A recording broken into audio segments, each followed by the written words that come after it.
Fake streamers. That's what I saw. Fake streamer, at least for me, starting soon. It said, "We are here. It is not a scam. We are here for our much anticipated, much constipated." No, I'm just kidding. Whoa! This is the day.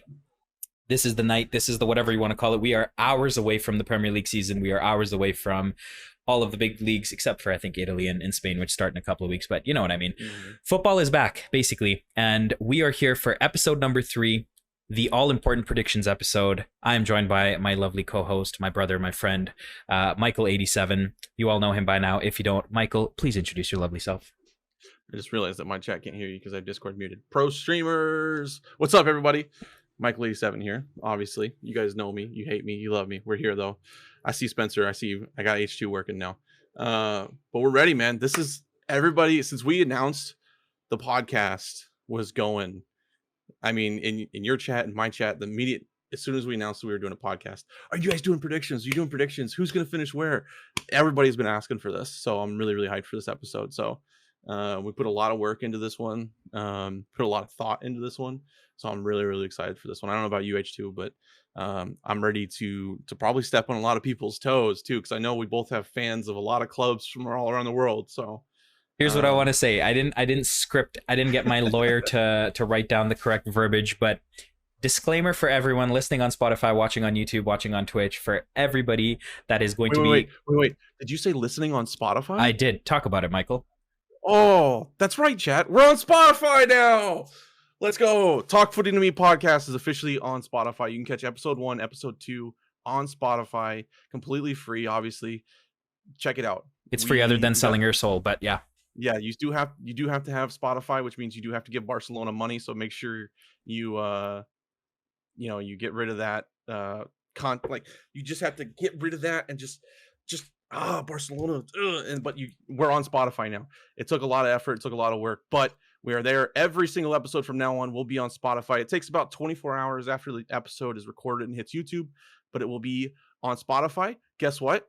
It's also on Amazon Music, and we're also on Google whatever. Yeah. Google Music. Yep. And if I'm not mistaken, we're on Pandora if anyone does that. Anyways, guys, listen. I didn't consult our lawyers, our non-existent lawyers. I didn't consult our legal department, but we just want to make sure you guys know, however you're consuming this, these are purely our opinions. If you disagree, that is absolutely fine. If you agree, that is absolutely fine. This is just what Mykal and I have come up with. We didn't always agree on every single thing. But again, this is exactly. And this is just a safe space where we can all discuss things and keep it, as long as we keep it respectful, everything's fine. But we are ready to get stuck in, man. We're excited. So the way it's going to work is we've come together and we've made the 5 league tables. So from 1st all the way through 20th for Ligue 1, the Uber Eats French league, whatever you want to call it, the Bundesliga, the Serie A, La Liga, and of course the Premier League. Like I've mentioned a few times on stream, and Mykal has as well, we have agreed on all the tables except for the top 6 in the Premier League. So it's basically going to be one table that you'll see. Team by team will reveal their placings, what our thought process was, things like that, until we get to the Premier League, and then you'll see where we kind of had some big disagreements. For everyone in chat, Mykal's and my chat, we will try to get to the comments if we can, but again, forgive us if we can't get to every single comment, because as you know, it's a little different when we're doing the podcast versus when we're streaming Football Manager. For those of you on YouTube, if you would like to witness this stuff happen live on Twitch and be part of the chat, Mykal and myself are streaming this live on Twitch every Thursday around various different time zones that you will know if you follow us on Twitter and all that good stuff. So I think with all the formalities out of the way, is there anything you want to add before we get stuck in, Mykal? No, as you said, everybody that is live with us today, your team's not going to be where you want it to be. I promise you that. My team's not where I want it to be. So be respectful of those in chat. The last thing I want is to have to banhammer somebody from one of our chats because you guys are popping off. I'm not looking at Dazzer at all when I'm saying this, but just be respectful of it. We're gonna try to narrate this through as well, and so that way people listening on Spotify can definitely take a look at this, or you can look at it with your ears. But yeah, we're already getting unfollow, unsub, physical assault threats. Let's go. Yeah. All right. So just so as well, just so everybody knows the order that we're gonna do this in. Yes, I think please. It'd be good to just touch base on that as well. We're gonna start with the Farmers League in France. I thought you were gonna say the Premier League. Sorry. I'm kidding. Ooh, I'm kidding. Yeah. That's my We're league. gonna start with the Farmers League in France. We're gonna move to Bundesliga, and this is not in prediction of like order of strength or anything like that. This is purely based off of people that we know wants the content, as well as I think the French league and the Bundesliga are kind of predictable more than any other leagues. Then we're moving on to Serie A, La Liga, and then we're going to finish with Prem. After each one, what we're going to do is we're also going to touch base on who H2 and I think are probably going to be Golden Boot winners. And then I actually would like to do top keeper as well. I don't know if Yeah, we I'm didn't done. talk about this, but I think top keeper would be pretty cool. Yeah, I'm done. And then maybe top assister as well. And then after each league, we'll also do who we think was winners and losers of the transfer market before we move on. So Sure. Yeah. a lot 100%. of content in this episode. Buckle in, and let's get underway. All right. So, like Michael said, very, very nicely, he summed it up. The first league we will be doing is the Uber Eats League. We have a comment from Dazer here saying that the championship is a bigger league than the Baguette League. So I can't really argue that. Let's go first. I mean, I don't want to get into this too much, but it's not wrong. Dazer, we're keeping you around. Dazer says, do the Premier League first so I know when to unfollow. That's why we're keeping it till the very end, buddy. Don't you worry, my friend. All right. Are we ready to get underway, Michael, with the first prediction? It is time to reveal who will be the 20th place team. Sorry if anyone's eardrums are dying, by the way. I'm not sure how the volume is. But we have the first team on the list, if I can do this properly. Oh, I did it before the culmination. Auxerre. Auxerre is the first team to get relegated. Hello, music. Can the music stop? Hello? Can the music stop? Oh. There we go. All right. Auxerre is the first team to get relegated. They squeaked in to the first league. They finished third in the second division last year. True. The other two teams that came up, I believe, were Ajaccio and Toulouse. So when you look at all three of those, I think you'll see we felt that out of the three of those new debutants in the league this year, Auxerre is nothing special to write home about. They haven't done many significant transfers. Safe to say they're probably going right back down. Anything you want to add to that, Michael? No, I think they're one of those, like, they're guaranteed to go down. I don't think this is a shock to anybody that follows the French league. I think the biggest shock was probably Bordeaux not being able to, the situation that they're in. I think that's the biggest shock out of France so far this year. So yep. I think that this one's pretty straightforward. I don't really know if we need to dive into this one too much, but I don't think we do. Yeah. Okay. I think. AJT has a good point. Historically, a big club for France, indeed, but struggling a lot in recent history, and we believe that struggles will continue. Moving on, I think because we had the music for the first one, we'll go no music for a few of these. Next team going back down, another recently promoted team, Ajaccio. Please forgive me. I am not French. I'm not sure how to say it. Ajaccio. I think it's Ajaccio. Ajaccio. There we go. Ajaccio. So it's like same in Spanish, it's like an H, I think, but I'm probably wrong. Who knows? If anyone knows, please feel free to correct us. But we feel like they finished 1 point ahead of Auxerre. Goal difference was actually worse by 2 than Auxerre last season. So you could interchoose it. You could interchoose. That's a new word. You could interchange Auxerre and Ajaccio. But yeah, I think that those are sure bets for the bottom two. Michael, anything you want to add? I agree. These two are kind of interchangeable. I think the reason I really pushed for Auxerre to be bottom of the table was their schedule was a lot harder. I think Ajaccio has. If you're watching this on YouTube or if you're listening to this on Spotify, come tell us how to pronounce this if you speak any sort of French. Whether it's I'm Montreal, Canadian and I should French, speak French. Yeah. Anything like, but. Looking at Ayaccio's schedule, when I looked at their schedule, they had harder periods in their schedule where they play like 2 or 3 of the powerhouses back to back, and then the other teams, or excuse me, Auxerre had more of a hard team, couple soft teams, hard teams. So I feel like it's easier for Ajaccio to maybe get a run of form throughout the season, and then they have a hard team, and then they can kind of bounce back. So.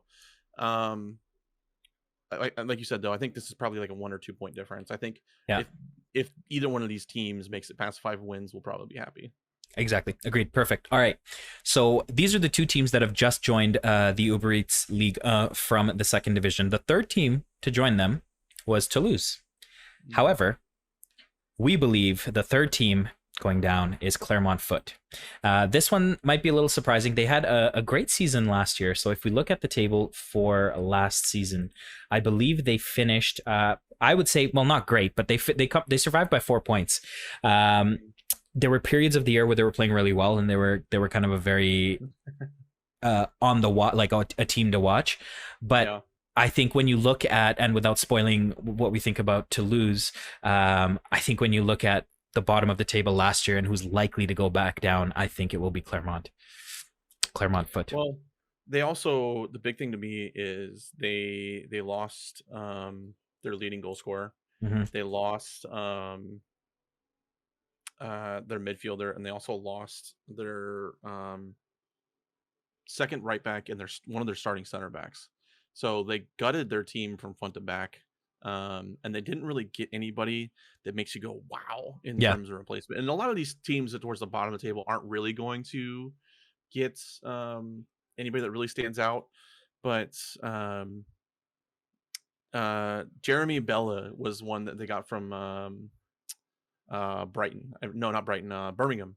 So and he was on a free. So if you're leaving on a free from an English team to go to a relegation battle team in France, are you really going to be that big of a help? Who knows? So I think that they're going to, like you said, they had a decent season last year compared to what they were expected, but I don't think they repeat that. 100%. AJT also says, just a heads up, 17 to 20th are relegated in Ligue 1 this season because the league is shifting to 18 teams in 2023-24. Thank you for mentioning that. Absolutely. I think it's, if I remember right, the 17th team is a playoff, I think. I don't remember what they were doing. There's some sort of a thing, but these are the three we have in red because that's the traditional setup. But of course, keeping in mind that the teams right above these two, which you'll see shortly, are going to be involved in some sort of a scrap to stay up. Right. Okay, wonderful. So I think moving on, then we have our first team out of the traditional historically relegation zone, and that team we believe. Let me just take a look here, so we're on the same page. Is FC Lorient. That's probably the first controversial one we have. That is a controversial one, yeah. So when you look at what they've done in the off season here, again, there's not really, as Mykal said, there's never going to be too much quality that you can bring in at this level. They didn't really let many people go though, so it's basically the same team that they're trying to compete with, and they didn't have the greatest season last year with the team. They finished even on points with Clermont Foot with a better goal difference of like a +3 goal difference. So they were hovering 4 points over the relegation zone, and without making any significant improvements or changes to the team, I just don't see them doing too much better than around 16th or 17th.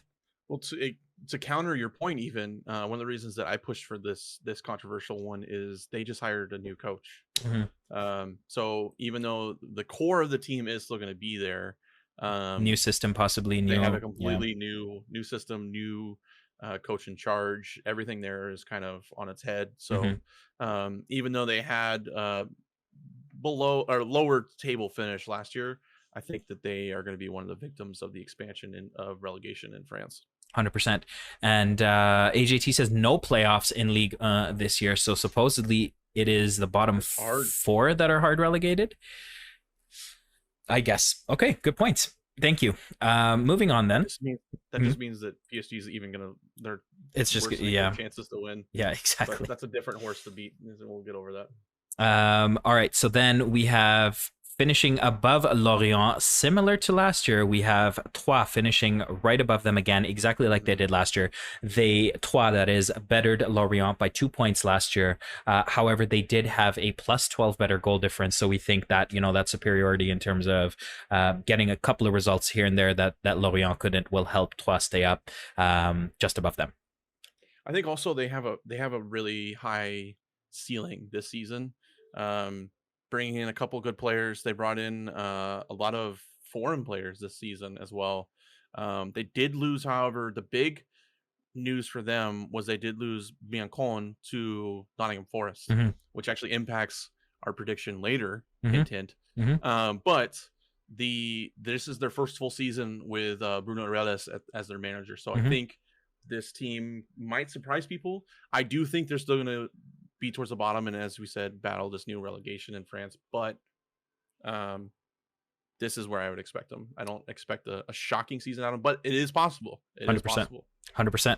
Sticking similar to script. These, if you look at last year's league table, not much changing over here. The team finishing right above them we have is Angers. Now, Angers brought in a center back from Clermont Foot, so a rival there. They actually brought in someone from Minnesota as well, Adrian Hunu. But the biggest thing for us was an 18-year-old striker / center forward named Mohamed Ali Cho has left to Real Sociedad for $12 million according to Transfer Market. But that's a pretty big hole for them to fill. I don't think he necessarily would have carried them any higher than where they already are kind of predicted to be. But again, a pretty flat summer for Angers. And I think we have them probably a little lower than most mainstream media, probably a couple spots a bit lower, but we feel like there's just a couple of teams that have strengthened a bit more than them this summer. If you want to add on to that, Michael. Yeah, again, it's another team that really didn't bring any talent in that amazed me, but they did lose some talent that did amaze me. Ali Cho, I think, was a good center forward for them. He had a good performance in the league last year, especially considering the place that Angers finished in last season, and in a big mood to Sociedad. I did get to see Adrian Huno play a little bit with Minnesota United, excuse me, having been an MLS fan. And he's one of those guys that I don't really understand why he went to Europe. I think he was just an option that people could buy. Just a body. But I don't really see this being a team that improves or gets worse. If anything, I think their ceiling leans more towards getting worse, which is why we have them here. 100%.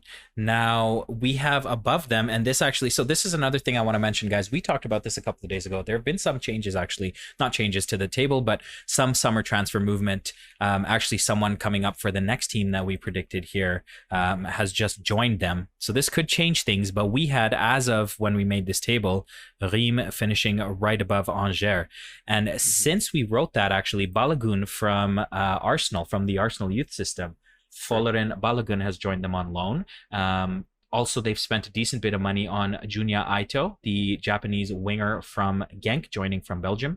So they've had a decent window. And so we think, again, probably lower-ish mid-table spectrum for Reims, but it'll be interesting with Balogun joining. If he can provide heaps of goals, that may make up for some of their lack of goal-scoring ability. They also have Hugo Ekitike going on loan to PSG. Correct, so... yeah. Which doesn't really make a whole lot of sense to me, because I don't know why PSG need to loan in another center forward. I think that's just a salary dump, probably. 100%. But unless they maybe want to buy him, so maybe he plays on the B team and he plays or something. I don't know. But Ito, I think, is a massive transfer for this club. The Japanese winger, because he was recruited by clubs in Germany. I know Leipzig were rumored for him for a little bit. I think Dortmund flirted with him a little bit, but they didn't want to pay as much for an aging player. But for a club of Reims status, I do think this is a massive signing. So again, this is probably, though, true to where they're going to fall because of the rest of the team around them. A center forward can only score you so many goals. So 100%. We'll have to see. I did want to touch base, though. I got a question from Spencer in my chat that asked if you and I agreed on a lot of these predictions. I will say that for the first 4 leagues that we're going to do, H2 and I were pretty similar in the predictions, which is why we just did one table for all of these. If there is a big difference, we'll mention those, and they're usually towards the top of the table, not so much the bottom of the table. Yeah. But for the Premier League, we did do 2 separate tables, and you'll see that later. For the top 7, yeah. For the top 6, I want to mention. Spencer, great question from Michael's chat. Fairly agreeable on most stuff. Obviously, we didn't agree place for place. It wasn't like we were on the same wavelength. This is a meeting in the middle for both of us. We had some opinions. For the most part, though, we were able to see each other's points and come up with a collage, I guess, of both of our opinions into one table. But the Premier League was definitely was so upside down that we just made 2 different tables. Yeah. All right, so that is Reims then finishing above Angers, and then the next team above Reims, and this is a surprise because this is a team that just got promoted. We think Toulouse finishes all the way up above Reims. Reason being, they, of course, another historically pretty good team from France. They brought in a couple of interesting attacking options from the Eredivisie. They brought in Thys Dalinga and they brought in Zakaria Abukhal. And they didn't let anyone go, really. They didn't let anyone go. They've had the same manager for a few years. They know how they want to play, and we definitely, both of us, thought that Toulouse would be a surprise in Ligue 1 this year and finish towards mid-table proper. Meek says no way they're getting relegated right away. Go ahead and talk on it, Michael. I was gonna say, especially if you watch them play in League Two last season, if you go back and watch they were like the Nottingham Forest of League Two in France. Like they were very special. Like even the games they lost, they played 95 minutes worth of football in every game. They were a team that was very tight knit. They were very they knew what they were doing with their formations. Like every tack had promise.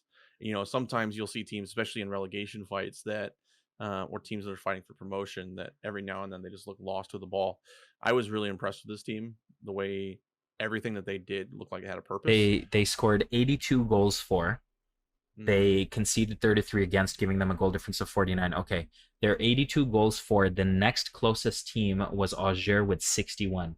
So that's a good 21 goals that they found a way to score over the rest of Ligue 2. However, obviously, understood it might not translate to the top flight. But when you think of the team that did this, like Michael said, their cohesion is there. They have a set mentality. They know how they want to play. They know their identity. They haven't changed much. They've added 2 key attacking players, or not key, but they've added 2 attacking players, exciting players from the Netherlands. So we think it's very possible that they finish in this position. Anything else you want to add to that? No, absolutely. I need to turn push to talk on real quick because my mic's interfering with yours. That's what it is. So okay. Give me just a second. Yeah. Just let me know when you're ready to move on there. You can keep going. Okay. So then the next team then to finish above them, and this was one where we didn't know whether it was going to be flip-flop a couple of these teams or not. This was a little interesting point we had, but we have Montpellier finishing just above Toulouse. Now, with that, they've made some interesting signings. They brought in Wabi Kazri. He's 31 years old, but he's familiar with the league, or in the country at least. He played in Saint Etienne the previous year. They brought in Arnaud Nordin from Saint Etienne as well. So they have some some French division proven players. They did lose Remy Cabella, who is 32 at this stage. They lost Junior Sambia to Serie A and Florent Mollet. So those are probably Mollet was the more substantial loss that they had when you look at the team that performed last year versus this year. But Falai Sacco is who they brought in, and I know Michael said he was a pretty good player, right back from Vitória Guimarães in Portugal. So I think with the experience of some of these guys coming in from Saint Etienne, and with the addition of Falai Sacco, we think that Montpellier will be able to hold on to this spot in the table. Last year, of course, Montpellier finished 13th, so we think that they will be able to flex that position this year again. Also, all smart business by them. The only money that they ended up spending, they made back almost exactly in the dime for loan transfer in and out. So 100%. It's a club that definitely knows what they're doing. The interesting thing for a lot of these League One teams, though, is the manager rotations are all kind of so far the most tenured manager that we've talked about on all these teams up to the mid-table is a year and a half. So I want to add that asterisk while we're here because this league can go up and down any sort of way because, like I said, the managers are just on a merry-go-round. The carousel. Yeah. Cool. Okay. After Montpellier, then in 11th, we have Brest. Last year, they finished, what did they finish last year? We said they finished 11th. Nothing too crazy in terms of what they've done. Again, like, I think when you look at a lot of these teams, if you're not the top few teams, there's not going to be a whole lot that you do in the summer that kind of primes you for the upcoming season. They brought in a center back, a Moroccan center back called Ashraf Dari, and they brought in Pierre Lismelou from Norwich, who is a really good signing, I think. But they also they did make one good signing, and I know Michael talked about this. Why don't you talk about the guy they brought in from Celtic? Karamoko Dembele. I think we talked about this. Yeah. He is so underappreciated. It's crazy. I don't think that anyone really, Celtic fans will know that this guy is he's underappreciated, and the fact that they were able to bring him in at the value that they did, I think he's gonna turn this team around. I think only 19 years old, the world at his feet, ready to prove everything. Yeah, and I think he's only going to be there probably for like 2-3 years before he ends up going back, probably to a championship side. But this is probably his opportunity to. This is probably his career stepping stone, and I think we're going to see him play that way. Yeah, exactly. I agree. Okay, moving on then from Stade Brestois 29, which is their official name, we have heading into our top 10, the first team in our top 10, RC Lens. So they will be in 10th place according to what we believe. Last year in Ligue 1, they actually finished 7th. But I think when you look at, I think they lost a couple of not a couple, but I think they lost. Who did they lose? Let's go back here and check. Doucouré. Doucouré was the big one. And Klaus, the right back. Bonza. Yes. Bonza, not so much, but Doucouré was the massive one, I think, that is going to set them back. He's a massive piece of that midfield. Now, any FIFA players, and I hate making comparisons, but you will know Luis Openda from Club Bruges in Belgium, the 22-year-old striker. He comes in. He's a very exciting player. Louis, I don't know how to say his name, Openda. And then they brought in a few players. They brought in Bryce Samba, the goalie from Nottingham Forest. If you guys watched the playoffs last year or the championship, Bryce Samba was a very exciting goalkeeper to watch. They brought in a striker from New England, Adam Buxa, Salis Abdul Samed from Claremont Foot, another person proven in their league. So I think they're going to break the top 10. I think Lens will break the top 10. Again, the biggest thing is they have to cope with Jonathan Klaus leaving and Chick Doucouré. Those are two big losses for them. But we think we'll be able to hold their own, maybe dropping a few spots according to what we saw last year. Sorry. Anything you want to add there, buddy? No, I think you hit it spot on. I think this is going to be a team that doesn't really see the same success that they did last year. Openda's going to be a solid player for them, but I think the biggest thing for them is losing that key piece in the midfield, because they brought in Samed, but I mean, there's a reason that Doucouré went to a Premier League side for 25 million. 100%. And it's because he's a top quality talent. So I think that they'll still have a solid performance, but I do think it's going to fall off a little bit just based on the people that they lost. 100%. We also want to add, and we haven't talked about this yet, but this is a World Cup year. We've never seen a World Cup in December. We've never seen how it's going to affect the league play. There could very well be the most upside down topsy-turvy changes come the World Cup right around then or after then, depending on, player fitness, player sales, which is something we will touch on future episodes, a dedicated World Cup discussion and how that may affect things. But keep in mind, this is us talking day one. There are so many unknowns that could happen. Just want to kind of put that disclaimer out there. Okay, moving on then. Number 9 on our list, a team that actually finished 6th last year, but we think it was a bit of an anomaly for them to be that high. Strasbourg, we believe, will come down a couple of spots into 9th place. They lost Mahame Sibi, their defensive midfielder. He goes over to Malmo in Sweden for almost £1 million. And they did bring in Colin Dagba on loan, though, from PSG in defense. They've made a lot of defensive signings. They haven't signed any attackers. They basically just shored up their midfield and defense. So Strasbourg, we believe, will come down a few spots. They finished 6th last year, but nothing we've seen leads us to believe that they will be able to replicate that high of a finish this year. Yeah, if they get Hwang from Bordeaux, I do think that boosts their team a little bit. Yeah. But like you said, there's nothing here that really stands out to me that is like this team's going to change up or down. Like you said, neither lost nor gained anything that really impacts their team starting 11 wise, I don't think. Yeah. Again, another coach who's only been there for about a year. So, that's the craziest thing, is there's just such a short term with these coaches.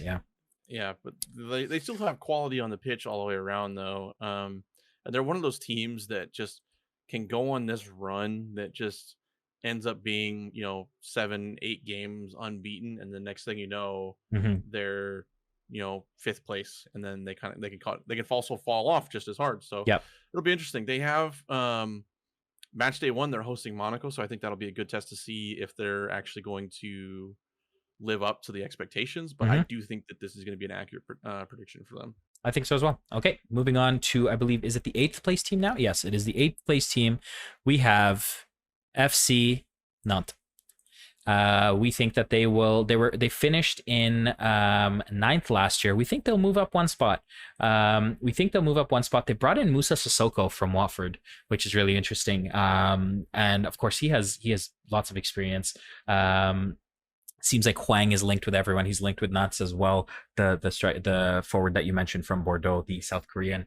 But yeah, they lost a couple of people on freeze. Jean Kevin Augustine is a name that comes to mind when you look at who they've lost. But I think Nantes is a decent team. You know, they were playing some really nice football last year. They actually had a really close match against PSG. I can't remember if they ended up beating them or not. I think Nantes got a result against PSG last year at some point in the league, or if not, it was a close game. So they're a very capable team, and they play well together. But again, a coach that's only been there since February 2021, so still kind of blooding his ideas into the team, and kind of seeing what we can expect from them this year. Yeah, I think the big thing for them is, are they going to be able to cope with European football, because they Yeah. did win the Coupe de France last year. Yeah. So I don't think they're going to repeat that. I think that was kind of a miracle run. But now having to play European football, you know, It that adds a different obviously, element. yeah, that completely changes your schedule. So is that going to be hurtful or helpful for them? Again, the team that didn't really change a whole lot. Sissoko kind of brings a little bit into the midfield, but you know, it's not really the Sissoko that we're used to seeing from the Mm-hmm. Premier League anymore. Mm-hmm. Haven't been bounced around. So I honestly think that if anything, I think they're going to finish worse. I don't see them finishing better. 100%. Okay. Moving on then, right above Nantes, we have Lille. We have Lille finishing a couple spots better than they did last year. They finished 10th in the league. This year, we believe they finished 7th. Having said that, they just lost Renato Sanchez today to PSG. They lost Zeki Celik. They lost Sven Botman. And they lost Burak Yilmaz. That is a lot of people that they have lost. But Gutted, completely gutted, exactly. But we think that there's still time to make some changes. We think that they're going to want to strive to improve. They have a new manager. Paulo Fonseca has just been appointed this summer, and the only signing they've so far made is a decently hefty one, almost £12 million for Mohamed Bayo from Clermont Foot, and he was a good player for them. He, I think, is going to add some goals. He scored actually 21 goals in League 2. And then the time that he's played in League One in 32 appearances, he scored 14 goals. So he is a goal scorer at this level. And I'm sure they're going to invest some of the money from Botman and Renato Sanchez and Zeki Celik. But I think they start their kind of slow climb back. Yeah, I think this is going to be a rough season for Lille, which sucks because they were inching closer and closer and closer. And they had a lot of young stars on that team. They were getting better and better and better. But now their best defender is 38 years old. How much is he actually going to play? They made a step in the right direction by signing Ismaili from Shakhtar Donetsk, boosting their left back position. But then they ended up losing Selek to Roma. Or I didn't say lose, but they sold him. They made the decision to sell a good player. They lost Renato Sanchez, which everyone kind of expected would happen eventually after the season he had with Lille.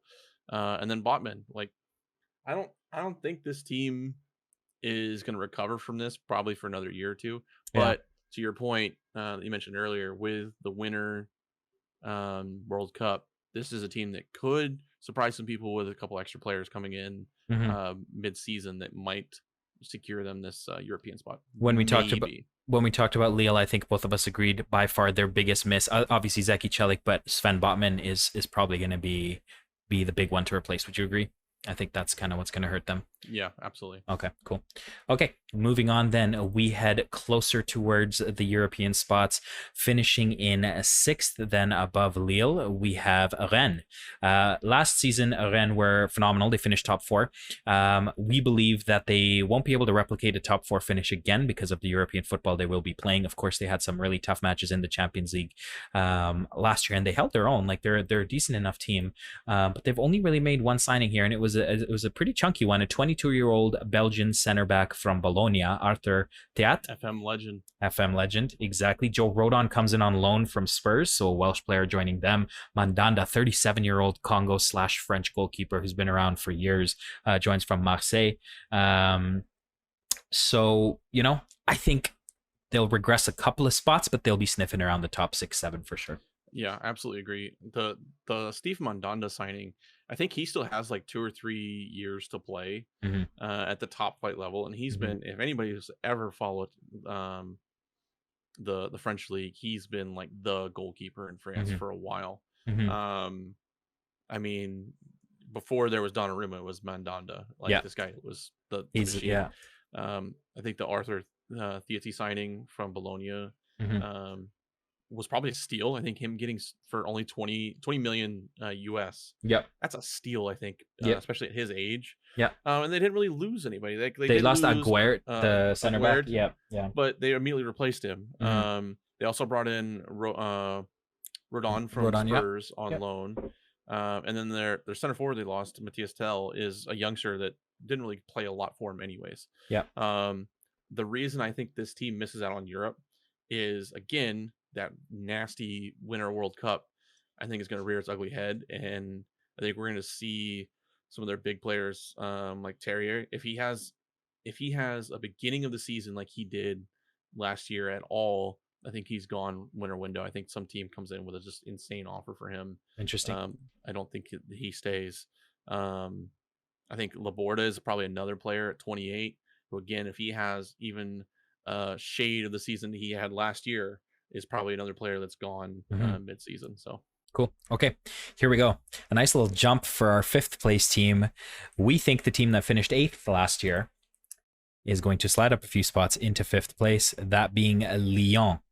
We believe, and this is dependent on a few things, which we will touch on, but we believe under Peter Bosch at the helm, brought in Corentin Tolisso, brought in Tagliafico from Ajax. They've brought in Lacazette, which, again, controversial name because you don't know what kind of Lacazette you're going to get. Is he going to be Lacazette or is he going to be Lacazette? Keep in mind, if past performance is an indicator, which is a very controversial topic in itself, but he did do really well when he was at Lyon. Tagliafico is a great signing as well. And Tolisso, like I said, that experience. And so I think they jump up a few spots and finish 5th. What do you want to say on that, Michael? I think this is their season to reassert themselves. They're not in European football this year, so they can purely focus on domestic games, both the Coupe de France and the league. It's another manager who's in his first full season with the club. And if you look at the players that he brought in, he clearly knows what he wants to play and how he wants to play. I will say the interesting thing is they did lose Denaire. They weren't able to re-sign him. Jason And the funny thing Denaire, is, a player of his quality is actually still on the market, especially when you look at teams that need center backs. Chelsea. Yeah, I was right. Yeah. But I think that We got Cucurella, baby. Anyways, yeah. I think this is a team that will jump. I think they're going to make that big jump. I think they inch into European football this season. I don't think they're going to make a huge leap into Champions League or anything, but I do think that they make the leap. Cool. Okay. Next, then music time. Yeah. So to start our top 5, if you want to throw the music on, and then I will let me know. Did you do it? Because I don't hear it yet. I don't hear the music. Oh, it's because I have it muted. There you go. There we go. Starting out the top 5 in the French league, we have No, I'm just kidding. It's Monaco. We have Monaco. I wish it was PSG. We have Monaco. What is this music, says Meek. I can't tell if he likes it or he hates it. It is music, Meek. It is just music. I don't know what it is. Michael, what is the music? It's just some random creator I found that makes suspense music. It's Who Wants to Be a Millionaire? Okay. I did not want a copyright strike. So. Yeah, exactly. We have Monaco. They finished 3rd last season, right? They did. They finished 3rd last season. We have them dropping a couple of spots down to what is it? 4th? Is it 4th? Is it 5th? Is my math right? 4th. It's 4th.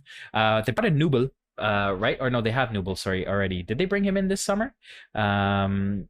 What have they done? Minamino and Mbolo. Those were the 2 big signings that they brought in. Obviously, the biggest thing with Monaco is Aurelien Tchouameni, who is leaving. Strahina Pavlovic, another decent player from those of us that have ever used him on Football Manager, but I hate doing that. But you know what I mean? Like, it's just they still have Wissam Ben Yedder. They still have, most of their core, and they're adding a couple of exciting players. Sofiane Diop is a great player, by the way, who is still only 22 years old, and I've enjoyed watching him a lot. So I think they will probably definitely lose a few spots because of Tchouameni leaving. We'll see how they cope without him. Again, with that money in their pocket, though, they're for sure probably going to make some signings throughout the year, and it'll be interesting to see what they do. I mean, they still have Vollen. They still have Ben Yedder. They added Mbolo to that front line. FIFA rats. So yeah. I think probably what happens is Ben Yedder moves out wide. but again, a new manager, first full season. Like I feel like that's the consistent theme in League One right now is just who wants to be a manager, you know? Like I feel like it's just whoever they can get. Not who wants to be a millionaire, who wants to be a manager. The music that we were playing, Exactly. yeah. But some of the names that they're linked to with Sumare from Leicester, Yeah. and then Malang Sarr coming in as well to booster that back My boy line. Malang Sarr, yeah. I think losing Touchmane is going to be a huge loss for them. Yeah. I don't think it's going to be the Mbappe quite loss that they experienced a couple of years ago. Especially with their attack, I think that they're still going to be lethal enough to where they can still outscore their opponents enough to secure championship football. Yep. Or excuse me, European football. Yeah. Not championship football, but and then Sidibe, again, another defender from the French league who wasn't able to be signed, hasn't signed with anybody yet.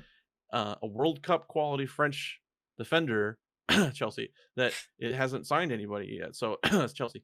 I don't understand what France is doing, just letting their players walk away free. But I think this team definitely took a step back defensively, but I think they took 2 steps forward offensively. Minamino, by the way, anybody that watched Liverpool knew that he is a flash in the pan player.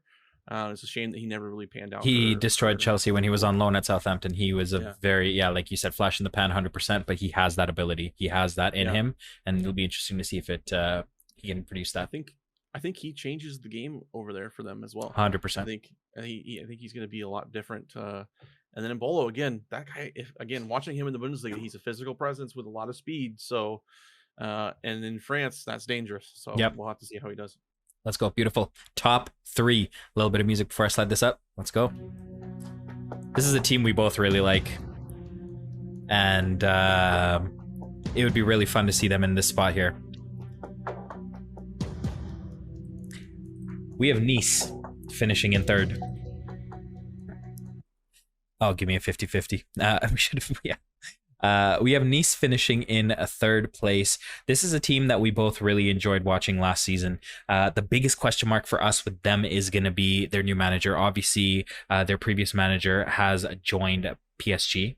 So Lucien Favre comes in. He spent a briefly successful-ish spell at Dortmund, but we don't know what they're going to do. We like Nice too, Meek. We like Nice a lot. They haven't really lost. The biggest thing is Justin Kluivert's loan ends. I brought that up to Mykal. Mykal said he personally felt like it wouldn't be too huge of an issue dealing with his loss. So, Mykal, if you want to talk on, I think you were pretty familiar with Nice as well. And I'll let you talk about the 2 huge names they've brought in as well. Yeah, Kluivert, I think, he was there on loan for a reason. He didn't really have... He did contribute a little bit to their success, but it wasn't enough to where like it's irreplaceable. It's another manager though who's brand new with a brand new team, but I think the pieces that are around him that he brought in with Matteo Vitti, a young stud from a team that just wasn't going to use him in the way that he's going to develop. Marcin Bulka, the goalie. Well, speaking of goalies, go ahead. Then the 2 most recent ones, Aaron Ramsey and Kasper Schmeichel, which steal of the bleeping freaking transfer market here is Kasper Schmeichel for €1 million. €1 million for Kasper Schmeichel, one of the best goalkeepers in the Premier League for the last, I don't even know how long this guy's been playing now, but how do you let that name walk out of Leicester for a bag of chips and a pop? I don't understand. So, I mean, it's got to be he wanted a new challenge, and they facilitated because I mean, that's an incredible surreal move. Feels weird, doesn't feel right. The glow up for them. They went from Walter Benitez, who left on a free, to PSV, and then they glow up to Kasper Schmeichel. And Bulka, don't sleep on Marcin Bulka, man. He's a really good goalkeeper. I think he's going to be a nice person. It's perfect because Bulka gets to learn from Schmeichel. And Marcin Bulka, there is a great goalkeeper in there. Trust me. He's only 22 years old. He can learn from arguably one of the top goalkeepers of our generation, Kasper Schmeichel.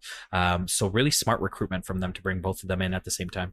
I will say, though, this is a team that could be a victim of their own success.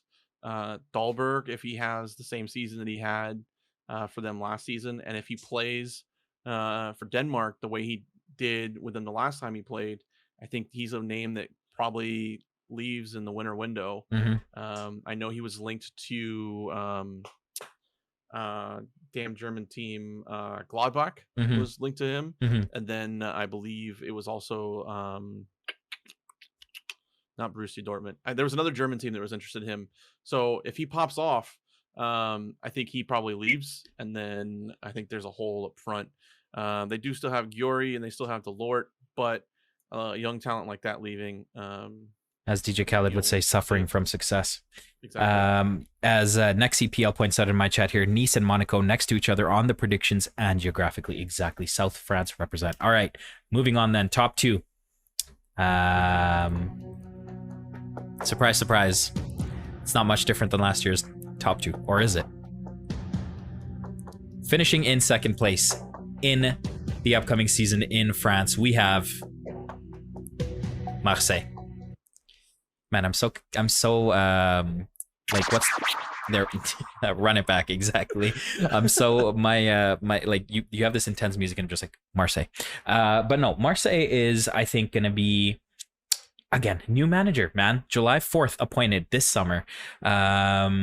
We have Marseille finishing in second place here. Dark Raiden says third. I think it's because the purple strip at the top is throwing it off. So the purple strip at the top just indicates that it's mine and Michael's joint table, because you'll see the Premier League one is different. But yes, they are second indeed. They have brought in Pau Lopez from Roma. They've made Guendouzi's deal permanent. The big thing is, for me, that Saliba leaves, goes back to Arsenal on he was only on loan. I've watched Marseille play live this summer or this past year, and Saliba was phenomenal. But they've brought in Nuno Tavares, they've brought in Chancel Mbemba, they've brought in Jonathan Klaus, Arkadiusz Milik, Cengiz Under, Luis Suarez, the Colombian, not the Uruguayan. They've recruited a ton of great people, and I think, they finished second last year. They have lost, though, Boubacar Kamara to Villa on a free. So that, I think, is a big one, because he was a very good, useful player, and Mandanda leaves after eternity at Marseille. So maybe some leadership void in the locker room, things like that. But I think Marseille is still challenging PSG for the title. As challenging as you can call it, but Marseille is second for sure in my books. I think the Guendouzi deal was, if you watched him, I mean, you said you watched him live. I mean, watching It's Marseille Guendouzi and Guendouzi, Saliba was a guaranteed thing. Yeah. The Mbemba thing, getting him on a free is mental to me. Yep. And then bringing in Klaus, that's class at right back. I think, again, another player who is a little susceptible defensively, but contributes a ton offensively. Yep. And then being able to pair him with Under from the Turkish lad from yes. Roma, I think is Roma, sorry, yeah. Yeah, I think is a massive signing. And Cengiz Under's only 24 too, by the way. Mm-hmm. And so they went really young. And then Milik from I'm probably butchering this, and then I'm sure the Polish fans are going to get after me, but Milik from Napoli. Arkadiusz Milik? Forward. I don't know if that's how you say it. Yeah. We actually have a Polish guy in here, yeah. So I think that they added a ton of goals to their team, and then I think that they're probably going to need to bolster at center back a little bit. But yeah. Again, another team with a brand new manager that none of us knows how he's going to perform. But the big thing for me is that there's no really surprise that PSG is top of this table. Mm-hmm. Way to ruin it. As soon as we got to the top two, I just reviewed them at the same time. I know. There's no I know. Anymore, I'm just literally joking. The biggest thing with Marseille that's exciting is, like you said, they went young. I mean, Guendouzi 23, Luis Suarez 24, Under 24, Isaac Toure, the center back, 19, Nuno Tavares only on loan, 22. So they're really youthful, and it's a new manager with a lot of people who have a lot to prove for their careers. So if it all comes together, you never know. There could be a surprise run in there. But again, PSG, it's PSG. They're good. Do you know who the oldest team on Marseille, or who the oldest player is on Marseille? The oldest player on Marseille, without looking? I'll give you a hint. He's a snake. Chat, who is it? If you're listening on Spotify, I know you're hearing it. He's a snake. He on Marseille? From the Premier League. Came from the Premier League. Played for the Hammers. He's a snake. Who the hell are we talking about? Dimitri Payet. Oh, Payet. Oh, yeah, Payet. I completely didn't even realize he's old 35, anymore. by the way. 35 and still balls like he's 28. But, yeah, he's such a good player, man. But then it goes Kevin Strootman, and then the next oldest player on their team is Bakambu, who's another recent signing for them. Yeah. who came in late last year, but another really, really good center forward. So again, to your point, really young team, a team that's molding together really well. I just don't know. Again, with a new manager, Yeah. I think that these the teams that we have predicted for second, third, and fourth could kind of flip flop a little bit because they all again have new managers and new rotations. So Cool. this is a league that in my opinion, PSG are going to run away with this league like they always do, probably 20 points clear. But I think the rest of the table is going to be really exciting this year, unlike last year, a couple of years where it's been kind of predictable. Yep. I think this season is definitely the Uber Eats League. It's their time to watch, especially since they're free. So 100%. Next CPL, you did get it. He guessed Payet without looking. Great job. Want to shout out both our friends, Mykal and mine, Mykal Billion, in our chat here saying, after France talk is over, can we talk about how PSV Eindhoven is going to win Eredivisie with Van Nistelrooy as their new coach? That is a team I want to watch more of. They're very exciting. I would love to cover the Eredivisie at some point. We have not had a chance to do that, but definitely shout out to PSV. I'm excited to watch them challenge. Wait, he wants us to talk about who? PSV from the Dutch league, how they're going to win. Like he's just saying shout out to PSV Eindhoven, and I'm saying that I would love to watch more of PSV versus Ajax this season. Oh, I didn't hear it. He wants us to talk about who? I can't hear it. Who the fuck is that guy? All right. Anyways. Hey, Meek, it wasn't me. Like Shaggy said, it wasn't me, brother. All right, wonderful. Let's move on. That took about an hour for the French league. I'm scared for what's going to happen next. Yeah, we're going to power through. So Michael's going to run away with the next league. Well, not run away, but you know what I mean. We're going to hide it. Michael, make sure your black thing is covering. Hide the league. Oh, yeah, by the way, yours, use the alt function to scale it up rather than I could. Yeah, true, because I was blocking our professional streamers over here. Anyways, okay, so we move this to the front, move it to the top. Yes. And we unhide. I definitely just showed my chat the whole thing, but did you? Okay. Professional streamer. Oh well. Professional streamer, two of us. That makes two. Okay. Go ahead, Michael. Let's run away with this. Guys watching, by the way, guys listening on Spotify or watching on YouTube, if you want to be part of this Gong Show Nest live, is that even a word or is that just Canadian? Feel free to join us on Twitch sometime. Okay, love you guys. Okay, the big going into Bundesliga. This was my baby, but this was a really hard season to predict for the Bundesliga. So I'm gonna quick fire the bottom three here if you want to follow along with those. We predicted Bochum to go bottom of the table. I actually need to turn off push to talk. Give me 1 second. Yeah, you're good. Bother me holding this thing down. I apologize, chat. Professional streamers here, by the way. Professional. That is what we do. That is who we are to the core. Okay, so we predicted Bochum to be bottom of the table. A team that, I mean, I was really surprised that they earned promotion. Not really expecting them to do a whole lot. They didn't sign anybody that impresses me. And a team that is just not really there in terms of quality. The second place team is going to hurt some feelings if you're a Bundesliga fan. The second team we picked bottom from the table is Schalke. Hurt my feelings. The team that everybody didn't want to see get relegated, the farm team for so many teams in the Bundesliga. I just don't think that they have the gusto and the talent to really push through. And by the way, can we talk about how they came up last season from the second division with 65 points? Like the winning team from the second division only had 65 points. What a scrap that was. Yeah, the second tier last year was competitive. Bundesliga is making, and English fans don't want to hear this, but the Bundesliga, the second and third tier are starting to get as competitive as the Championship and League One. Like those teams are starting to get to the point where everybody's on the same ground, and we're not going to really see as many yo-yos back and forth because eventually what's going to happen is the bottom 5 or 6 teams from the Bundesliga are going to be just as competitive as second tier teams. So, which is why I put Schalke, and then the last team to get relegated, Hertha Berlin, at the bottom of the table. I know this one you were kind of controversial on this one as well, so I'm going to let you run away with this one. But another team for me that just didn't do enough to say that they're going to avoid relegation. So last season, Hertha were they finished in the playoff spots, right? 33 points, 5 points ahead of Bielefeld and Fürth. I feel like they're able to just. Sorry. Man. Oh yeah, I forgot I had push to talk off already. No, you're good. You're good. Professional streamers. I mean, yeah, they lost Piatek. His loan ended. They didn't really bring in a whole lot of players, but I think they're probably going to be able to recruit somehow, some way, and find a way to stay up. I think it would be pretty catastrophic with their the team that is Hertha Berlin would probably ideally want to try to not go down in such a way. I think personally a couple of teams above may have been a shout, but this wasn't one where I was like, no, how dare you, Mykal? Like, it was like, oh, okay, interesting, okay. But yeah, it's somebody in your chat immediately said what I was thinking. It's funny how the tables have turned. next How the CPL, turns yeah, have tabled, but yeah, Union Berlin is bigger than Hertha Berlin right now. 100%. And again, the Who would have thunk it?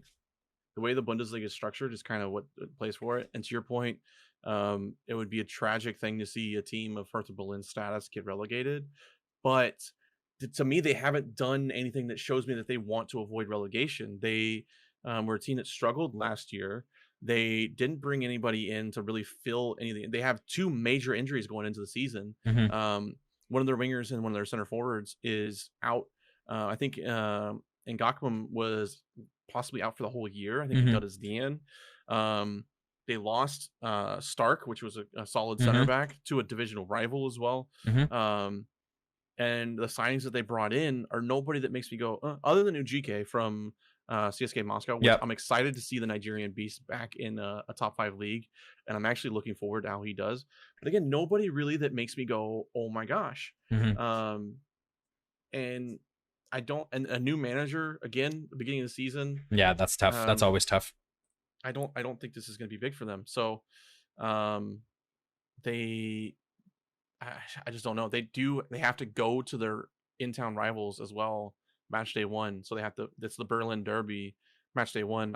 I think they started on the wrong foot, and I think they finished there. So which moves me on to our next team, which is, in my opinion, going to be battling Hertha for that spot. Probably a 1 or 2 point difference, but it's going to be Werder Bremen for me.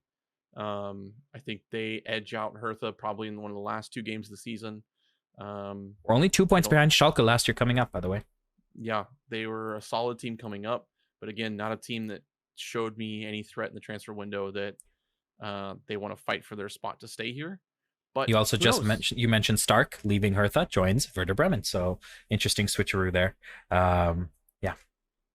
Yeah, they the transfers they brought in, they did bring Ollie Burke in. So championship fans, you'll know him. But from Sheffield United, a young manager with Ollie Werner. He's only 35 years old. He'll be 35 this year. But again, nobody that really goes, oh my gosh. They didn't really lose anybody other than Top Rock, which was their defensive rock. So I don't know if this team has done enough to really stay. For me, I think I could flip flop either Hertha or Werder Bremen for me personally, and that's probably the only kind of disagreement we had, but still minor, nothing that made me feel too heavily about it. Yes, next EPL, Oliver Burke is indeed the Scottish guy. Yes. Again, like I said earlier, I think this is a 1 or 2 point. I think this is. Yes, you mentioned that when we talked about it. A very late relegation battle. I think that's like final match day relegation battle there between Hertha and Bremen, and maybe even Schalke. I think we might have a three horse race for. I hope Schalke stays up. Anyways, yeah. The surprise for me though is my next pick is Augsburg. I think they stay in. I'm gonna rapid fire here with another team as well. In Hoffenheim. I think these 2 teams. The reason I rapid fire these 2 teams, nothing that stands out to me in the transfer window. The teams kind of stay the same. I just want to touch on Hoffenheim. Hoffenheim is a big one because they ended up finishing 9th last year. But when you look at it, 9th was only 13 points out of relegation. Or out of the relegation playoff spot. So even though you look at where they finished in the table, statistically, they didn't really blow us away. Goal difference was really good. It was close to 0. Yes, that's fine. Right. But Hoffenheim, like you said, hasn't really done anything to show us that they can hold on to that kind of top 10 finish again. They lost Joe Klaus to Ultri's team, St. Louis City. St. Louis City, yeah.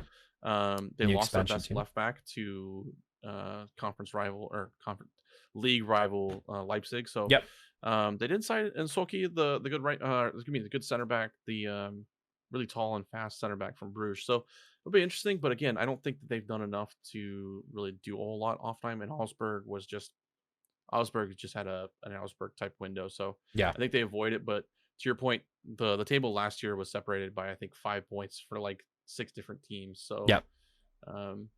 moving on to our next pick here was Mainz. They're the same kind of team where they didn't really do a whole lot, but I know that you thought that they should have been ranked higher, if I remember right. I think mine should have been ranked higher. They have had a pretty active recruitment window, and they're bringing in a lot of young players. So Fulgini comes in from Angers, but for me, some of the names that I thought, Danny Da Costa from Frankfurt on a free is a pretty big one. He's proven in the Bundesliga. They've actually gotten a couple of guys from Frankfurt on a free. Ayman Barkok as well, 24 and 28, not that old.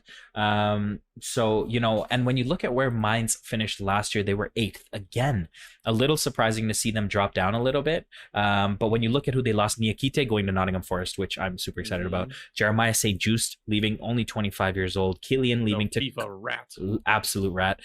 Luca Killian leaving to FC Köln. Nemeth leaving to FC St. Pauli. So I think there's good in, but good out as well. So I would agree, but it was too much out is what you felt like. I personally would like Mainz maybe 1 or 2 spots higher, but no like complete objection from me on this. Yeah, and again, the asterisk in the segue that we put on the Bundesliga here is basically, from the relegation zone to European football is probably separated by 6 points total. We're looking at probably 2 games worth of results that change the middle of the table. I'm talking about, you win a game, you go from 10th to 6th kind of thing. So 7th to 16th was 19 points last year. Yeah. So I think Niakate and St. Just literally they lost their starting center back. They're pairing, 2. Yeah. And if history is anything, you don't do that and succeed. That, yeah. Yeah, you don't do that and then have a good season next year. So no. It's going to be probably, I mean, they did sign a center back and a left back to come in, but I don't think that they're going to have the youth to really go through. So, which moves us to our next spot is the biggest surprise for me, Stuttgart. Yeah, that's a big one because last year they were minus the plus 16 goal difference helped, but they were on the same amount of points as Hertha, who were in that like third from bottom spot. Yeah. So you feel like they're gonna, yeah. I think this one was. Stuttgart's one of those talent. It's like Schalke, right? Like they're one of those historic teams. I think this past season was the kick in the ass that they're going to need to avoid being in a relegation battle again. I think that their fans definitely pushed them through that last game of the season. But I don't think that they're going to be that. I don't think they're going to soar to the top of the table, but I think they're going to avoid a relegation battle again. This was my big, I would say, controversial pick. Yeah, I would say, yeah. Table. Next CPL says Klopp's hometown. Also, how could we forget Timo Werner and then Rudiger came from the academy way back in the day. So like Michael said, a very historical team. Another player leaving the Bundesliga to join Nottingham Forest, Orel Mangala from their central midfield. Belgian 24 leaving for £11.7 million here. Interesting, man. It's very interesting to see. And again, Nottingham Forest, special place in my heart. Let's go. Okay. Yeah. And then the next one's another farm team for all of Bundesliga. But I think that they've done enough to earn their spot on the table. And that's going to be Wolfsburg. Now, these 2 teams specifically I mentioned that are going to be able to rotate pretty heavily on the table. I think these 2 teams are going to be battling for the same spot over and over and over again. But they lost Mbambu to that weird team with a bunch of F's in their name. I don't really know who that is. But and then Schlager, another player who goes to another interleague team, but they brought in Svanberg from Bologna, and then they also brought in Patrick Wimmer, who was great at Benfield. So I think they've done enough to stay relevant. I don't think they make European football this season, but I do think that they stay relevant. What are your thoughts? Yeah, I think they'll be like another historic team, man. Like they finished pretty low for their standards. They finished 12th last year, only 9 points out of the drop there. But yeah, I mean, other than I think Schlager is a big one for them. Schlager is a huge miss for them.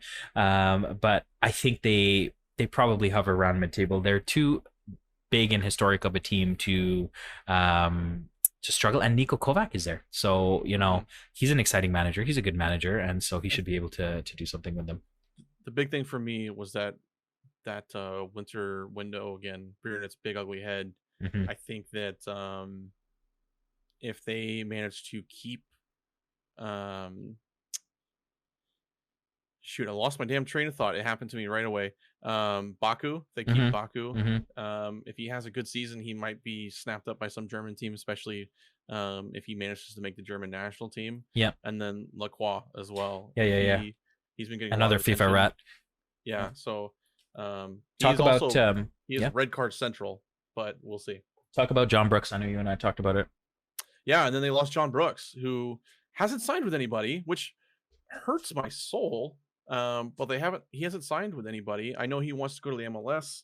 I know he wanted to be on some team basically where he could earn a spot for the USA national team, but I don't think that any MLS team wanted to pay him the money he wants, and then he's going to have to go to a different league that's not going to get the same attention. So he is a player who was their rock defensively for many years, and was great. Was a great leader in that clubhouse too. So exactly gutted their back line.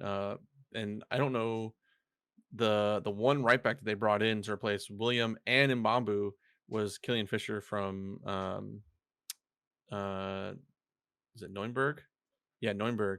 And watching Bundesliga, I've never even heard of him. So I don't know if they've done enough. Next CPL says Kovac won the Bundesliga 3 seasons ago. Wolfsburg to win it. Confirmed. We shall find out. Probably not win it, but we think they finish in 10th. Yeah. Is this 10th we have them at? I think we do. Something around there. 11th. 11th. Okay. Math. Which 10th place. Good at it. We have Gladbach. Borussia Mönchengladbach, who finished 10th last year too. Yep. So not a big change for them. They did lose Mbolo. They did lose what was the other guy they lost? Help me out here. Yeah, I'm gonna try. We had it written down here. Give me a sec. But yeah, you can lead into the next team and I'll tell you if you want. You said I got it. Ginter. Yeah, on a free. Mbolo, and Andreas Poulsen as well on a free. So 2 big names in that team that have left. And Bolo was kind of trending downwards in terms of production for them. Alexandre Playa has definitely taken over his primary striker duties there for the most part. But losing Mbolo is going to hurt, I think, that team more than it's going to help. But they didn't bring in anybody that makes you go, holy cow. They did bring in Itakura from Man City, who I don't even remember if he ever put a Man City kid on in a Premier League game. I don't think he did. And they paid almost $6 million for him. So I don't know what that's going on. But a team that, again, didn't really lose. They did lose Ginter, but he was aging as is. And Bolo was already second tier. So not a lot of loss, not a lot of gain. So I think they stay exactly where they were on the table. Yep. Just behind my next pick of Frankfurt. This one's interesting, yeah. I think Frankfurt misses European football by probably a game or two. But I know this is one that you kind of had a soft spot for. So if you want to take this one, I mean, so they bring in Jens Peter Haug, the Norwegian from Milan. He's only 22. They bring in Mario Götze, who, I mean, there's still a player in there somewhere, right? So it's very true. They brought in a few interesting players. Now Kostic is the big one. He is the life and the heart and soul of that team, I think, for me at least personally. They lost Dan Kostic? Yeah, I think he a lot of the it depends on the that hasn't been finalized yet. Yeah. Oh yeah, they sorry. Still have him. Yes. They still have him, but he is leaving to West Ham most likely. If if he does, that's what I mean exactly. So it'll be interesting to see how they deal with his departure. But I mean, for me now they're gonna have to juggle with European football, right, this season. So they finished Champions League football. Yes, not just European Champions League. They finished 11th last year. I don't know. I don't know what to expect from them. It's going to be, I think, the main thing for me is if Felipe Kostic does leave, which it looks like he might, how they replace him in that team, because he drives that team forward, and a lot of stuff goes through him. So an interesting team to watch. I don't know what they're planning, because they did bring in Lucas Alario from Leverkusen, but not really like a go out there and score you 20 goals a season type of forward. And there's really nobody else on that team that makes me go, he's going to get me some goals. Yeah. Kostic, as you said, was a lifeblood, and both creatively and in terms of putting the ball in the back of the net for this team. If he leaves, which, like you said, it looks like it's almost a sure thing. I don't think they're going to do enough to bring anybody in. it really makes me go, oh my gosh. Yep. And they're also rumored to lose Indica to AC Milan. Mhm. So they could lose a bright young center back who proved himself a lot last year. Yep. They also lost Danny DaCosta, who Yep. was On a free. really good right wing back who contributed a ton offensively and had the speed to recover. So it's going to be interesting to see if they can recover. I don't think, for me, they're going to be able to, with the complications of playing in the Champions League and probably just getting absolutely battered the whole time. I'll be surprised if they make it out of the group stages, to be honest with you. But they're going to have to play up through group stages, and then they're going to hit the winter window, and they'll probably lose some players from the winter window because of playing in the Champions League, Yep. drawing more attention. Yep. And something to keep an eye on, as Nexi says, it'll be interesting to see how Götze does. That's a big move for him. And that's a huge question. Are we going to get World Cup winning Mario Götze, or are we going to get Mario Götze who ran away to Eredivisie? So who knows? Who knows? I mean, I remember seeing a lot of people when he re-signed were just, Who the fuck is that guy? and then, Messi fans didn't want to see the clip. But, in my chat, when people started asking, I was like, play the clip. Messi fans cry, because that's World Cup winning Mario Götze. So, Yeah, that was a phenomenal goal. I hope that's the one we get. So 100%. Cool. But that leads us into This one hurts a little bit. European football. So we're going to start with Conference League. And I know this one hurts your feelings a little bit because you had higher hopes for this team, but I got Union Berlin. Taiwo, man. I think Taiwo leaving. I think Taiwo, it's a team obviously that I think most of us have a soft spot for. Losing Taiwo Owani, the Nigerian striker, to Nottingham Forest is huge. I think that is going to be that is going to define what happens next. They've brought in a few players, a lot of frees from the Bundesliga. Really good window for them. Yeah, really good window. So just looking at some of the names here, I'm not too familiar with this one. Jordan Sebachu from Young Boys. He's an American-French dual national. He's the most money they've spent. But they brought in Morten Thorsby from Sampdoria. They brought in Diogo Lecce from Porto. He's only 23. Danilo Doki, the center back from Vitesse. So, and then quite a few frees, like I said. So I don't know, man. I was hoping that they'd be able to cope with Taiwo's departure, but that is yet to be seen. A team that did phenomenally last year, I think, and finished 5th. I think they'll, it'll be, I hope they can stay in and around these spots here, but it might be a challenge for them. Yeah. And as Spencer said, Morten Thorsby, just a big, meaty dude in the midfield. He's a rock in the midfield. He's one of those players who, because he was playing at Sampdoria, a lot of the world don't know about him, but he can play holding mid, he can play natural midfielder, he can play attacking mid. He's dual-footed. He's a threat. I think that he's going to be probably their signing of the season. And I think he'll probably, and I have him down. This is my hot take for the season. Out of everything that happened in the Bundesliga this season, I think Morten Thorsby is going to be signing of the season. Interesting. I like it. Next EPL, our resident Polish says Puchacz. I can't say his name properly. Timotej Puchacz has transferred in, or his loan ended at Trabzonspor. They said that he's a pretty mid Polish left back. Guess he'll probably be a backup. Thanks for that input, my friend. Yeah, and he's also got a knock, so I don't know if he's going to be able to play at the beginning of the season. They said that he was expected to be back, but I don't know if he will be. And like you said, he's going to be second tier anyways for that team. But I do know that they have a ton of young talent on this team that's been playing together for a while.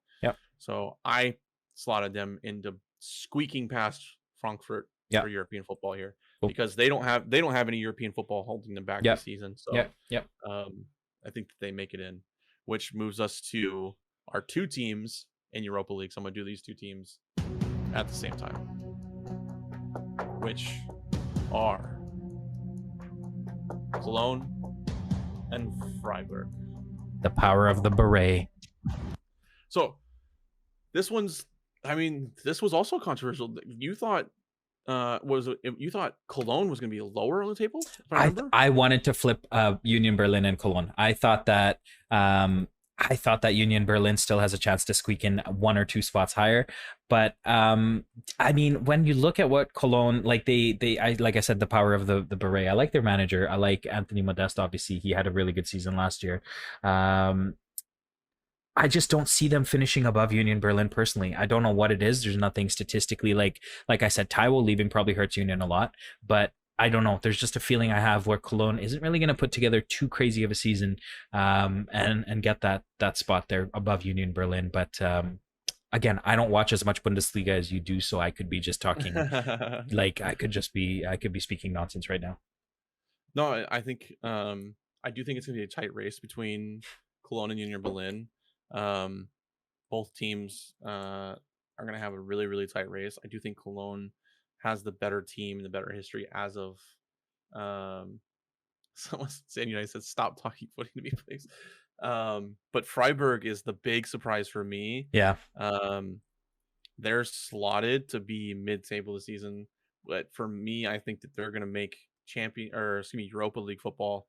Having bringing in Ginter, they lost Schlotterbeck, so when you lose a young player in Schlotterbeck, but then you bring in an experienced player in Matthias Ginter, a World Cup experienced center back, I think your team gets better. So Ritsu the Japanese guy, yeah, from PSV. So I think that he definitely Schlotterbeck's phenomenal, by the way. Sorry, I just had to.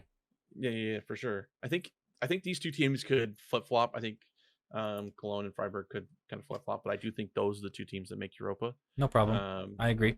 So I agree. But Champions League football, we're gonna go.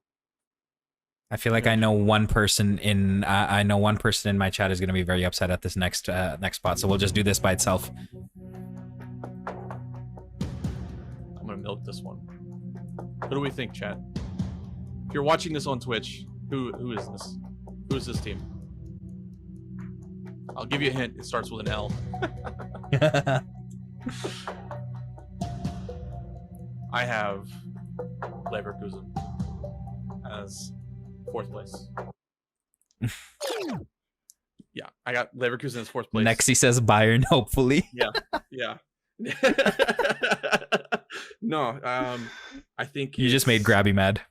Yeah, I know. Yeah, I think it's Leverkusen. I think the top 3 teams just have way too much muscle, to be honest with you. I think that's what it comes down to. I think Leverkusen are getting better. They're getting better and better and better. But can they ever escape the? They may not. They might not be game? Neverkusen. Maybe they'll be soon Kusen, but not yet Kusen. You know. But again, they're another team that didn't really do anything in the transfer window that makes me go Leverkusen's next season. You know what I mean? Yeah. Especially when you look at the next 2 teams that we're going to talk about. Yeah. I mean, Hlozek is a great signing. If Hlozek works out, I think that is a really good signing. 19 years old, absolute bully up front. I think that'll be great. But everyone they've brought in this year, like the 3 guys that I'm looking at right now are 19, 19, 19. So is it, like you said, is it this year? Probably not. But they're on their way. I think the reason, I mean, I know the reason I said not next year, and I think the reason they're thinking next year, when any player who plays FIFA or who plays FM or you play any football game anywhere, when you say Bayern Leverkusen, who's the one young stud that comes to your mind right now? Who stays there? Like who's still there? Who plays there currently? Who plays there currently? Come on, chat, help him out here. Is it Diaby? No, no, not Diaby. Someone said Chichiri. I'm timing you out. Oh, Florian. Bruh, how could I forget Mr. ACL? Yeah, I feel bad. Yeah. Who's going to be out until Which, by the way, end of September. Depending on how he comes back, because let's be very real, this was a huge injury. And I hope the best for him. But these kind of injuries change careers, and I hope not. Yeah. And that's the thing is people, when you come back from an ACL tear, not just a sprain, it's an ACL tear. This is a surgery repaired knee in a young player's career. I hope that he comes back, and I hope he comes back in the best ways because he was the next big thing in Germany. He signed a long-term contract, so the club have faith in him. But that was devastating. That was devastating when he got injured. Yeah. Yeah, and he was having the season of his life too. So yeah, him being out until September, I don't know if they're going to be able to fill that gap in the midfield. And then again, if he comes back, I think he might put too much pressure on himself because he's fighting to make the German national team. Yeah. So I don't know. I hope that he does well, but I do think they're never Kusen this season. I think they're. I think they're soon Kusen. They're soon Kusen. I think they're next year Kusen. So yeah. Which leads us to the next team on the list. Spam chat. Who do you guys think it is? What do we got going on here? Who do you guys think is third? I mean, there's only 2 options, right? Yeah.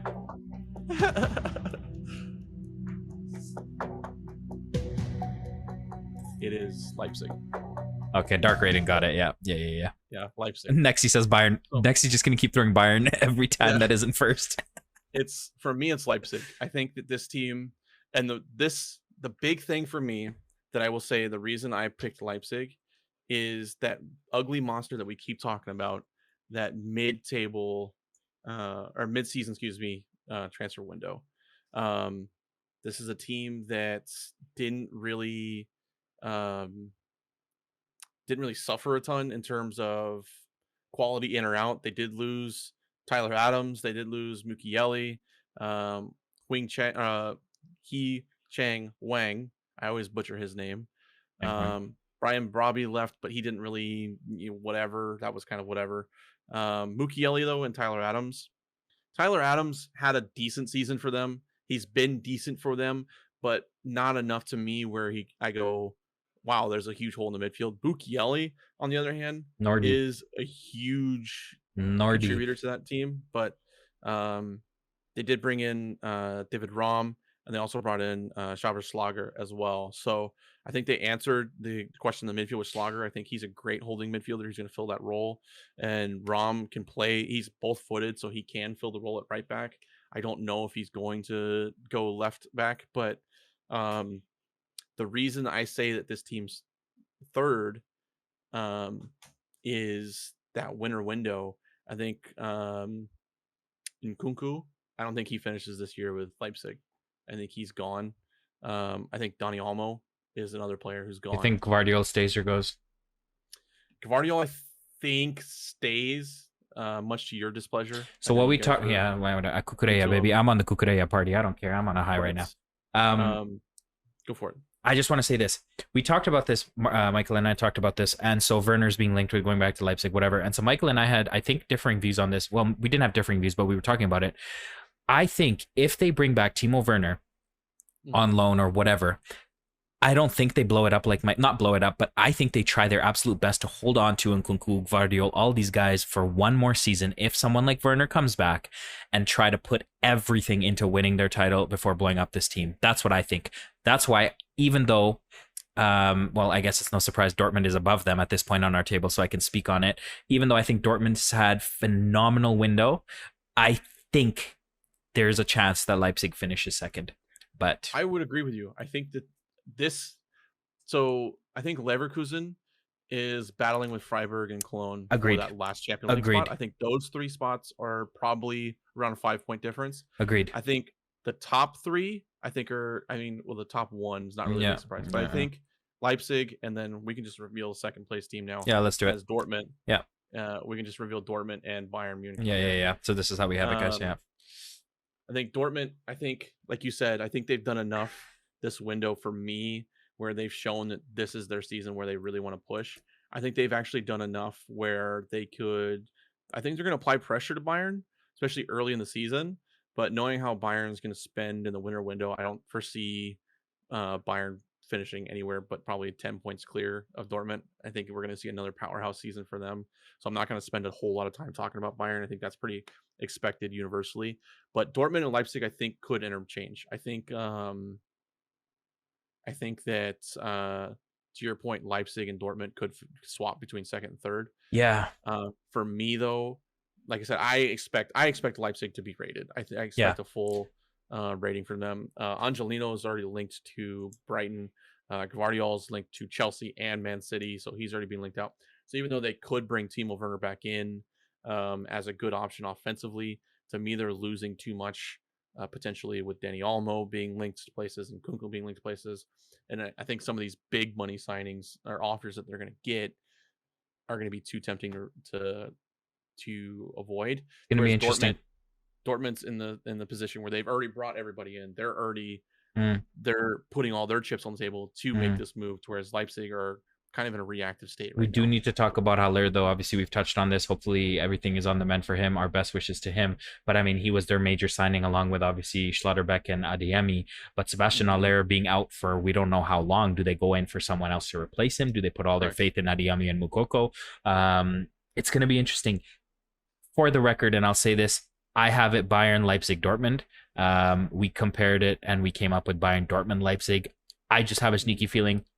But again, I completely agree with Michael. It's a matter of time before Leipzig gets absolutely gutted and raided. I just don't think it's this year, especially if they bring back Werner. That is the key to this whole thing. If they bring back Timo Werner, I think they keep this team as close to complete as they can and then let everyone leave next summer. Mm-hmm. Yeah, I think the second, third place is up for grabs. I think it's a domination at first place again. Like I said, I know the last couple seasons have been close. I think Bayern's done enough though, especially. I think that team wants to come out and make a statement. We are not Lewandowski. We are Bayern Munich. Yeah, I think that's the statement we're going to see from them. that's this interesting. Season. Yeah. So I just want to touch on 2 comments here. AJT says Dortmund are the most overrated team of all time. And then Nexi says what? Nexi Dortmund, not Bayern. I'm not dissing you. I'm saying Dortmund. No, yeah. Anyways, Nexi says this I agree with in a way, not really though. Nexi says probably what AJT was trying to say as well, but just adding on to it a little bit, saying I have zero faith in Dortmund. It's like a youth factory that also tries to stay in the Champions League for the revenue. I agree. I don't think Dortmund's focus anymore. I don't think so. Michael, you can't tell me that Dortmund goes out there every year.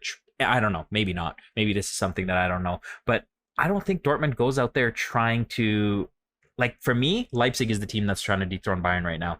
I think Dortmund goes out, sticks to their plan to a T, recruits perfectly, still finds a way to stay competitive. I'm not saying they're not a good team, but I don't think Dortmund goes out there thinking we will dethrone Bayern.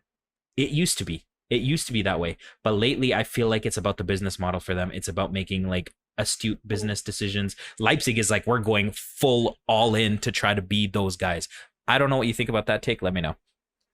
It's the Bundesliga, the way it's structured. Like, a lot of people don't understand how the Bundesliga works in terms of ownership and how, like, they have, like, their Bundesliga has their own built-in financial fair play. The 50 is that the like crowd, like the you were talking about the 50 plus 1 plus, like, the club can never not make a profit. Like, the club cannot be against making a profit. Okay. Like, if a Bundesliga team makes it has a negative season in terms of profitability, like, there's huge punishments from the league as well as from the German federation.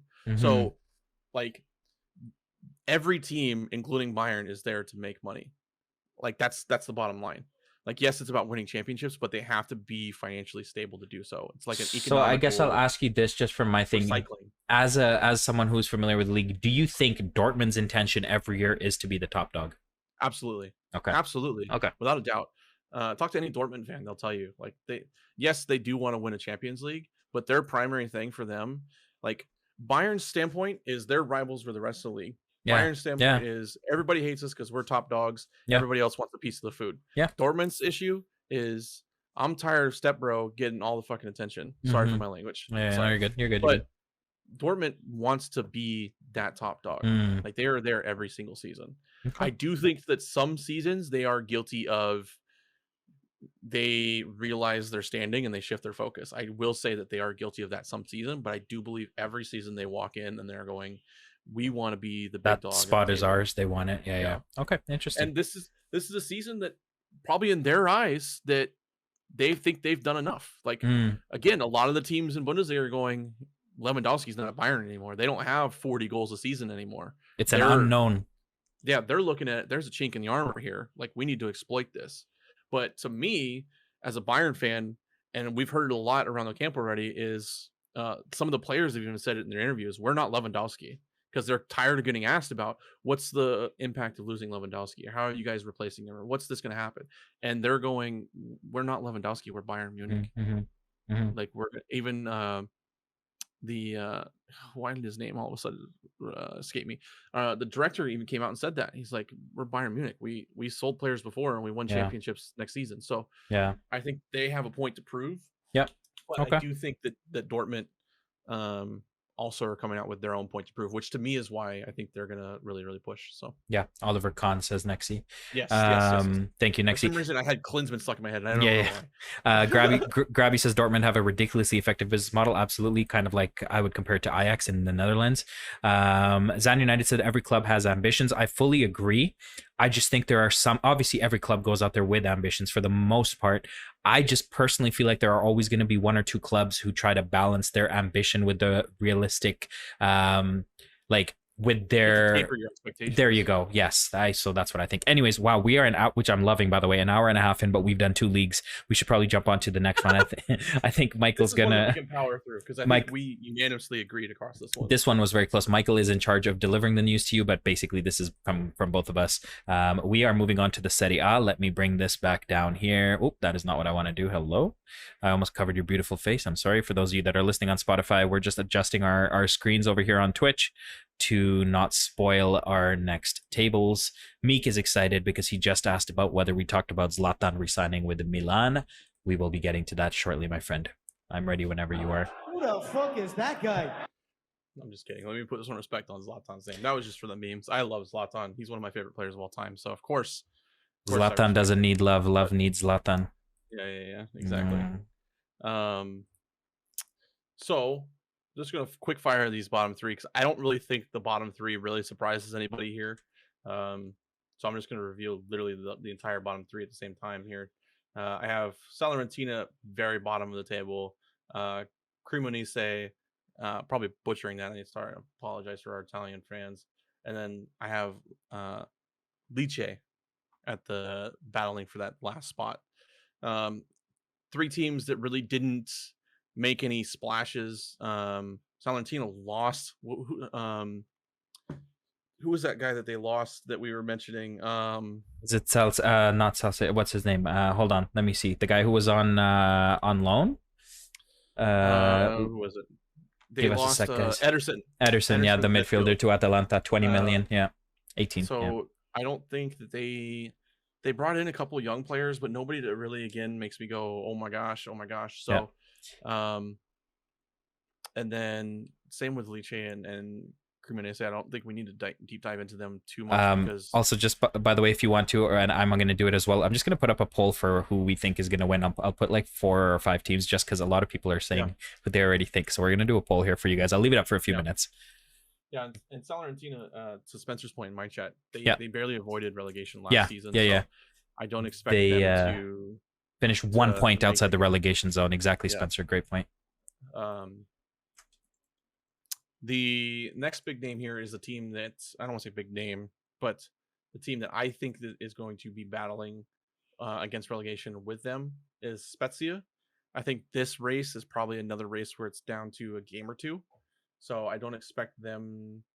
I have them predicted to stay up, but Ampadu. I wouldn't be surprised if they go down. Ampadu might be going there. They are sending. Napoli is supposedly sending Alex Moret, the goalkeeper, to Spezia, and then Napoli will try to get Kepa from Chelsea. So a couple of moves still that Spezia wants to make, but I fully agree. I think they're just hovering, if not in that spot. Yeah, absolutely. The next 2 we have is Monza and then Empoli. Again, nothing that really makes me go, oh my gosh.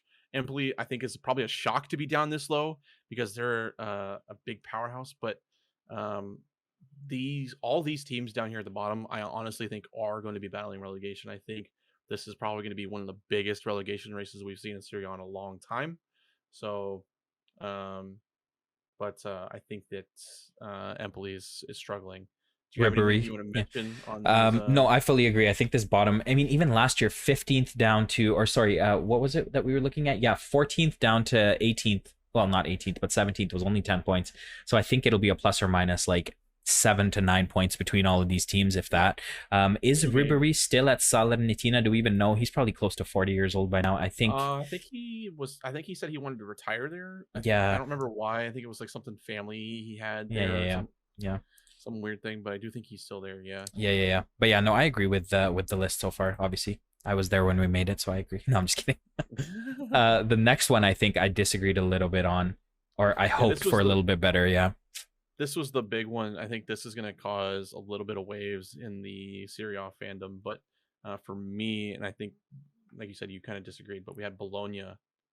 I wanted them 1 or 2 spots higher. Only reason being, they're just that annoying team that seems to find a result against the Inters, against the Milans. They'll find that one scrappy, late goal and just find a way. I don't know if they can do it often enough. Honestly, that's the main thing for me. So I'm not too fussed about this. Again, they brought in Tiate from they lost Tiate. Or they lost Tiate. Sorry, they've lost Tiate, which is gonna be interesting. Which is interesting because they had to do a purchase and sale. Yeah, he was on a loan to buy. Exactly. And they really offloaded him. And then they haven't really brought anyone in. I mean, the only thing is that their manager, Sinisa Mihailovic, has been there since 2019. I've watched them play under him. They're a well-constructed team. It's just the quality is lacking. So we'll see. 1964 is the last time Bologna won the league, says Next EPL. That is insane. Good idea for a save. I think Arnautovic and Orsolini are good enough to keep them from avoiding. Arnautovic is still a great striker. I think they struggle, but I do think that they avoid relegation. And I think they're a team that's at the right quality where I don't think they're going to be at a risk to really lose anybody one way or the other. They're just going to kind of coast through. Window. Agreed. So, just for what it's worth, Inter Milan got 3 votes, AC Milan got 1 vote, and Roma got 1 vote for who will win in chat here. Yeah. Pretty even split. Yeah. I like it. Yeah. All right. Next on the list, we do have another name that you kind of thought should have been maybe a little bit higher up the pecking order. Yeah, maybe 1 or 2 spots. Sampdoria, yeah, maybe 1 or 2 spots. I think Sampdoria did finish even on points with Spezia last year, which doesn't look too good for Sampdoria. But I think they're another team that just finds a way to get some scrappy results. And They haven't really brought in anyone too exciting. They brought in Filip Jurgic from Sassuolo. They brought a couple players in from Sassuolo, actually Francesco Caputo as well, but he's 34. They paid actually $3 million for a 34-year-old striker, which I don't know if I fully agree with. But they lost Thorsby, man. They lost Thorsby, right? They did lose Thorsby. And that's going to be huge, I think. So for me personally, the way I would have had it would probably have been Bologna above and then Sampdoria below. But I don't know. I think it'll be around the same. Nothing too deviating from this. I'm going to move the next 2 teams on the list at the same time. Sure. These are 2 teams that I think are probably actually going to be dead even in points. Yeah. Middle of the table here. We have Verona and then Torino. 2 teams who middle of the pack. I don't really expect any big performances from either team. I will say that Verona officially signed Simeone, so he's there, no longer on loan. But nobody else in the window that really makes me go, oh my gosh. They did lose Udage, which is weird because he's also now linked to Arsenal, if I remember right. Yeah. Tottenham, I think. Yeah, and there's one in the absolutely gutted the middle of their field with Zakanji and Casale going to Lazio. So I don't really know what their plan is long term, but and Torino, it's every year. Andrea Bellotti, does he stay? Does he go? And I think they, as much as people like to say there's more to Torino than that, he is their focal point. He is their guy, right? Samuele Ricci does come in from Empoli, though. He's a very nice player. He's only 20 years old. So he comes in for a decent fee, almost £8 million there. But the big thing with Torino, and this is what we touched on, man, they lose Bremer. He's gone to Juventus, a really good center back I enjoy a lot. Exactly. How do they fill that hole? Do they fill that hole? So many clubs around the world are looking for center back replacements. Chelsea, they brought in Lazaro on loan from Inter. He's a right back with a lot of work rate, and he's only 26, which is crazy because I swear Lazaro's been around forever. But I'm not seeing a center back that can replace Bremer. Not even replace, but come close to replacing Bremer. I'm a huge fan of Bremer at Torino. They lost a huge piece, so I think personally you could even throw Sampdoria above Torino for me now, and Bologna. I think we slide those down a couple, but again, we'll see what happens.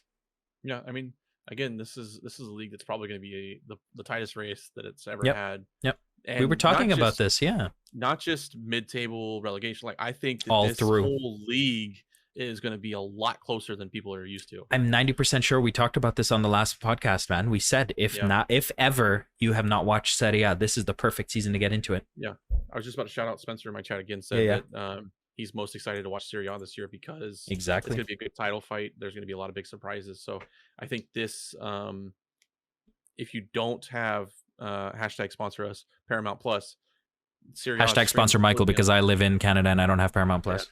Yeah. So, but it's you get all the games through them, and it's an amazing league to watch.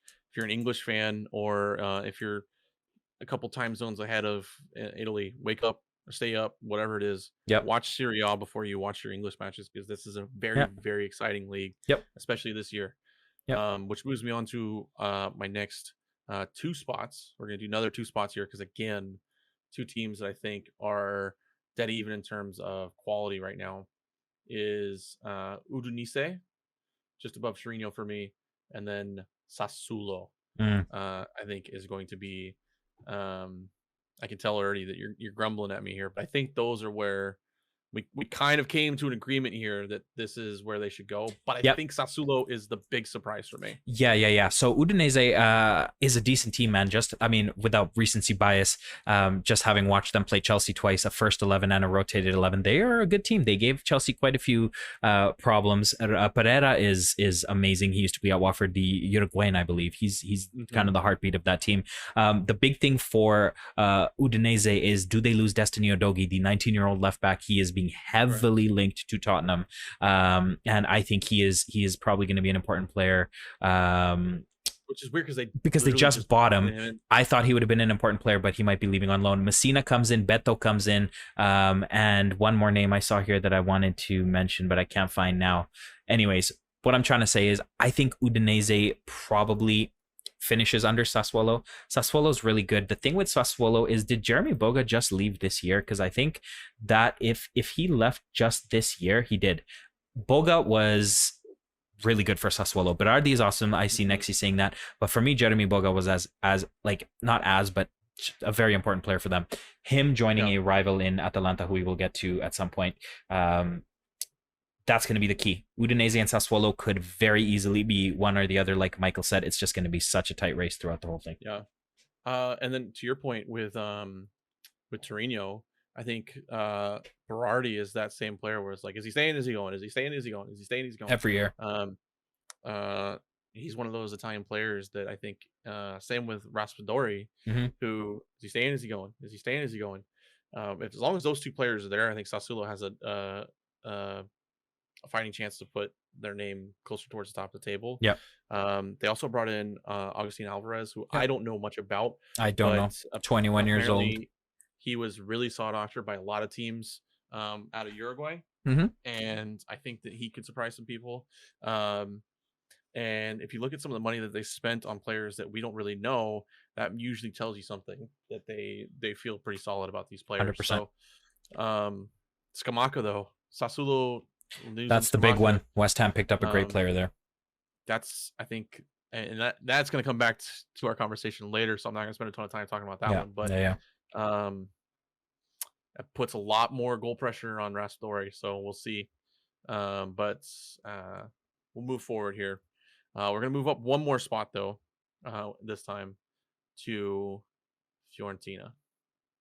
And I'm going to let you talk about this one because I know that this was one, again, that you were kind of like, but for me, I think they miss Europe. I think they do. Yeah, I think I kind of agree, honestly. I think I just wanted them probably actually a little lower. I thought they would go probably a little lower because obviously Vlahovic left. Fiorentina's good. Meek says Fiorentina's really good. They are, but it's going to be like, how are they going to, they probably will be able to cope without Vlahovic. To be very clear, they brought in Luka Jovic from Real Madrid on a free, which is a phenomenal signing. But I think exactly what Meek is saying in chat here, Meek Billion saying on Twitch, by the way, if you guys are listening on Spotify or watching on YouTube, we always try to interact as much as we can with Twitch chat. So if you'd like to be a part of this live, check us out, either of us out on Twitch. But like Meek said, Fiorentina's good, but the top of that division is just really competitive. And I think when you look at teams that but teams that will likely get into Europe, I think you could probably say Fiorentina is not one of them. Yeah. The big thing for me is, and Garen, I see your question. We'll touch on that at the end. But the big thing for me is they managed to squeak into European football last season on deadline day, or not deadline day, but final match day. So Hmm. I think that they, with the complications of having to play European football, I don't think that they are able to maintain their presence this season. Yeah. They did show me that they were able to still play top flight football without Vlahovic. Yeah. I thought they were going to absolutely sink, but as I said, they made Europe last second. They finalized Golini. They brought Jovic in. To me, the big thing for them was they signed Dodo from Shakhtar, Shakhtar. which Only he was touted, 23. he was touted by a ton of teams, He is very, including Brocolona. Mhm. So I think Spotify that, Lona, yeah. yeah, I think that that's going to be a huge, because he contributes a lot offensively. So Yeah. for me, I think they kind of balance out where they are, but I think Yeah. the impacts of playing European football drops them out of 100%. European football I next season. 100% agree. Couple of comments I just want to make sure here. Next CPL says, but can Jovic get back to the Frankfurt farm? Exactly. Also, while we speak about Jovic, Nexi says, also crazy. Real Madrid bought Jovic for 60 million and they let him go for free. Tough. I mean, big teams have that kind of stuff. Yeah. But still, just one that's never really worked out. He's only 24, guys. They never played him. Literally, he's only 24 and he never had a chance. So we'll see what happens. They never played him. He could pop off. He could be bought 120 million in a couple seasons. 100%. He pops off. Real Madrid buys him back. Yeah. He's one of those players that he has to be on the field in order to get production. So I think they've done enough to be top. By the way, tier, but Mika Billions loving your Brocolona reference. Yeah. Okay, let's move on to the next team then. All right, so we got European football. So Conference League. A team that just missed out last year. Coming straight out of Georgia from USA. It's Atalanta, sorry. Not Joseph Martinez playing there. It's Giuseppe Martinez playing there. The reason I do have them going into Europe is they missed out by 1 point. By the way, sorry to cut you off, but Nexi said Napoli ? He thought Napoli would be this team. Interesting. Anyways, go ahead. This is a team that they made good moves. So Demiral is officially theirs now. Meri Demiral, yeah. Jeremy Boga from Sassuolo. Boga is one of the best pickups, I think, in the Serie A this year. For me, it's Ederson. They brought in Ederson from Salernitana. It was a rock in the midfield. So I think they did enough. I mean, they barely missed out on Europe last season. Gasparini's an amazing. That's what I want to say. I don't want to cut you off, but I just want to say my 2 cents and then I'll shut up. Gasparini has been there since 2016. Amazing head coach. His DNA, his everything is imprinted in that team. So you know what you're getting with Atalanta. Yeah, I think they're getting away from the older players too. Losing Gosens, losing Gomez, like they're losing some of those older players. They still have 2 ancient strikers in Zapata and Muriel. I still love both of them, man. But they're also goal machines. Like, this team them. Next year is going to score goals. And finalizing the Demiral deal, I think that they have a rock in the midfield now with Ederson. Demiral, again, a rock at the center back. Ademola Lookman coming in from Leipzig too, who never really got his shout at Juventus. I think he has a chip on his shoulder. So I think that's the reason I have them edging into European football. Missing it by a game last year. Bringing in some of the names they did, and Gasparini really wants to reassert himself. No, I agree. I would argue even a position higher possibly, but we move. Yep. Which leads us to our Europa team. I'm going to do both of them at the same time. Let's go. Coming to you next, making the Europa League. We have Lazio, followed by Napoli. Which I just leaked a little, but whatever. Yeah. Napoli and Europa League. This one hurts me. It hurts me. Lazio. Okay, so let me. I think Napoli goes lower than Lazio. Go ahead, Michael. Run away with it. I think Lazio. I think they've done enough to make European football. I don't think that they're going to run away with it, but I do think they've done enough to they're on the climb. I think Lazio. It's time to buy stake in Lazio. I saw Garen, to answer your question earlier. You asked me what's a good underdog team to root for in Serie A. Buy stock in Lazio right now. Lazio is a team that is Michael's climbing totally their way up. impartial. He's never managed them on FM or anything recently. It's fine. I don't have any loyalty to them in real life. It was a football manager thing, but the buy stock in Lazio. That team is only getting better season by season by season. They brought in Romagnoli from Milan on a free transfer, by the way. That one is going to be absolutely insane when we review this season that Romagnoli came to Lazio on a free transfer.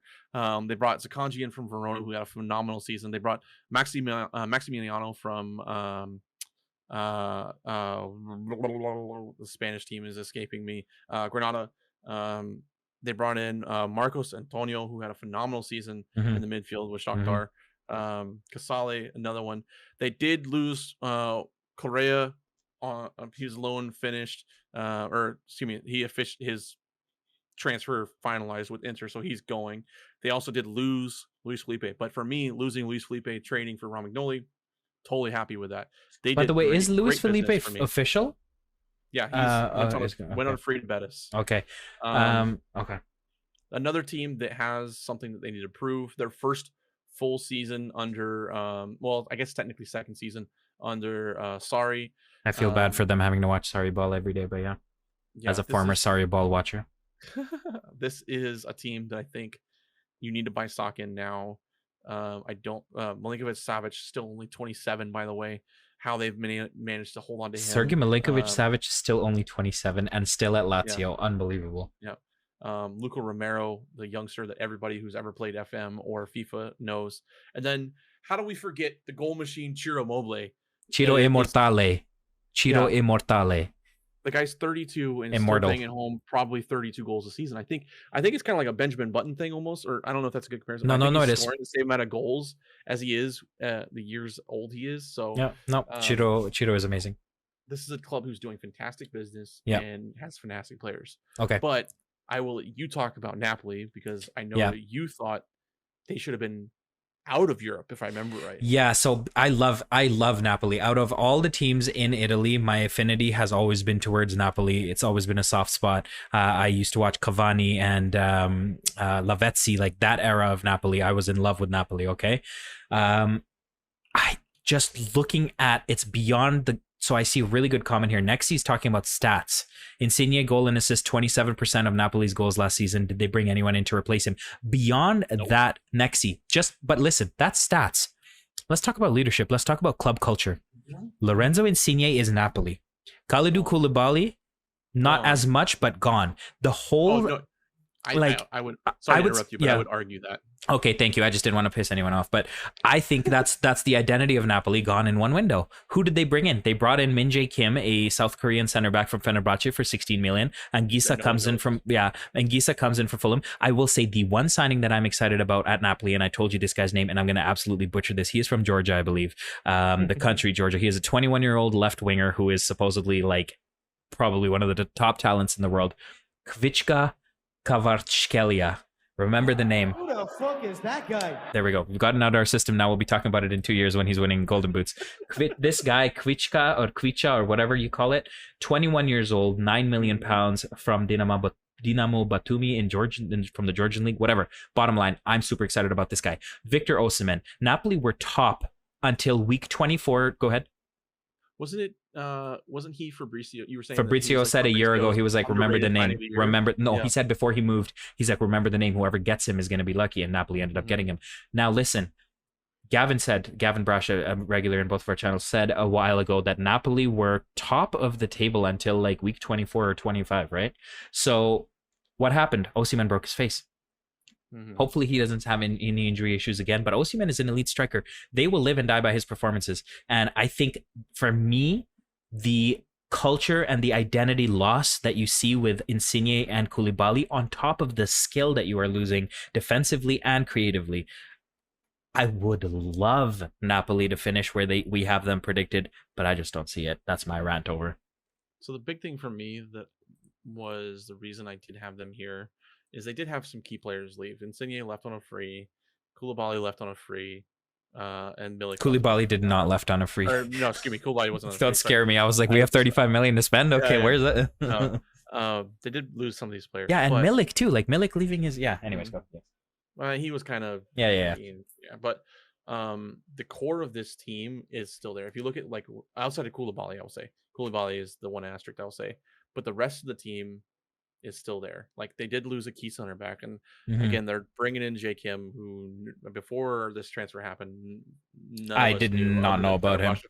Yeah, knew who he was, and if you say you did, you're a liar, or you watch a lot of Turkish league football, which isn't that weird because the yeah. Anyways, yeah. No, it's exciting, and it is an exciting league to watch. Yeah. But again, Osimhen coming back healthy.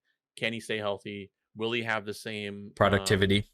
The same gusto to go and chase down balls and get in players' faces like he did last season. Poliotano, can we see the same production out of him that he obviously found last season? But their midfield for me is one of the reasons that I think that they're going to stay in the same production line. They have you like Anguissa coming into?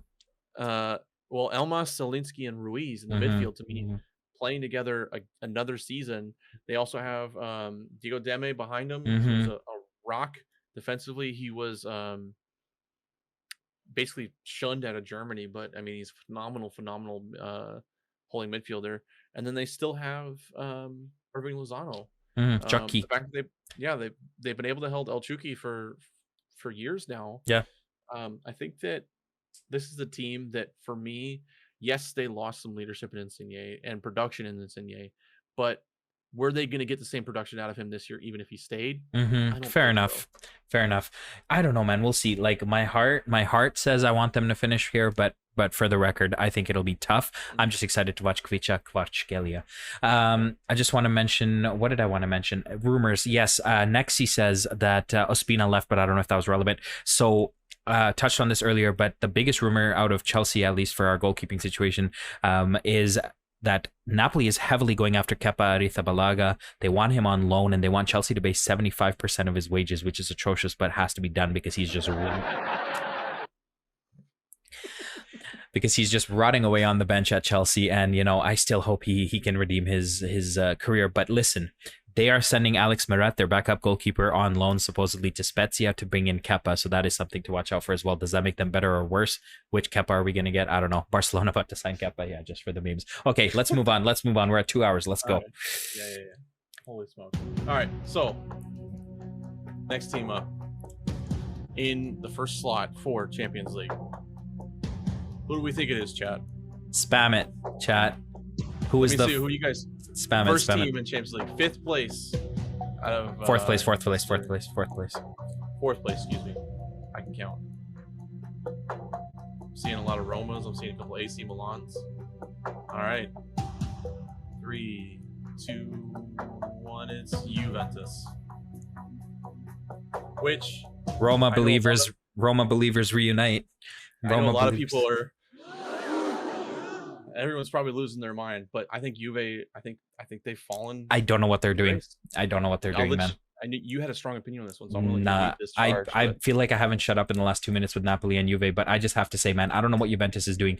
They bought Bremer in as their center back. Okay, they've lost Matthias de Ligt. They have lost de Ligt. They let go Demiral, which he didn't really get a shot. Whatever. They lost Dybala. They lost Chiellini. I don't know what they're doing, man. If yes, Chiesa becomes a permanent. They brought in Paul Pogba, who, by the way, is probably not going to play until 2023. Di Maria comes in, like I said. I think you like him a little better for them than I do. Phenomenal player. I love Di Maria, but I just don't see what he adds to a team that needs defenders. They have no defense. What is their plan? What is their structure? I don't know. I think for me, the Di Maria signing was a like for Dybala.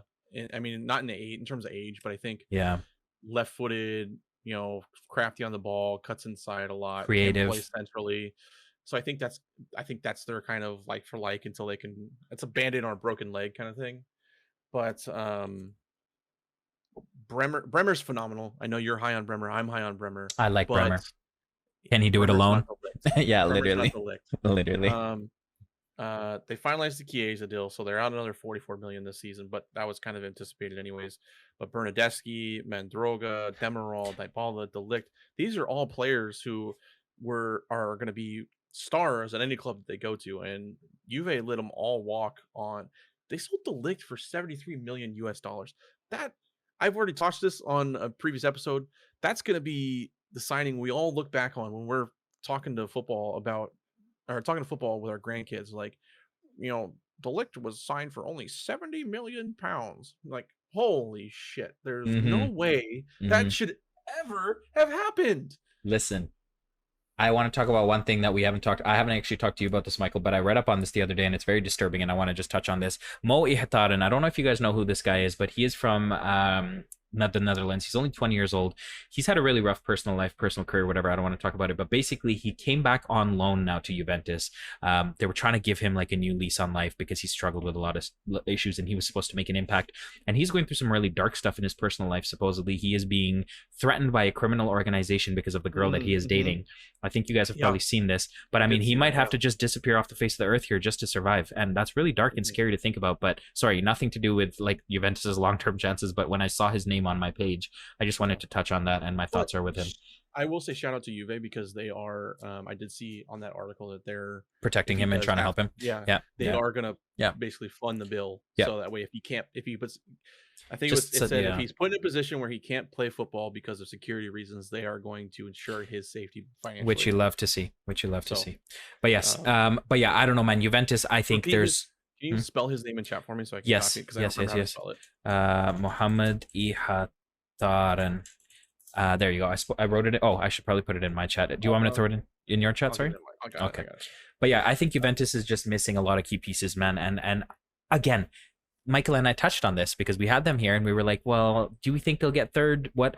And we said it's very possible that later in the year they'll go crazy into the winter transfer window and they just won't tolerate anything less than third or second, right? So a little bit of an asterisk with Juventus this low, but it works in my favor because I have some opinions about the people that should be above them. Which leads us to our next reveal. Which I wanted higher, by the way. For the record, I wanted higher. For the record. Who is our third place team? For the record, I want higher. Who do we think is third place team? Let us know. Also, I'm going to take this time, if you're watching this on YouTube and you didn't get to watch this live, pop your predictions in the comments section after you leave us a like. And if you're listening and if you're listening to this on Spotify, just say your prediction out loud, please. People won't think you're crazy, trust me. Just be walking around the airport. Yeah. Juve! But okay, so we have a lot of Romas and a Liverpool in there from Voreal. Third place, we have Roma. This one hurts. Boo, boo, boo, boo. For me, Roma to win it all. You know why? I don't. My chat will be able to hear this, but you won't be able to hear this. I am Jose Mourinho. It's Mourinho, man. He knows how to win. He just won that. Like, he did so well in Europe, albeit it's the Conference League, whatever. I don't care. This guy's a born winner, man. When you leave him at a club for 1 to 2 seasons, it's explosive. It's just like Antonio Conte. He knows how to win. It's messy when it happens, when it falls apart, but it's Jose Mourinho, man. Put some respect on his name. He's building a team around him that is great. Now, having said that, if they lose Zaniolo, who else? We were talking about this the other day, Michael. You and I were just talking about this, but there's a couple of players that if they lose, I think they will be in for a bit of I remember talking you off this ledge of them being first place. Yes. So so for the record, I think Roma sneaks in and probably gets top 2 ideally, but go ahead, Michael. You tell me why you think not. I will say this though, the latest rumor that's on the mill that Fabrizio leaked was that apparently they're preparing a bid for Wilfried Zaha. I remember Mourinho loved him when he was in the Prem, and he was trying to lure him to United when he was at United. If he can get Wilfried Zaha to Roma, I do think I have to bump them up a couple spots on this list then. But they are. He's also trying to bring Eric Bailly. I don't know what Mourinho's. I know Mourinho does love African players. Yeah. That might be it. But I think they're getting rid of Kluivert, which again they've loaned him out. He's been on a tour of Europe and he's joined Roma. Guess who just joined them? Gini Wijnaldum. I wish I had the soundbite for that. I wish I had Mbappe's soundbite for that. But they did sign Wijnaldum. So I don't think that but they're losing Vertu to make room for Wijnaldum.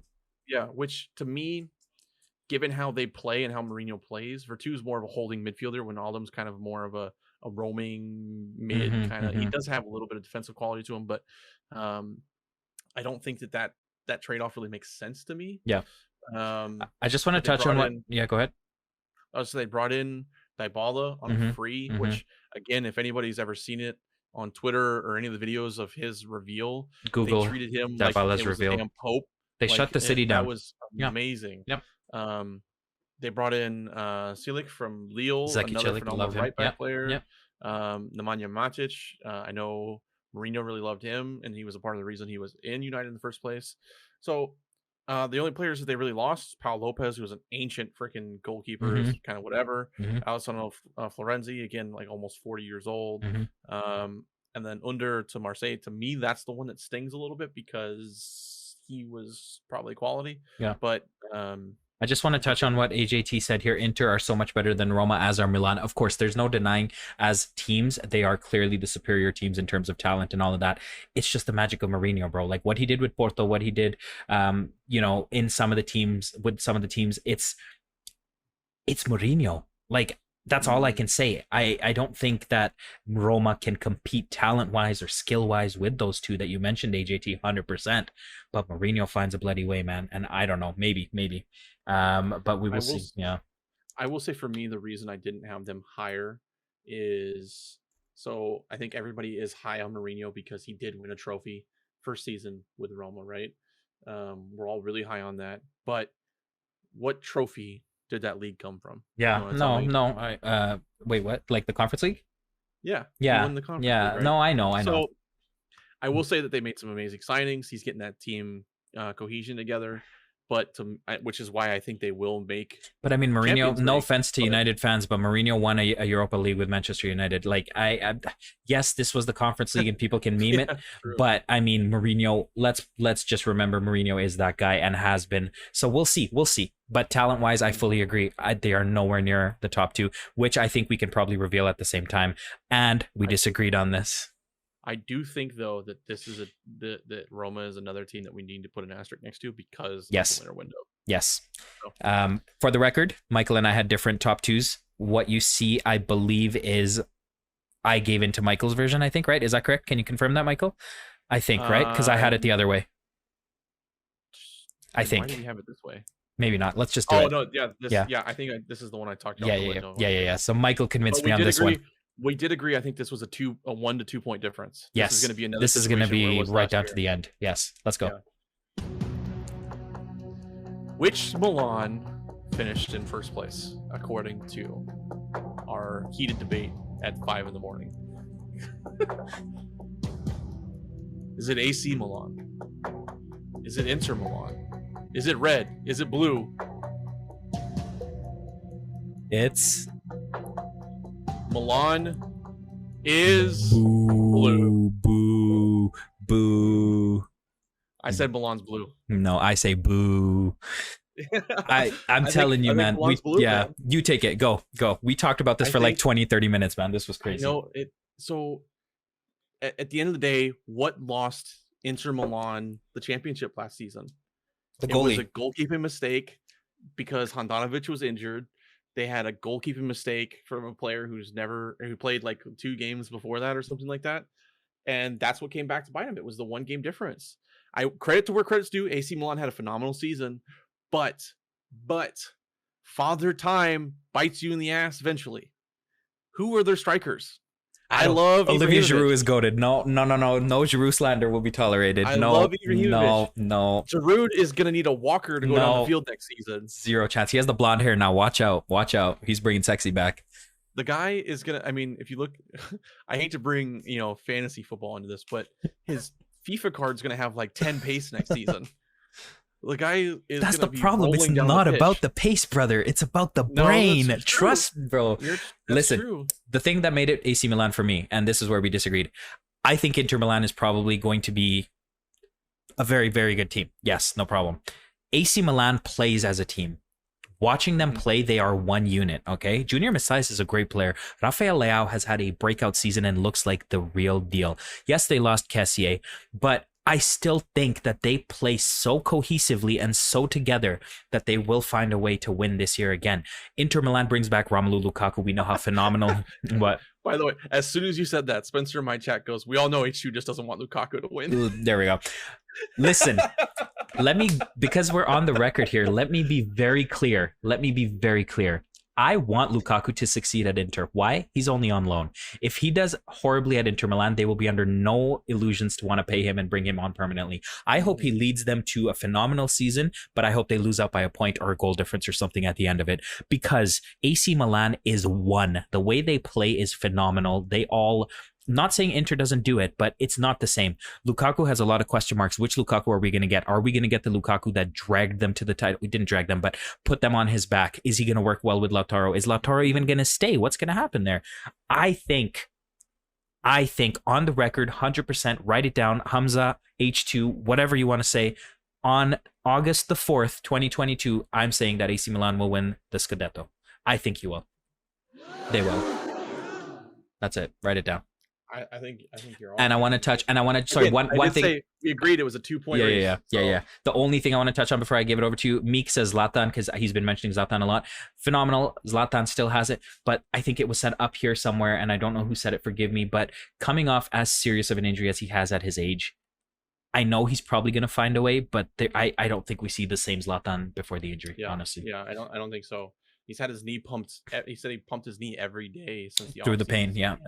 So I don't think eventually that's going to catch up to you. Yeah. I mean, eventually we are going to see Hercules step back a little bit, So now the reason I said Inter was, and much to your dismay, is Lukaku's back. I do think that and the system hasn't changed. Inzaghi's still there. The system's still there. Meek's throwing receipts in chat of I just see a title of the link saying Ibrahimovic shows off incredible physique.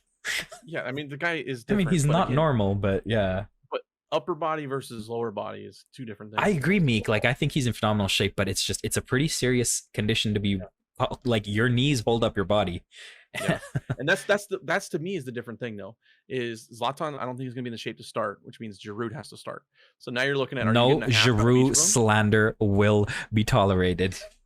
All right. Well, anyways, we'll see. This was an awesome debate, I think. Inter brings back Lukaku, who the last time he was there, I think scored 25 Okay, goals. my question to you is this. On top of Lautaro Martinez almost scoring 20 goals at the same time. Okay. Because Inzaghi played them both at the same time. Yeah. They were there. Michael, my question to you then, directly to you.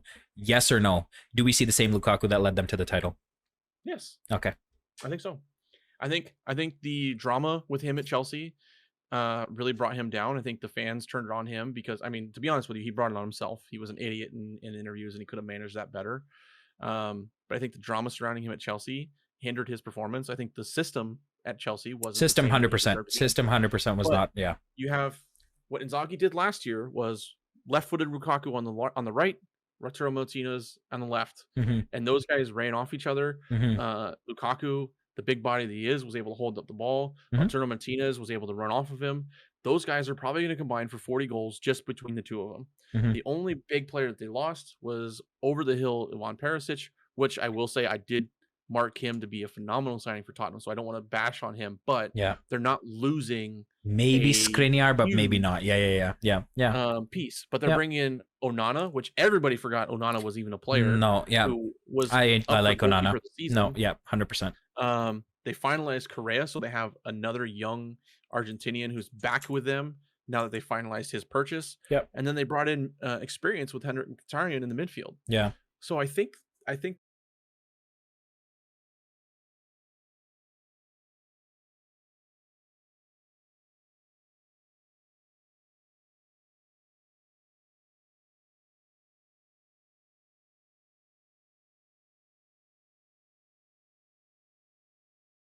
But I think it'll be 1 or 2 points, like you said. Again, I think it's a game. I think it's one game. Yeah. And I honestly pray that it's because of a Milan derby. I hope it's the last Milan derby, second half of the season that splits these teams. But to me, I think Inter does it. Okay, So- cool. Thank you guys. Okay, stream did freeze. If it does, always just refresh. I don't. I'm looking at my frames, but I will keep an eye on it. Also, guys, I want to say this. What is the takeaway from this conversation for those of you that joined late or are joining in and listening somewhere else on YouTube or Spotify a little later? Bottom line is watch the damn Serie A this year, man. It is such a competitive league. It's going to be. Oh, I'm dropping frames like crazy. Why is this I happening? think you're roboting, bud. I'm roboting crazy.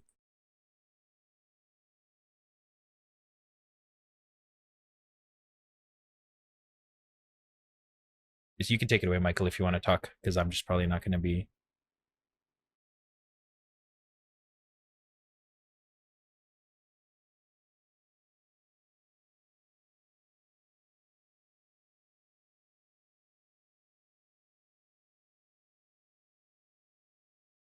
Yeah, literally, my kid upstairs is watching Paw Patrol. But yes, I probably just DOSed your kid, and I apologize. no, that's fine. I don't care. It's fine. It's fine.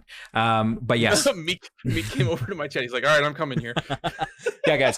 If we don't crash, go over to Mykal87, man, and show some love. But yeah, I think it'll. We're at 2.5 hours almost, and we haven't even got to the second last league here. So I think it'll be a great time to watch Serie A. Yeah. Make sure you watch Serie A. It'll be 1 or 2 points. Get your Paramount Plus subscription. # sponsor Mykal87 Paramount Plus. Literally. I'm telling you, get the damn subscription. If it's available in your area, get the Paramount. Even if you just do the first month free, watch Serie A. I cannot employ you enough to watch Serie A. Every single game is going to be exciting this season. 100%. I promise you. 100%.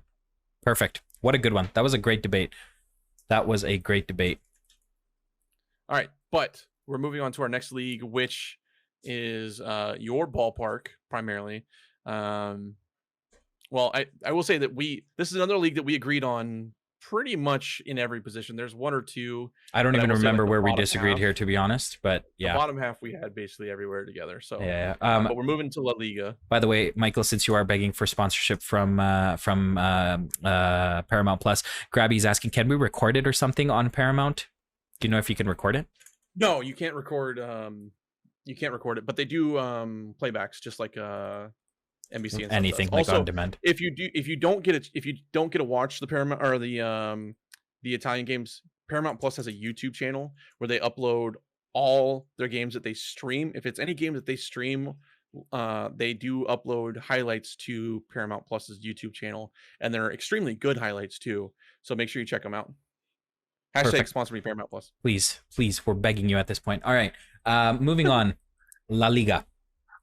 That is where we start. And I think when we look at the bottom of the table, we can probably do, I'm just trying to see here. Yeah, we'll probably do all 3 teams that we predict to get relegated. Probably just do 4, honestly. In one go. Yeah, actually, we'll go 4. Okay, so we'll go dead last in La Liga. We have Mallorca, the new boys in the league. They, wait, are they the new boys in the league?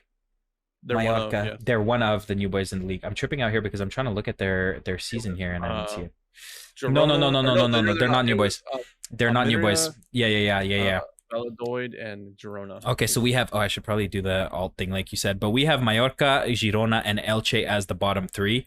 Everyone's trying to get a sneak peek behind here. I think that like when you look at some of the teams that were hovering around the bottom, I think that there's things to the right. Yeah, I'm okay. You know what we're gonna do, guys? We're gonna go all the way back down. Pro streamers, by the way. Michael, if you want to talk on these bottom 3 at least, yeah. These are 3 teams. Like the bottom 4 of La Liga are kind of in that yo-yo status where they come up and they go down. The financials for La Liga, the way they are, just as a whole, not just Barcelona, but all the teams, they kind of struggle with the registration. There's a huge gap between first tier and second tier. So I think these teams are kind of going to yo-yo a little bit back and forth. I think the big one for us was Mallorca. I remember we talked about it because they stayed up. They managed to stay up last season, but it was barely. Yeah. But they did drop a couple people. Yeah. In the transfer window. Yep. Which they didn't really bring anybody back in that made us go, oh my gosh. Which again, it's another table where the bottom 4 or 5 teams aren't really going to have any big signings that are going to make you go, oh my gosh. So probably 100%. Then I wish it was another team from Barcelona, but we have right above them Espanyol.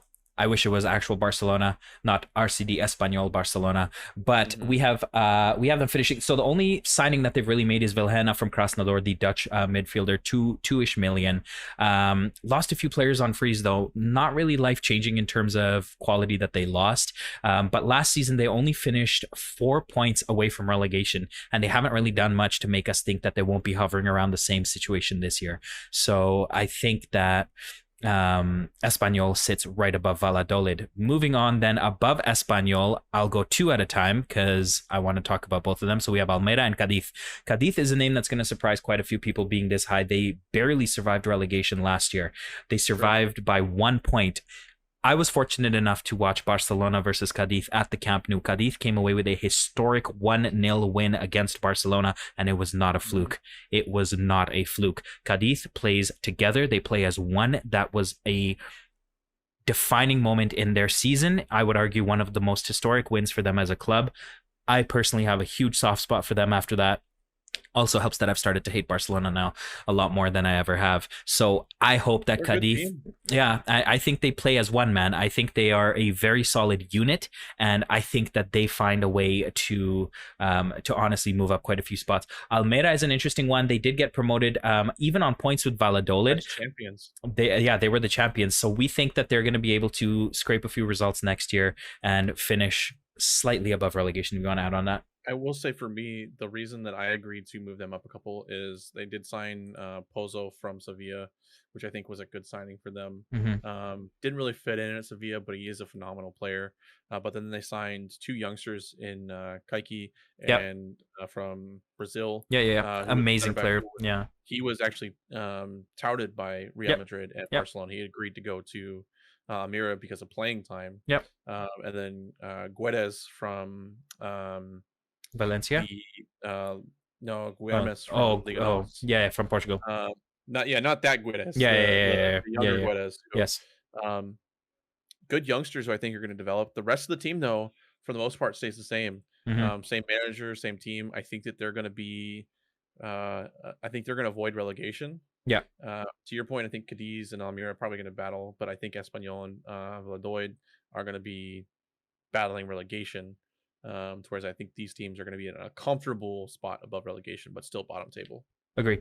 Next, we have a team that finished 12th last season. We have them finishing right above Cadiz here, Rayo Vallecano. I'm trying to see what my notes were for this one. I don't think there was anything that stood out too much with them. Nothing.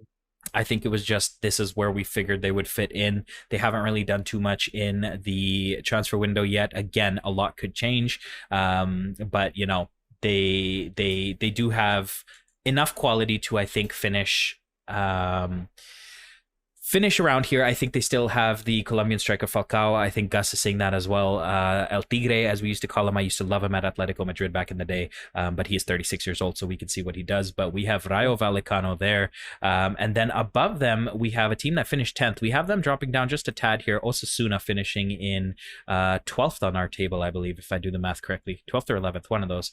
But Osasuna is another one, man. Like, they have really done nothing in the transfer window. They brought in Moy Gomez from Villarreal, winger, 28-year-old winger, and they let a few free players go, but they've basically kept the same team, the same coach who's been there for 4 years. It looks like we've kind of seen their peak. Osasuna kind of lives around this area in the table. I don't think they're gonna do too much to change that. Do you want to add anything, or? No, I think they're, again, the league being the starvation of money that it is for mid to lower table teams. I think, like you said, they peaked right here at mid-table. They might surprise some people and get some good results again, having the same manager there for a while. They brought in some players who kind of got bounced out of other clubs. They're kind of like that. They're almost like a Frankenstein kind of club where they scrap results with players that usually are bounced out of other teams. So I don't think they're going to go anywhere, but I mean, I also don't see them struggling with relegation. Finishing 11th, then we have a team that finished 11th last year, exactly in the same spot. We have Celta de Vigo. They have had a quiet window, but they brought in someone who I think will be a great addition. They brought in Oscar Mingueza from Barcelona. He's only 23, center back. I think he's a great signing to bring in. They did lose Brais Mendes, though, to Real Sociedad on a permanent deal. That one hurts a lot. And Emre Mor leaves on a free transfer as well, someone who hasn't really had his potential pan out. I think he was a Dortmund youngster, wasn't he, if I remember correctly, the Turkish Danish. But yeah, I think there's a couple of decent additions here. They brought in a young Swedish midfielder named Williot Swedberg from Hammarby. He's only 18. That's their biggest spending. But again, a manager who's been there for a couple of years. This is probably around safe territory for Celta Vigo, unchanged from last year. Yes, yeah, go ahead. Brais Mendes, I think, is the big one that is going to suck for them. Yeah. I mean, if you look at typically where he played and the position that he put into, I think that's really going to hurt them. But a lot of production on the wing from him last season. So, yep. Again, like you said, that not any. I don't think they're gonna do worse. I don't think they're gonna do better. I think they're in a comfortable spot. They're one of these teams like in this 4-team middle bracket right here, where I think they're gonna all kind of do 1 or 2 games apart. So we breach into the top 10, and a team that we have jumping, who finished 15th last year, actually in the real table, 15th in the league. We have them jumping to 10th. That is Getafe. Borja Mayoral comes in, 25 years old. Luis Milla comes in, and I think those are 2 great signings. A couple guys from Granada come in, Luis Milla and Domingos Duarte. They are proven players in the country. They didn't really lose anyone. Their biggest person they lost was Matias Oliveira to Napoli on a £9 million deal. But other than that, they have Quique Sanchez Flores, who had a rough time in the Premier League, but is a decent enough manager. He's been there for about just under a year, a little, like, he has time now to his first full year with him. His first full year, exactly. So I think they make the jump. Honestly, Getafe is a team that was like 3 or 4 points behind the teams we've just listed here. So I think if they put it together, yeah, exactly. Getafe, the team Messi scored that famous goal against. That's how I remember exactly. No Messi to terrorize them in the league this year. I think Getafe breaches into the top 10. Moving on. I think so. Go ahead. I don't. Anything you want to add? I think the big thing is, like you said, the coach. I think getting that first full season under that head coach, I think is going to make a big difference for them. 9th this year, same as 9th last year. We have Valencia, a team that has just so much history, but is just, I mean, it's become a meme by now how much they've been struggling with the ownership group and everything. Gattuso's in charge, an absolute firecracker of a manager. They brought in Hugo Duro, from Getafe, 3.6 million. They brought in Samu Castillejo from Milan on a free. So those are, I would say, 2 sneaky signings. But other than that, I mean, it's going to be interesting to see what they do. I think Brian Hill, is he permanent now at Tottenham, or is he coming back to Valencia? I can't remember, but if he comes back, I'm not sure. But they just missed out on Lucas Torreira, by the way. Yeah, just that. And isn't Elex Moreba part of the Valencia squad now? He was just on loan at Leipzig, but he's coming back to Valencia. So I don't know. I think that they may deserve 1 or 2 spots higher, but this is probably fair. What do you think? I think given the teams that we have above them, that's the thing. I can't fit them in. I would put money on they're going to miss Europe. I don't know how many places higher I'd put them, but I do expect them to miss Europe. Yeah. That should be okay. I think I'm okay with that. Next, same as last year, we have Athletic Club de Bilbao next. We have FM Cheater in here, who is from the Basque region. I'm not sure where his footballing affinities lie, but I mean, this is a team that just always finds a way, man. They're a solid team. The 2 Williams brothers are so exciting. Iñaki Williams has been, such a staple at Bilbao, and now his younger brother is joining in as well. You don't expect to see too much activity from them year by year. You never see it. You just see them quietly doing their thing, and I think you always have to pencil them in around. There we go. Opa Bilbao, says FM Cheater. I mean, I think, they could be arguably around here or a spot higher. I think for me, the big thing with them is the squad didn't really change. Yeah. I mean, a lot of the players that they brought in are players that were just long depth players. Nobody that really is going to make an impact this season. players that they lost, same kind of thing. Nobody that they're going to really miss. The big asterisk for them is it's the first year with a new coach. Yeah. Ernesto Valverde is. How many times have we said that tonight? He's got history and he's done well in the past. Will he be able to do that again? I think he has a squad that's hungry for European football. I think though they miss it probably by at least 2 games. Yeah, I can see that. I can see that. Next, we have now in what position are we at? 1, 2, 3, 4, 5, 6, 7th place. So we're getting into Europe now. And this is for the Conference League spot. We think. Are you ready? Oh, that was the most not suspenseful flick by me. Oh, did you already reveal it? Yeah, I did. My bad. My bad. That's why I said oops the moment I did it. We have Real Betis in 7th. Michael, you want to talk about it?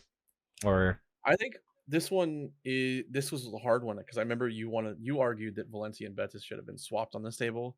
I'll say that outright that I do think that they could be swapped, but I mean they won the Spanish Cup last year. They did. Very big win for them. Which isn't an easy tournament to win the way it's structured. So I do think that they have proven that they have a team that can win trophies. They're still trying to. The interesting thing for me is they're still trying to finalize the Hector Bellerin. They still have the Rat Fakir in the midfield.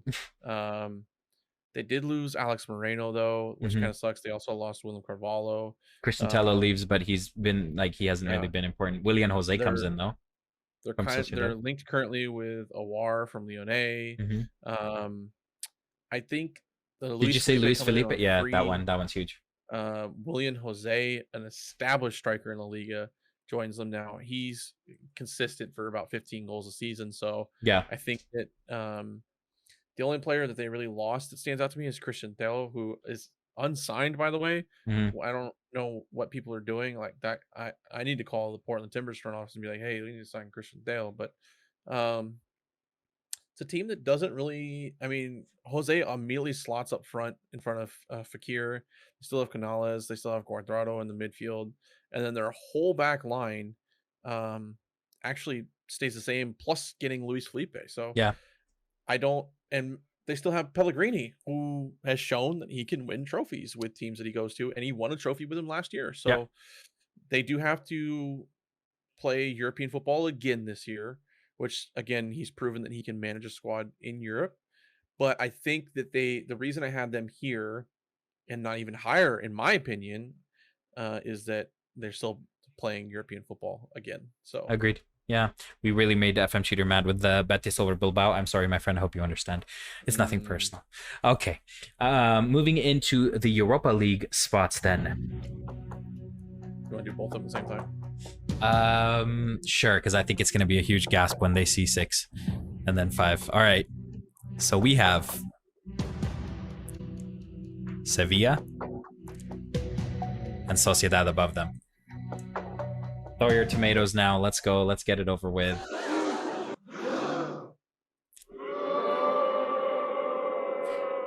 Now, Sevilla are perennial European.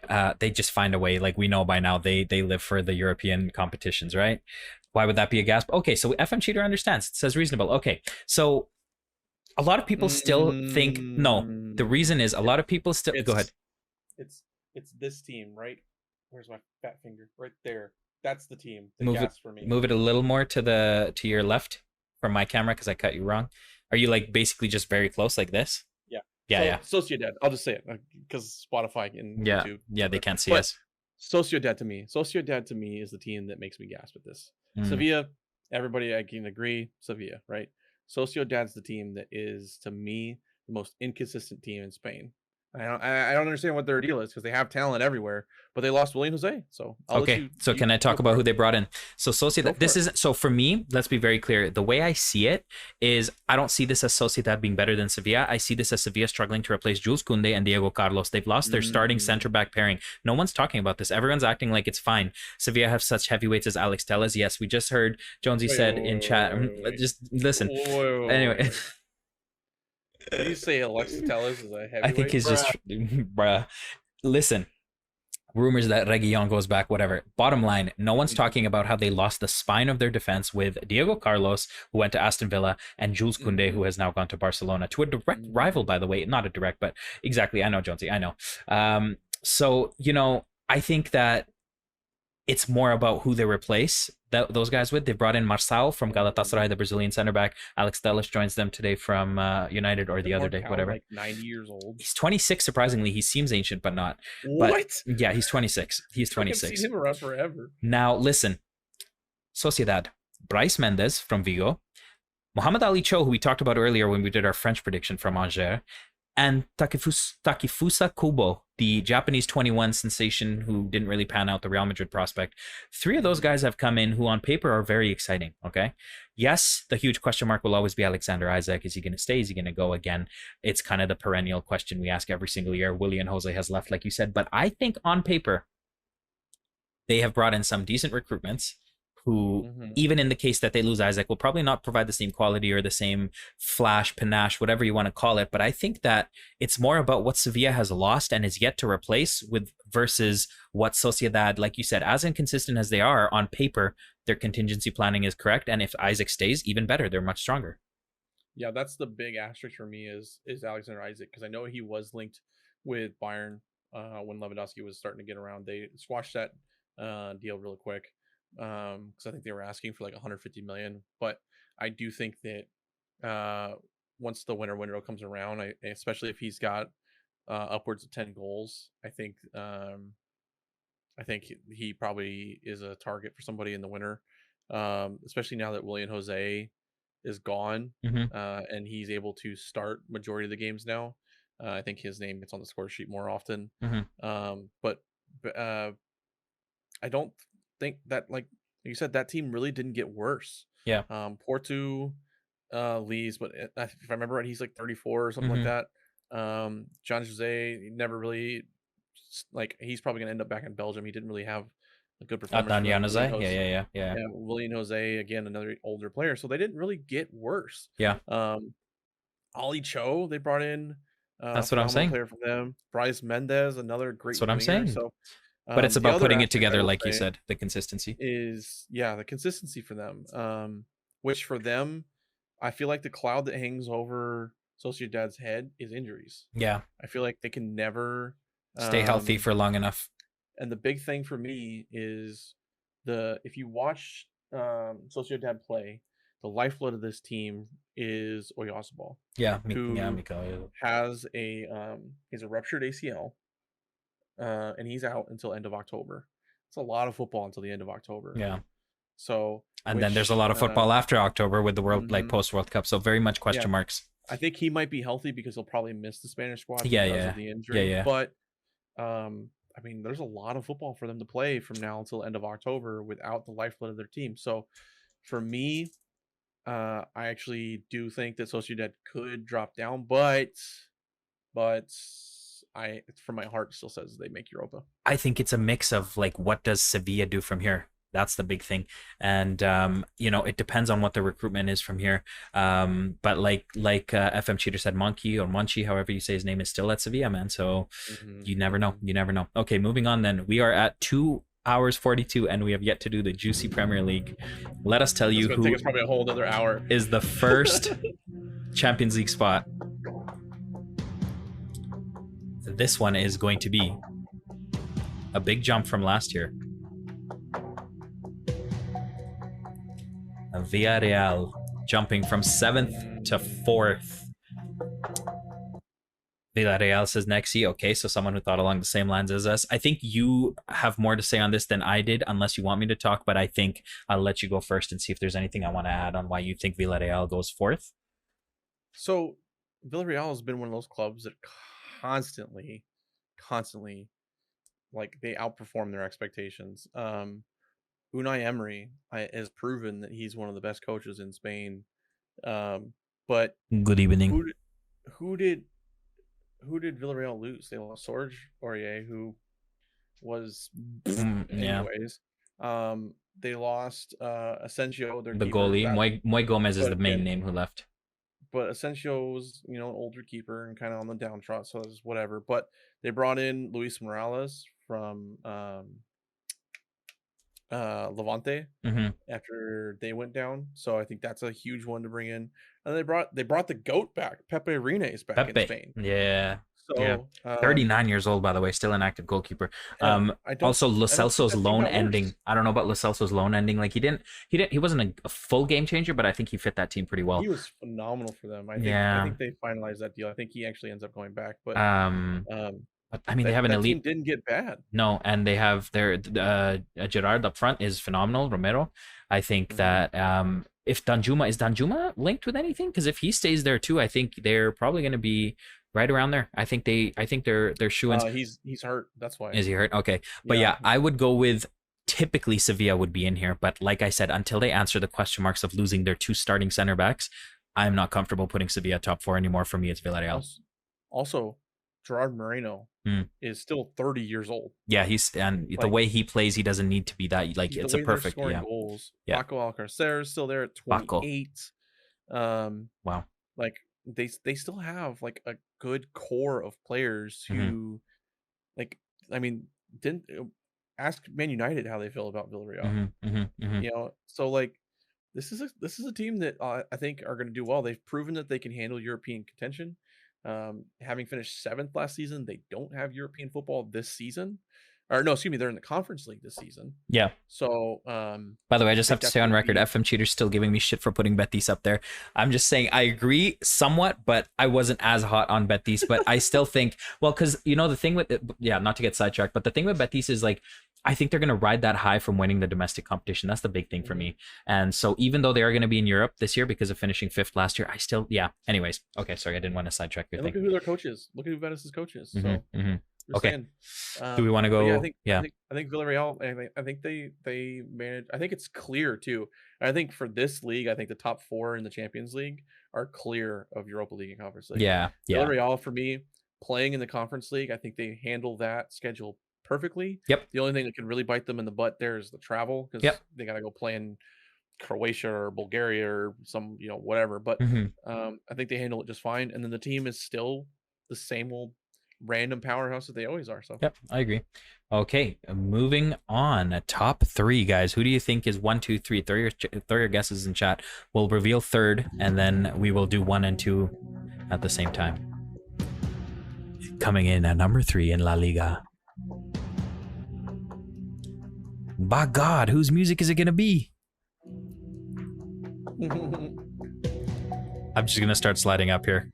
And then we'll wait for the comments to come in after. For those of you listening on Spotify, we're slowly revealing the 3rd. We have Atletico de Madrid. Diego Simeone. Diego Simeone has been there since 2011, by the way. Let that sink in. With 12 center backs in every game. Axel Witsel. Axel Witsel for me is a very good signing. Underrated, underappreciated signing, by the way. Yeah, I think that's what I'd start with. If you want to talk about players who fit the system, who fit the manager, who are gonna fit like a glove for that team, Axel Witsel's one of the signings of probably the transfer window so far that nobody talks about, but is probably up there in probably top 10 signings in this transfer window. Yeah. In my opinion. Yeah, which no, I agree. Cares about, but... No, that's why I literally led with Axel Witsel. That's all I said. I revealed it and I said Axel Witsel. I think we know what we're going to get with Atletico. You're going to get the running. You're going to get the running till you taste blood in your mouth. You're going to get the play for the team, die for the team, die for the badge. It's Diego Simeone. He's been there since it feels like 56 years. You know what you're getting with them. And now they add someone who, chef's kiss, fits their style. They also bring in Nahuel Molina. I would be the first to say I did not follow him at Udinese, so I'm not sure what he brings. Samuel Lino from Gil Vicente in Portugal comes in, though. Looks to be a decent enough player. Saul returns from his loan. As much as he's memed, he's a decent player, man. Like, there's a player in there. And he wanted a challenge, but he's probably going to be kind of in the same position as he was, which is like why he wanted to leave Atleti in the first place. But yeah, I mean, for me, I think comfortably Atletico Madrid gets 3rd place. Yeah. The big question that's looming over Atletico to me is who do they get to replace the production that Luis Suarez gave them? Yeah. Because they haven't really signed anybody that's going to do that as of yet. Yep. If Morata does come back, that's the question mark. That deal, and if he does come back, what version of Morata are they getting? Griezmann's still on a loan, which Angel Correa, can he play? João Felix, does he come back from injury and is healthy? Lots of question marks. There's a couple question marks, but to me, there's nothing there that makes me go, Derails them. wow, Exactly. this team is terrible. Exactly. So, and then they brought in Molina from Udinese. Yeah. Yep. Cool. All right, guys. This is it. This is it. Is La Liga champion? I will say, I think we unanimously agreed on this one. Yeah.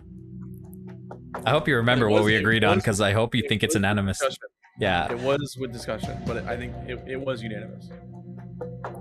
Are you ready, guys? We'll count it down. 5, 4, 3, 2. I always liked Apple Music better anyways.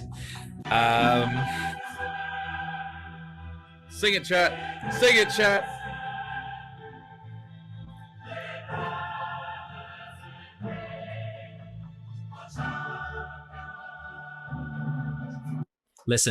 Listen, before I say anything, you guys know what Barcelona does to me. Listen, yes, they've recruited phenomenally. Yes, they have all these things. There's going to be there's too many clouds hanging over that club. There's too much distractions hanging over that club. No one knows who wants to be there, who doesn't. Childhood dreams becoming, oh, we're not going to pay you now for 5 years. Like, it's a mess. They cannot get away with this. I don't want this. This topic can be like a 3-hour conversation for me. So I'm just going to leave it at Real Madrid. It's not personal or anything. It's not personal. I don't feel hurt or anything. No, but honestly, I think what Barcelona is doing is extremely entitled.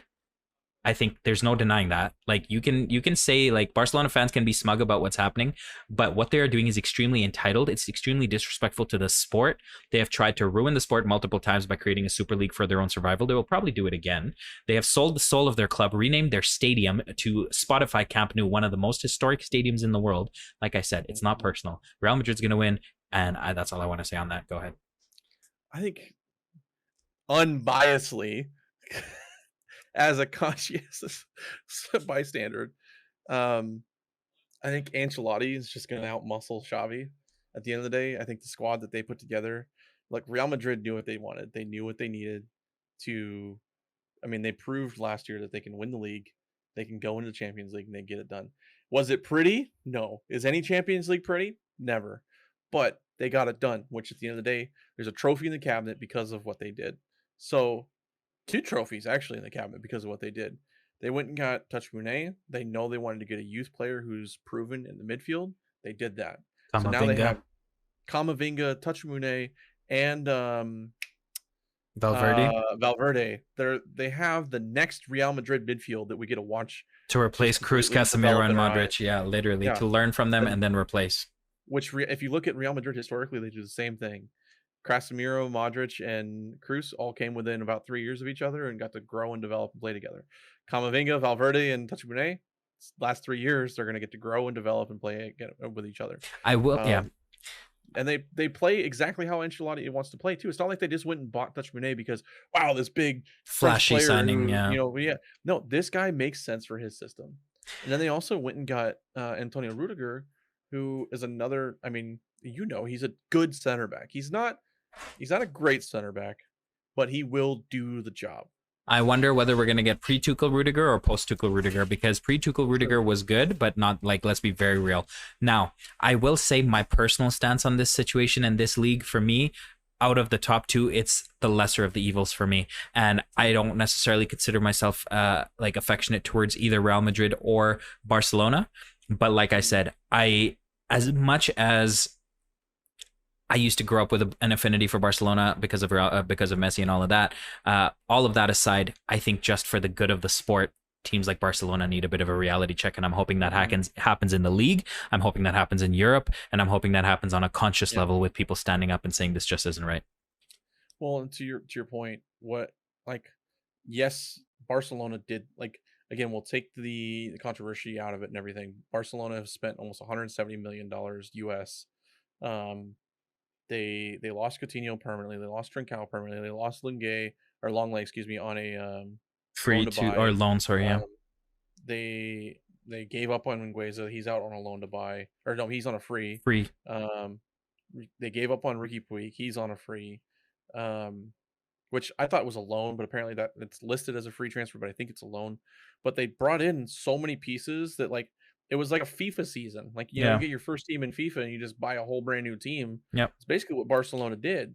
Like none of these players, like especially how some of these players are coming in late, they're not really going to have a whole lot of time to mesh. And they're not going to and learn Xavi's system, which isn't an easy system to learn, by the way.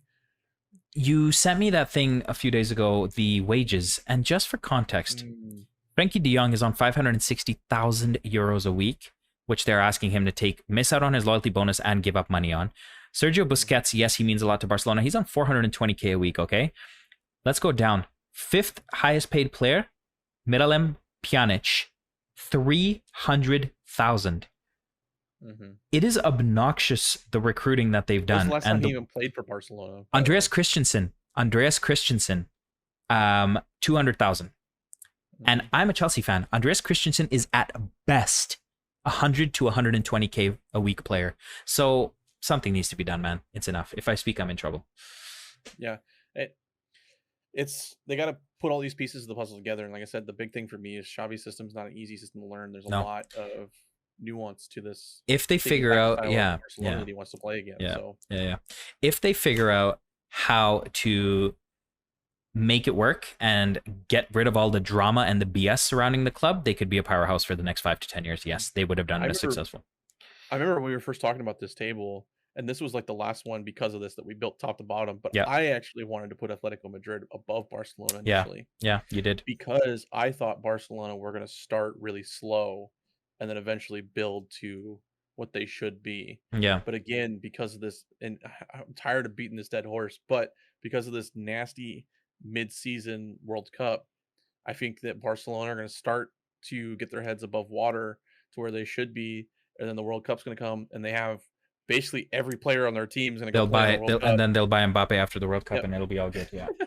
And then they come back, and then are they going to have legs under them? You know, and then I don't know, man. I honestly thought they could have finished third, but I will say I did select Real Madrid to win. I think Barcelona and Atletico Madrid are going to be a closer race than Barcelona and Real Madrid. Agreed. I think so too. Hosh Flana says in chat here on Twitch, please also talk about how much Gavi is paid. He wasn't on that list, but let me know because I don't know how much he gets paid. And FM Cheater with a nice way to wrap up our conversation on La Liga. FM Cheater on chat, who is a native, or I guess from Spain originally, currently living in Australia, says flip the table. And I think that's about it. Mallorca to be champions. Mallorca confirmed La Liga champions. Let's go. All right. Mykal and chat, I'm going to ask you, I guess I'll ask Mykal because I'll get the response before, but do you want to do a quick 2-minute break before we do the Premier League, or do you want to just dig into it? We're almost at 3 hours here. What do you guys think? Do you need a I'm good. I'm chilling. Break? No, I'm chilling. I'm good. You're good? Been sipping on water. Let's go. Okay. Let's just knock it out. Let us do the big one. This is all that everyone cares about. Don't forget to hide your box first. I'm moving my box. Imagine I ruined the biggest one. Oh, but this one's going to have to be bigger. Right. Mine's fine. Mine's good to go. That's it. I'm scared here. Don't look, guys. Oh yeah, you're just cover the whole window and then shrink it down. Yeah. There we go. Oh. All right, let's go. I don't care about the Farmers League, which sorry. I thought this was the Farmers League. Never mind. Okay. This one I'm not even going to pull. I'm kidding. I'm a Chelsea fan. I can't. Anyways, listen. I thought you were gonna play groans when I said Chelsea fan. Do I want to just speak from the heart on this one, or do I want my sources up? Probably just a bit of both. Whatever. Let's go. How are we gonna do this? I feel like we're pretty similar. I got my sources up for most of this, but I think this is a league that's gonna be mostly by feel and heart. There was a ton of teams that we agreed on. We'll say that, chat. There was a ton of teams that we agreed on, but there was also I kind of played snake a little bit, and I went back after H2 and I agreed on this, and I went back and flopped some of them because my heart led me a little bit more down a road. But okay, so you actually changed. Okay, because I didn't know that. So the last time, so for those of you that want to know, we discussed this. We sat on the phone on Discord. Sorry, not on the phone. This is in 1964. We were talking on the phone. Yeah, best friends. Just we were faxing each other. Yeah. Listen, no, you hang up first. we talked about this for like a good 2 hours a couple nights ago, and what we did was we had 20th to 7th as one table, like you've seen for the rest, and then 1st to 6th we branched off. But I guess what Michael's done now is made his own column, and I've made my own column. So this should be interesting because this is the first time I'm seeing this. We haven't talked about this, so let's go for it, bro. Do you want to go first? Yeah, so this is gonna be as much a surprise to me as it is to Michael because I haven't seen his. I feel like we should just leave this music on the whole time because just leave it. Yeah. The bottom of the table is different. This is the first one we have different. Let's just do one position at a time. Bottom of the table. By the way, my column is the one by my camera, and Michael's is the one by his. See, there's a reason I did that. You're smart. 200 IQ. Anyways, bottom of the table. 3, 4, 5. Boom.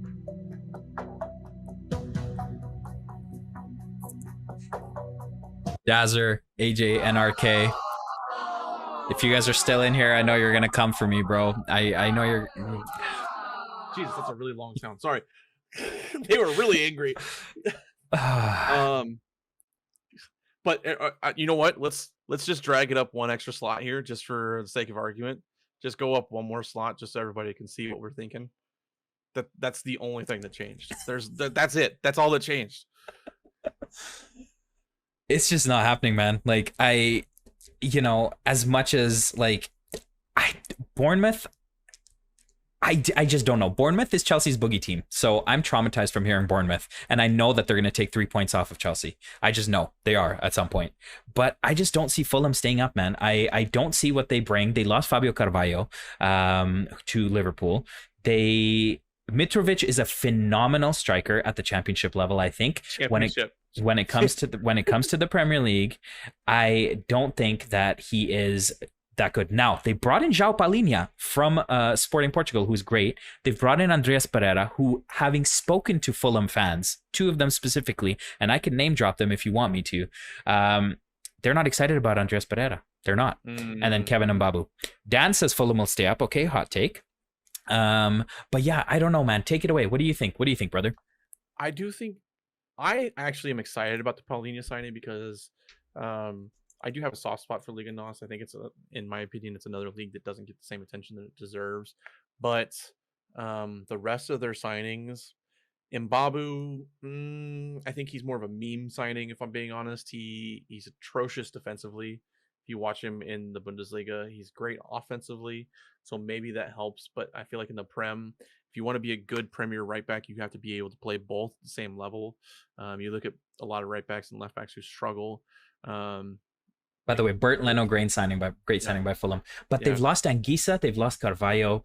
Anguissa's a big one. He's a very good midfielder, and Serie A job. But I mean, you can argue, okay, maybe whatever. I don't know. I don't see them finding a way unless they make some phenomenal moves here. And I will point out, sorry to interrupt you, but Harry. No, you're good. Yeah. Unknown return date. His knee injury has now been upgraded to possibly out all season. Yeah. So that's a crushing blow for them because he was a huge contributor offensively. So sorry. Yes, Gavin, absolutely. Anguissa was on loan, but without him, they're probably going to be quite worse off. But yeah, when you compare that to what Bournemouth have done, I think you could probably argue Bournemouth haven't really improved either in the window at all. So they have brought in Tavernier from Middlesbrough, 23 years old, but I mean they virtually have an unchanged squad, and they've left it quite late. And I don't know what we're going to get from them. I genuinely don't know what we're going to get from them for the coming up season. But I will say, Scott Parker's first year at Bournemouth. True. He got them out of the championship, and he says that he wants to keep them up. I don't think he will. I actually think they finished dead last because, Marcus Tavernier, I have high hopes for him, but I don't think he has anywhere near the quality that his older brother does. But there's nobody on this roster where I look at it and go, that is a Premier League player. Maybe Ryan Fredericks, maybe, but nobody else on this team makes me go, that's a Premier League player that deserves to be here. Lloyd Kelly eventually, I will say this, is going to be one of the powerhouse teams in the Premier League. But right now, I don't think he's there. Yeah. I agree. And I mean, it was only 2 points between Fulham and Bournemouth in the championship last year anyways. Goal difference was far superior for Fulham. There's no denying that. But I think once they come to the Premier League, I just don't see it. AJT says Scott Parker's 2 for 2 and getting relegated as well. I don't know, man. True. I think, yeah. That is true. Yeah, I think that this is it. Okay, you'd love to see it. We're on our bottom 2 teams and chat is going absolutely crazy. Let's go. Let's do our third relegation team. So is this the same for both of us? It is. Okay. Oof. Oh, I can't wait for this one. This one's going to piss people off. Oh, this one's going to piss people off really hard. 3, 2, 1.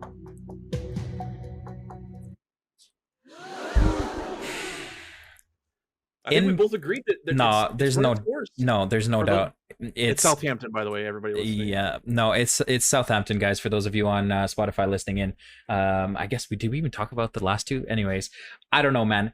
Everyone says Everton. I just think Everton is not the team that finishes in the bottom 3. I think they find a way somehow, somewhere. Yes, they lost. We'll get on Everton when we talk to them. But what have Southampton done, really? I mean, last season they looked fairly flat. They were 5 points away from relegation last season. It was 2 games. It was the last 2 games, by the way. It was the last 2 games. They were in the red until the last 2 games of the season. Yeah. So anyways, we're seeing all the Lampard hate in here. We're seeing all the Liverpool fans say Everton should be the ones relegated. Realistically speaking, guys, I think that Everton will find a way. They will find a way. James Ward-Prowse is phenomenal. Hasenhüttl is class. Actually, before Tuchel came on, I wanted Ralph Hasenhüttl at Chelsea. James Ward-Prowse is phenomenal. We all know that. But there's just so many question marks with them. Can't do it himself. No, I mean, they've spent 12 million on Bazunu, and then they've spent a total of 22 million pounds on an 18-year-old and a 19-year-old youth prospects. So they're looking to spend 15 million pounds on who? Who the fuck is that guy? So Man City fans couldn't tell me who he was. Anyways, I like Southampton. I have nothing against them, and this is why. You know what? No, we're talking about the big boy stuff now. So let us do the disclaimer that we did at the start of this podcast. If you get offended, I'm sorry. This is nothing personal. It is I know. I hear not sorry. This is literally 2 people talking about their predictions and letting chat have an open conversation about what they think is going to happen. Is there a right answer? No. Is there ever a right answer? No. This is just what we think. I think it's Mike chat will hear this, but I'm going to play the Castillo. It's not looking good, bruv. It's not looking good, bruv. So we'll see. I mean, Belkacep is a great center back to bring in from Bochum for 9 million. Yes, okay, but I struggle to see the full picture. I struggle to see where they're going to get their goals from. Che Adams, Danny Ings. Is Danny Ings still? Oh, yeah, Danny Ings is still but I mean, I don't see where it's going to come from for them. And you're downgrading from Fraser Foster to a 4th tier Man City goalkeeper. I honestly think that they could probably even, for me, go even further down the table. If I'm being honest, I think we're being a little bit gracious with where they are. Nathan Redmond will score his annual banger, though.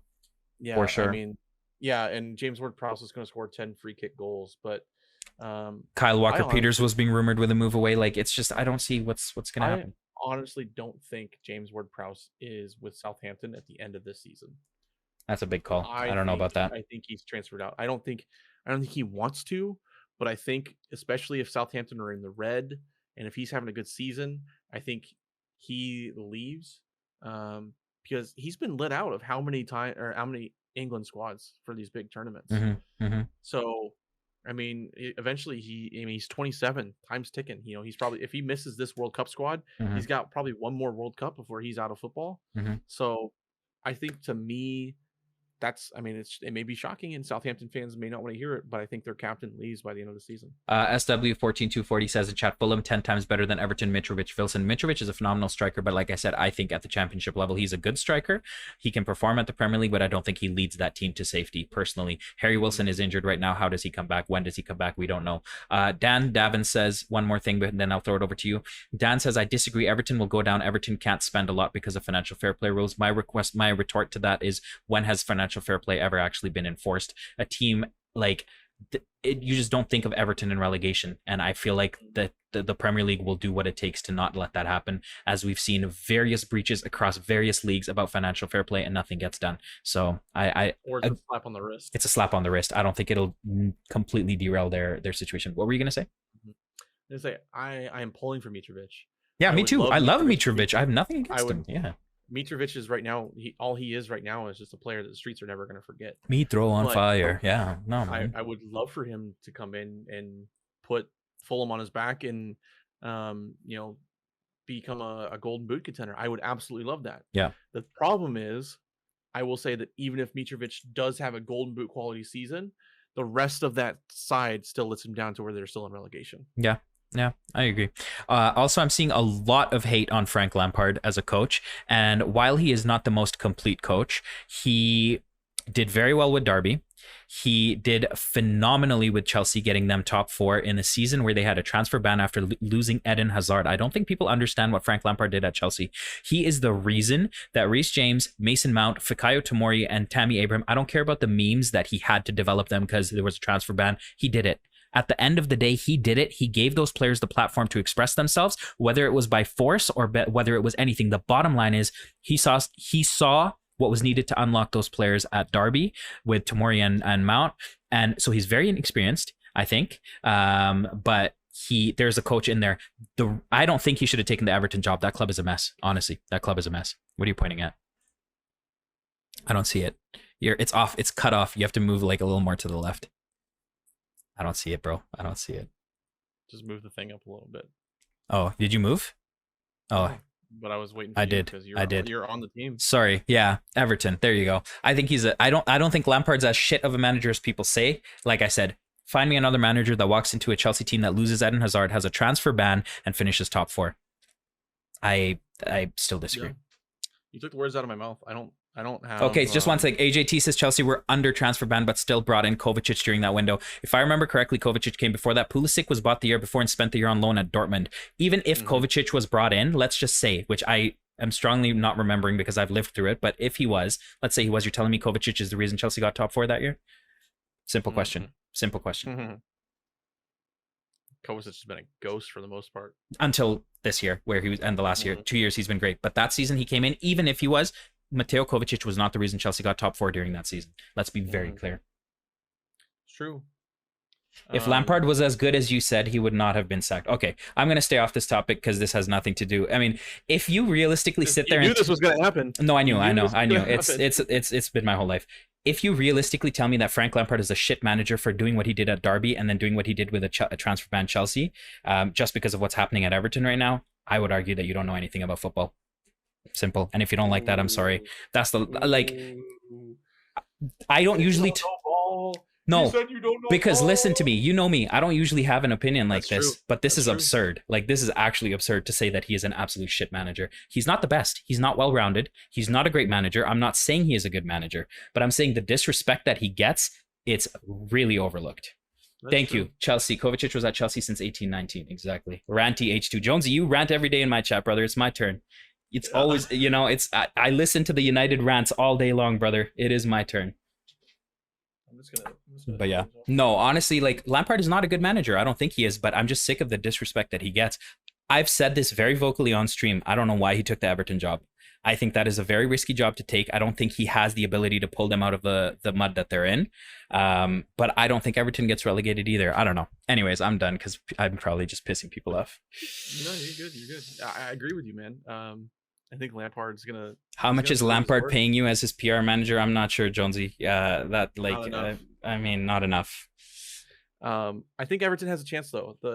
They made good free signings this year too. That Tarkowski came in, Dwight McNeil came in. The only big thing that they really lost, Braithwaite, kind of that's kind of hit or miss on me and losing him. And then Richarlison, again, you know how I feel about Richarlison's transfer, but the rest of the team, though, I think it's a solid team. I think that they could do fine. Obviously, I think they're going to be in the same position. I mean, we both have them right above relegation, though, right? So we're not saying if they're going to. He's not a good enough manager where he's going to take them top of the table with what they're dealing with. But I think that he's good enough this season to avoid relegation, which I think is a fair statement on the overall argument that we just had. But 100%. Which we can reveal the next two. Oh yeah, we can because they're about the same. So I don't know if chat has been following along, but we've kind of hinted towards these next two already. You ready? Yep, let's go. 3, 4, 7.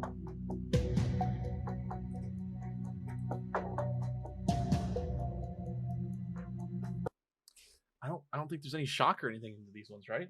I would argue I'm being harsh on Leeds. I think Leeds are actually a really good team. I think that they have lost Calvin Phillips. They've lost Rafinha. That's fine, but the recruitment has been good. Jesse March gets memed a lot, but I think he's a decent enough manager. And I think given time, he'll be able to maybe squeak around this position or one higher possibly. But yeah, for you, Nottingham Forest, I'll touch on. Actually, you know what? Can we go one over because we're flipped? You did both, right? I think it's just me that's lagging. You went up 2 at a time, but we just have ours flip. Yeah. Sorry, I didn't catch that. I think Forest. I would love for them to finish just above Leeds. Personally, I think Forest has done some phenomenal recruitment. Will it work? We don't know. Jed Spence leaving is a big bit of an issue, I think. But I mean, we'll see how it plays out for them. You go ahead. I say we both love what Nottingham Forest did in this window. They brought in a ton of players of high quality. Like they've shown that we're back in the Premier League and we want to stay in the Premier League. They brought in I butcher this guy's name every time I say it, but Taiwo Owini, the Neco Nigerian, Williams, Jesse Lingard, Dean Henderson, Neo Kate. I mean, they brought in big name after big name and young big names, by the way. Omar Richards is there. Lewis O'Brien came in. Brandon Aguilera, who's a young stud that a lot of people wanted. Wayne Hennessy comes in from on a free, so he's got experience from Burnley. There's just a ton of players here that are showing intent to stay.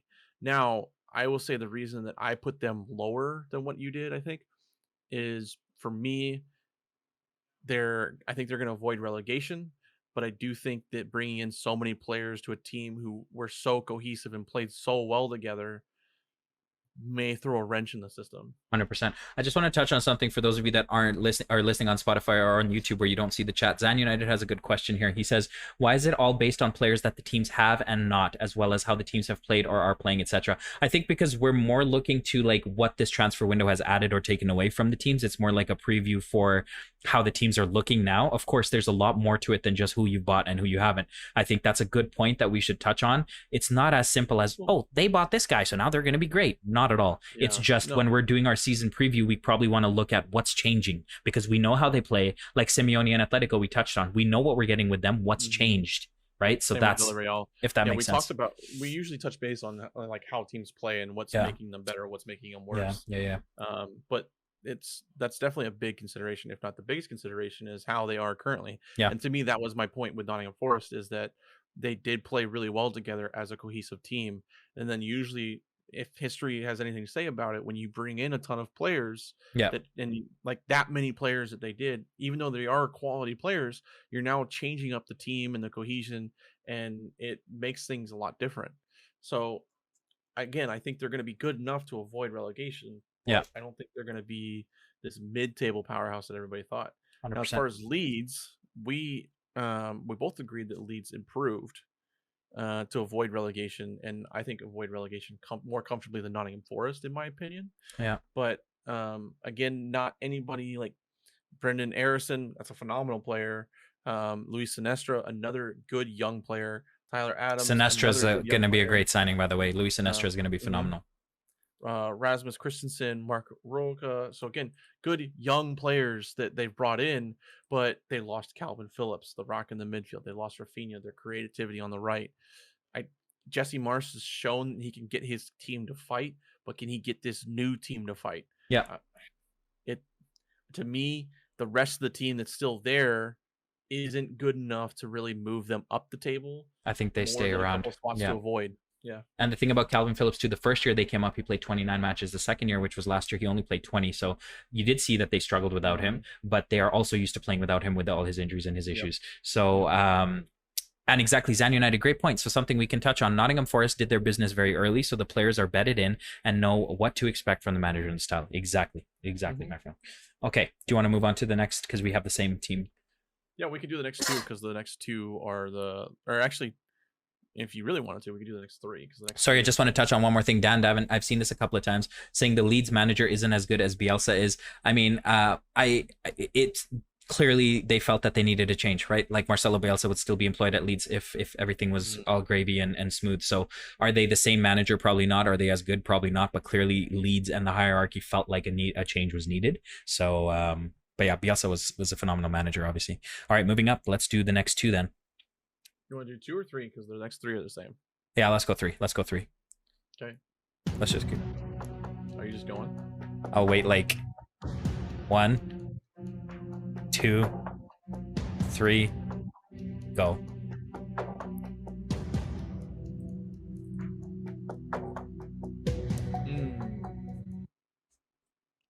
All right, so Brentford, Brighton, and Wolves in ascending order. Brentford, Ivan Toney, like I think for the record, Mbeumo is like Toney was phenomenal at Peterborough. Toney was really good in the championship for Brentford, but there's just been so many question marks around him since they've been in the Premier League. We've seen all the memes while he's on vacation, just shitting on Brentford. Yeah. FM Cheater, by the way, we did this together, and then Michael changed a few things later. He's saying we're in love because he thinks that we're like on a same wavelength or whatever. But we came up with all our lists together, and then Michael ended up changing some things on this one. So I'd love to say we had that. Yeah, there you go. I'd love to say we had that telepathic connection, but I mean maybe we do. But anyways, Brentford, question mark for me. Ivan Toney, does he stay? Does he go? I'm not sure. Brighton, actually, with things changing now, Cucurella might be leaving for me. Lamptey with his injuries, we're just not sure what we're going to see from them. And then Watford is Watford, or Watford. Wolves are Wolves, man. Like I think Jimenez is at that point now where you're not going to get that many goals from him. So it's going to be Podence and Neto who are going to have to carry the weight for that team. And I think it kind of puts them just above these 2. Brighton has XG awards for years and they create chances and all of this, but I just don't see how they can significantly improve with losing Bissouma, who I didn't even talk about, and now possibly Cucurella. Go ahead, Michael.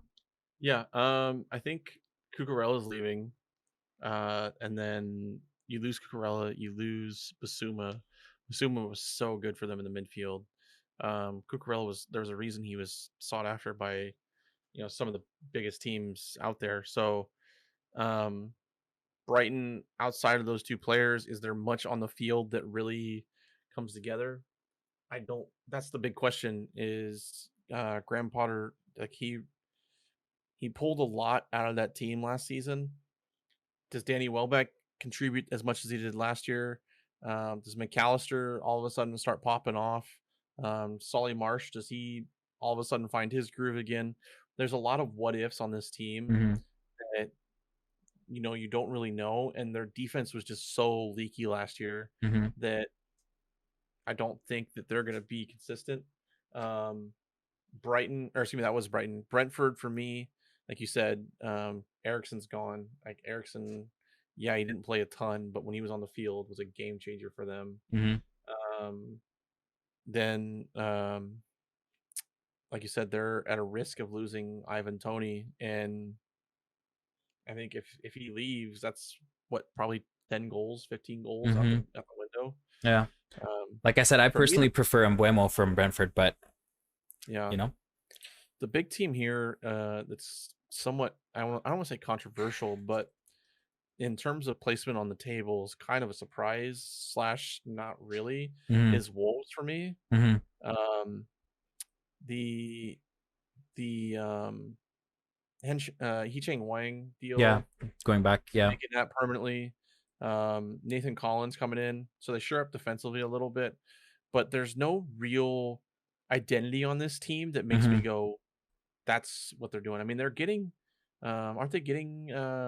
Yeah, they're getting Adama Traore back from he stays. Yeah, is the thing, but Raul Jimenez picked up a knee injury in. He's just been, like it's tough going for him. Like I said, I think Podence and Neto will have to step up. Jonesy says Brighton are decent. Graham Potter's a good manager. Yeah, I think we acknowledge that he is a good manager. But I mean, you look at what they did last year. They scored 42 and conceded 44. Or I think, wait, no, not 42 and 44. Yeah, it was. So they're just middle of the table. Like they're decent, but they don't have that pushing edge to take it over the top. And like I said, if Kukureya leaves, he was a very bright spot for them along with Lamptey on the other flank. So I'd want Brighton to spend that money they got. Well, they got almost 100 million for 2 players now. What do you like? Do something. yeah, Like, I feel like that meme where it's the guy with the stick poking just a dead poking bird, them. like, do Yeah. something. But yeah, Like, Brighton's and it's always fitting been considering they're seagulls, but yeah, exactly. Brighton's always been a team that knows how to create chances. It's just about finishing them, capitalizing them, and holding off on leads. Like leads as in holding off on like if they have a 1-0 lead, finishing the job. Losing Basuma is huge. Losing Basuma is huge. And like I said, broken record. So okay. Again, we beat on this horse every time we talk about a team like this, but the winter window after the World Cup, Daniel Podence, Adama Traore, even Raul Jimenez, if he comes back and gets to play, I mean, I could see Wolves as a team that gets absolutely gutted because like the 4 stars that they have who do get to show their heads at the top flight, they also get to show maybe off in the World Cup a game or two, and then they get more Portuguese recruitment. Yeah. All right, moving on to the next one. I think we'll go the next 2 probably, right? Because it's just flip flopped between us. Let's just do this one. Do we want music? No, let's just go these 2, lady. Oh, okay. 1, 2, 3, go. So we flip flop these 2 around. I have Palace finishing just below Leicester. I think Palace actually, it could have gone either way for me. These 2 are quite interchangeable. I think the issue with Leicester is firstly, well, obviously they've lost Schmeichel, which I mean, it's just like that's crazy to me. I associate Kasper Schmeichel with Leicester. They haven't signed anyone. Like, have they signed anybody? It was like a meme where it was Chelsea and Leicester were the last 2 teams who have not signed a single person. Patson Daka, 0 arrivals. I'm a huge fan of Patson Daka. I enjoy Patson Daka, but I don't think he leads the line for Leicester Football Club, who are used to so many goals from Vardy for so long, and so I think Leicester still kind of sneaks their way through here, but I think Palace is one for the future. I think Palace has a really good outlook on life, I would say. Vieira did a decent enough job. They miss Gallagher up front, obviously, being able to be that free roamer behind. The Zaha rumors every summer, like we hear them all the time. But Chris Richards and Czech Doucouré are 2 great recruitments from them. They already have a Brecha Easy, Olise, or Olise, however you want to call it. So they have some decent players, man. I think Palace, if they can put it together, could easily switch with Leicester here, but I just have them 1 lower because we're not too sure. Well, for me, Leicester, I mean, losing Kasper Schmeichel, that's a huge, huge leader in the locker room that you're losing. And they have Danny Ward now and Daniel Iverson. Mm-hmm. I mean, who the fuck is that guy? We don't know what their identity and goal is going to be. Danny Ward's, I mean, he's had games for them, so that's something, but Fofana is being heavily linked to Chelsea. I don't think they let him go. I don't think they let him go, especially considering they haven't signed anybody. No, they do not let him go. I don't think so. I'm going on record and saying Fofana does not leave this summer, by the way. Yeah. Swarme is linked to Monaco. You got they are apparently linked to Sangare from PSV. That could be interesting. But James Madison's also linked to be heavy links. That's what Dan said. Yeah. Same with Harvey Barnes. So they're another team. Harvey Barnes. Yeah. They're another team that, I mean, they literally signed 0 players. They signed 0 players. So nothing they've done really leads me to say we start the season in 12 hours. Like what? Yeah. Like nothing tells me that they're going to do better or worse than they did last season. But the reason I have Crystal Palace where I do, 2 reasons. I would put them higher, but Zaha being linked out to a couple different teams now pretty heavily. If he leaves this window, there's a huge identity problem with them. Yeah. But I also would put them lower if it wasn't for the signing of Doucouré. I think putting him in the midfield.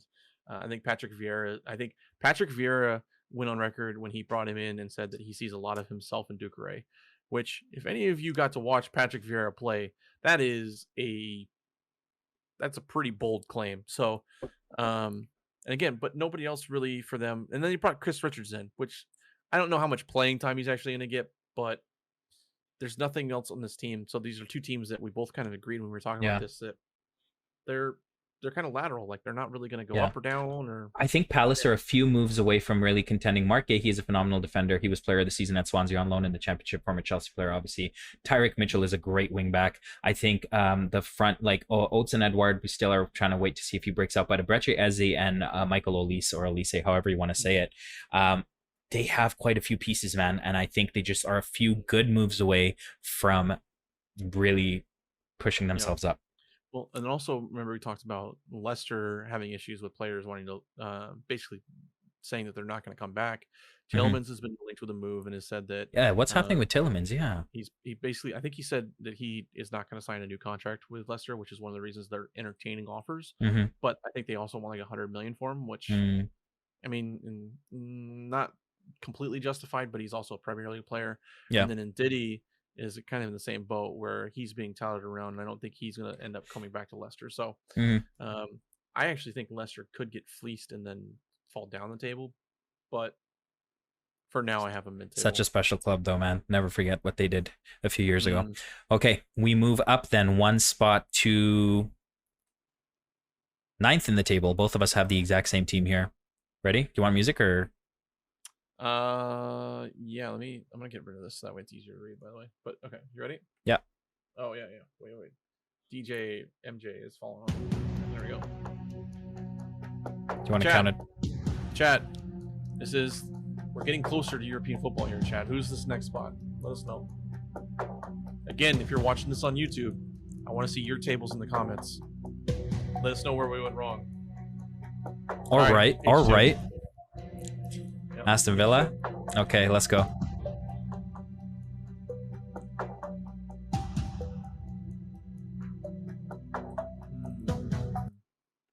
Seeing a lot of Villas in chat.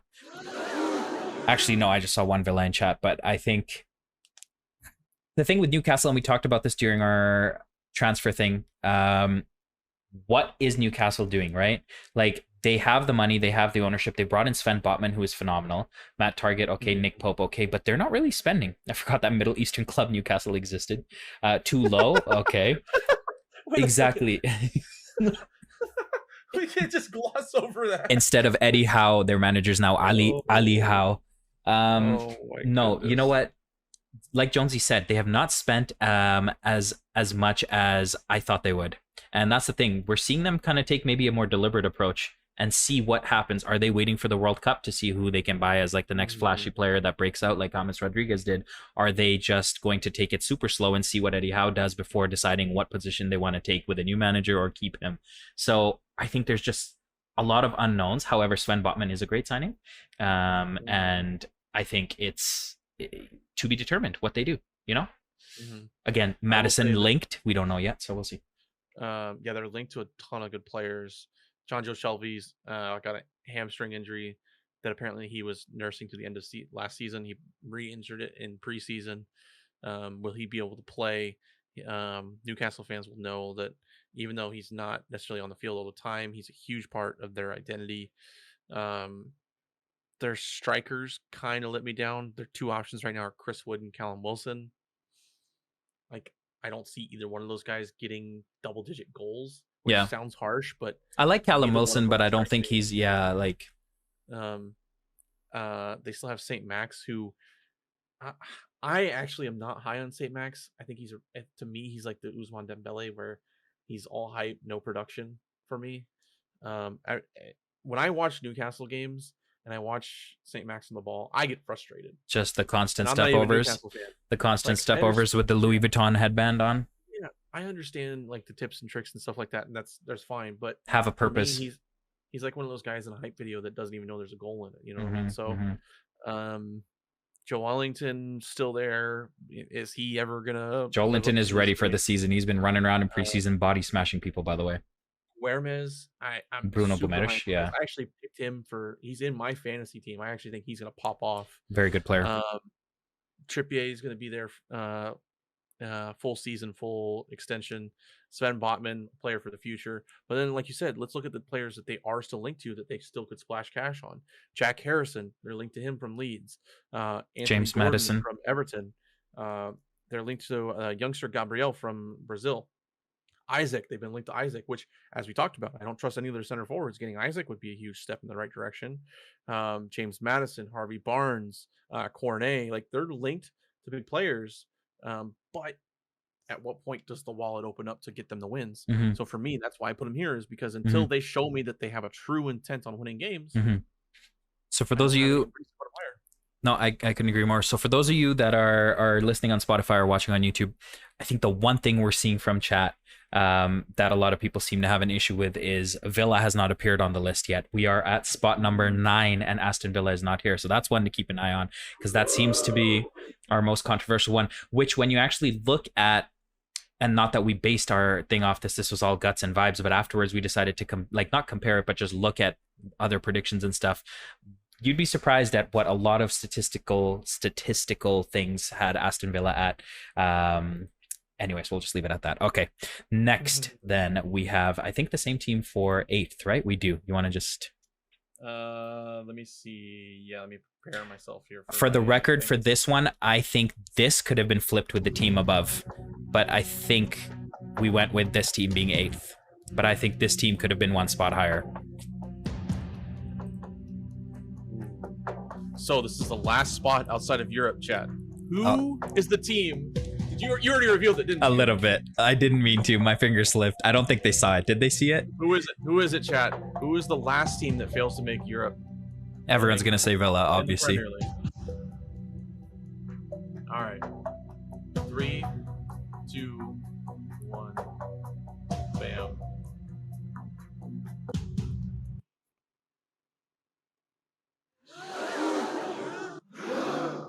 I love the gasps. Oh my days, bruh. This is not happening for me. This to me is the first, other than the one person Scammer in chat streamer? who Yeah, is I a know. Fulham fan. Yeah, Mhm. this is the first big like hot take that we have collectively. By the way, we're getting our opinions called awful, and people are screaming at us over an opinion. Unbelievable. Yeah, I saw yeah. somebody Yeah. say NA fans. Yeah, I know. Yeah, that's fine. I think this is the first one though. That's why they're called opinions, guys. Yeah, this is the first one that's a hot take. So I think that people are sleeping on. Well, we'll talk about Villa when we get to Villa, because that's all I'm seeing. Everyone is extremely. spoilers. If I move it to the side, well, yeah, it's clearly not here. By the way, FM Tutor, if I move it to the side, it will. It trust me. It looks ugly, but I have to keep it this way. Trust. Just saying, FM Cheater, mine looks better in case you want to. Yeah, see a real stream. go over. I know it's not covered, guys, but you can't see the names. Like, are you guys like? Is everything okay, guys? Like, Chat's we're roasting like, streamer. first we're ripping me for my opinions, and then we're telling me that, like, guys, you can literally just whatever. Anyways, I think West Ham with Scamacca is a phenomenal signing. I think that they are going to have a very different look to their season now. I think they're going to have more games to play. People are saying Villa can't handle, like, you know what? This isn't about Villa. The reason I picked West Ham is last year they were on 56 points, 2 points away from United. They had a good season, whatever. Scamacca will be good. 2 points outside of Europe. And I think it'll still be the same. And like I said, I could have them one spot higher and Villa one spot lower.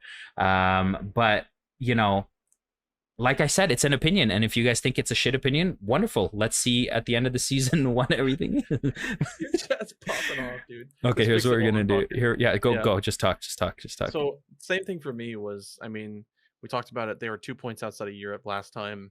They did bring in Scamacca. I think that he's going to add a ton of goals. Everyone was like, a lot of people I saw when the Scamacca signing was going off, it was Scamacca and Antonio. They're going to score like 80 goals this season. No, Scamacca is going to score goals. Antonio is going to score less goals because Scamacca is going to come in and get the time. To me, David Moyes is a mid-table manager, which is why I have them finishing mid-table. The rest of that team, to me, doesn't have the oomph to really get over that line. I mean, securing the Areola deal, so they have Areola and Fabianski, so they're good in net. I don't really think they struggle there. Kurt Zuma, I mean, he's fine when he's not in court. Diop, Dawson, and Ogbonna. They're center backs. None of those to me, like if I'm actually looking at those, none of those center backs to me scream that they're consistent Premier League center backs. Declan Rice is still there. Is he going to be there still after the World Cup? Who knows? I don't fair. That's not mid-table. Okay, slightly above mid-table. My apologies. Thank you for the correction. There's nobody on this team that makes me go, this is a Premier League winning player. So I think that's why they're there. I think Skamaka is a great addition. Also, I just wanted to comment on someone saying you can't put West Ham under Villa and expect us not to talk about Villa. You can talk about Villa all you want, but saying things like you're chatting shit, you're delusional, stuff like that, I would argue is probably just in my opinion, I wouldn't really go do that. But anyways, up to you guys if you want to. Just my 2 cents. Like, you can talk about Villa, but just, it's my opinion. I don't know why everyone's getting so pressed about it. If you guys want to click on our opinion, yeah, oh yeah, true. If you want to click on that link, by the way, it doesn't mean anything, but it's just a computer thing. Project 538 is a really good statistical website. They do simulations for all sorts of things, real life stuff, elections. Not that it means anything, but which according to them, we were gracious to West Ham. Yeah, we were gracious. So they have West Ham below Brighton and Leicester, which doesn't mean anything, like I'm saying, but I think people are sleeping a bit on Villa. People don't rate Gerrard as a manager. Okay, fair enough. That's fine. They just lost Carney Chukwuemeka, who was supposed to be one of their brightest prospects. They brought in Diego Carlos, who is a really good defender. They've made Coutinho permanent. There's just something about Coutinho that there's still a player in there, I think, and can make an impact. Boubacar Kamara from Marseille. No, I'm playing redhead. I didn't mean it genuinely. Sorry, I didn't mean to actually say it. Don't say that. I'm just saying it's fine to talk about Villa. I didn't mean to come across like that. My bad, bro. But Boubacar Kamara, 22-year-old defensive midfielder from Marseille, who I've watched play, and he is just phenomenal. Like, I think he is one for the future. I think he's going to be great. Wesley's loan ends. He's coming back from Brazil. He did a decent enough job when he was there. Anwar Al Ghazi comes back from Everton, even though he's not the best player as he used to be a few years ago. Still a very good player. And they've really only lost Trezeguet and Target and Carney, like I said. So, I think people sleeping on Villa. Like, I'm not saying Villa's the best and going to get Champions League. I'm not saying that. Should we just reveal it? Yeah, we have Villa right above West Ham. But like I said, disclaimer, this could go either way. I think you could flop the two around. But I think that we're going to see something with Villa this year. I think on paper, they've done some good recruitment. The games are to be played. We're going to see. But yeah, I'm not actually offended, guys. I was literally just giving it back to you guys. Like you said, it's banter. But yes. Anyways, and also this whole thing about us, like, it's our opinion. Hosh Flana saying it's our opinion. Yeah, no shit, it's our opinion. We're hosting this together. What do you mean? Like, everyone's trying to be like, you guys are on the same page, blah blah. You want us to just sit here and fight each other like Maury? Don't worry, it changes very Trust soon. me. No, yeah, trust me, it changes soon, boys. Don't worry. Yeah. Yes, Jonesy, we know you're shocked. So are you. You're shocked that we have Villa high, and as are 99 other people, brother. You're not alone. Yeah, I think the big thing, the things that could change this, as well, is if West Ham can secure Kostic, and that's a huge one. We talked about that earlier. If they can, I don't know why they're linked to Terrier. That doesn't make sense after signing Skamaka, but they can sign Kostic. That deal to me makes a big difference. But the Achilles heel for West Ham for me when I watch them play is their defense. They just let in stupid goals. Mm-hmm. If they can manage to stay above the goal differential line, I think they can potentially do better. But for me, Villa is the team that is improving every time they touch the field. They're a young team defensively. They're getting better and better and better. Emilio Martinez is still there. They brought in Robin Olsen for experience in goalkeeper. Diego Carlos is there now with Tyrone Mings and Ezri Konsa and Callum Chambers and Courtney House. Okay, I'm just going to ask this question. You just said, name those center backs again for Aston Villa, please. Name them again. Diego Carlos, Tyrone Mings, Ezri Konsa, Callum Chambers, and Courtney House.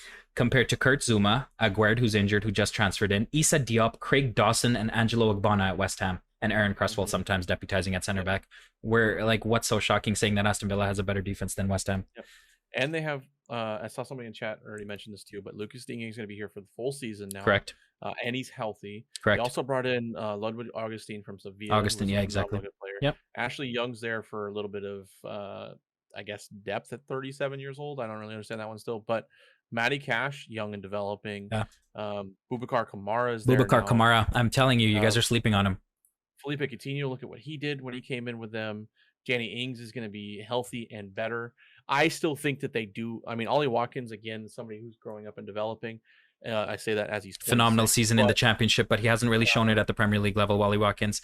If they finish this deal to bring in Ibrahim Sangare after the season he had at PSV, if they bring him in the middle of the field, solid team, man. I think they're still probably one striker away from really cementing themselves. But that team is just getting better and better and better. And I mean, Gerard, I mean, he's shown that he can take that team to places. So yeah, no, I think very good though. Like, good topics, guys. I think I love, and I hope none of you actually thought that I'm genuinely offended, because if I was someone who would get offended, guys, I would not sit in front of a camera and broadcast my voice and my face to people. So I hope you understand it's all banter back. But if I'm getting it, I give it right back. So that's just something you'll learn. But much love to everybody in here, guys. For those of you that aren't able to keep up with our beautiful chat on both of our channels, if you're watching this on YouTube or listening on Spotify, we do this on Thursday on Twitch if you want to be part of it.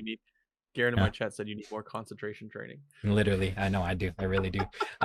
Jared Bowen and Declan Rice are better than any players at Villa. Jared Bowen agreed. Bowen is phenomenal, 100%. Bowen is a game-changing player. Declan Rice be there? Even if Declan Rice is there, okay, that's two players. Yes, do two players win a game by themselves? Cristiano Ronaldo scored whatever goals for Manchester United. Did he drag that team to the greatness that they wanted? Like, he overperformed. Yes, they overperformed, whatever. But it's not about two players. They are phenomenal players. Jared Bowen is phenomenal, explosive. I love watching him.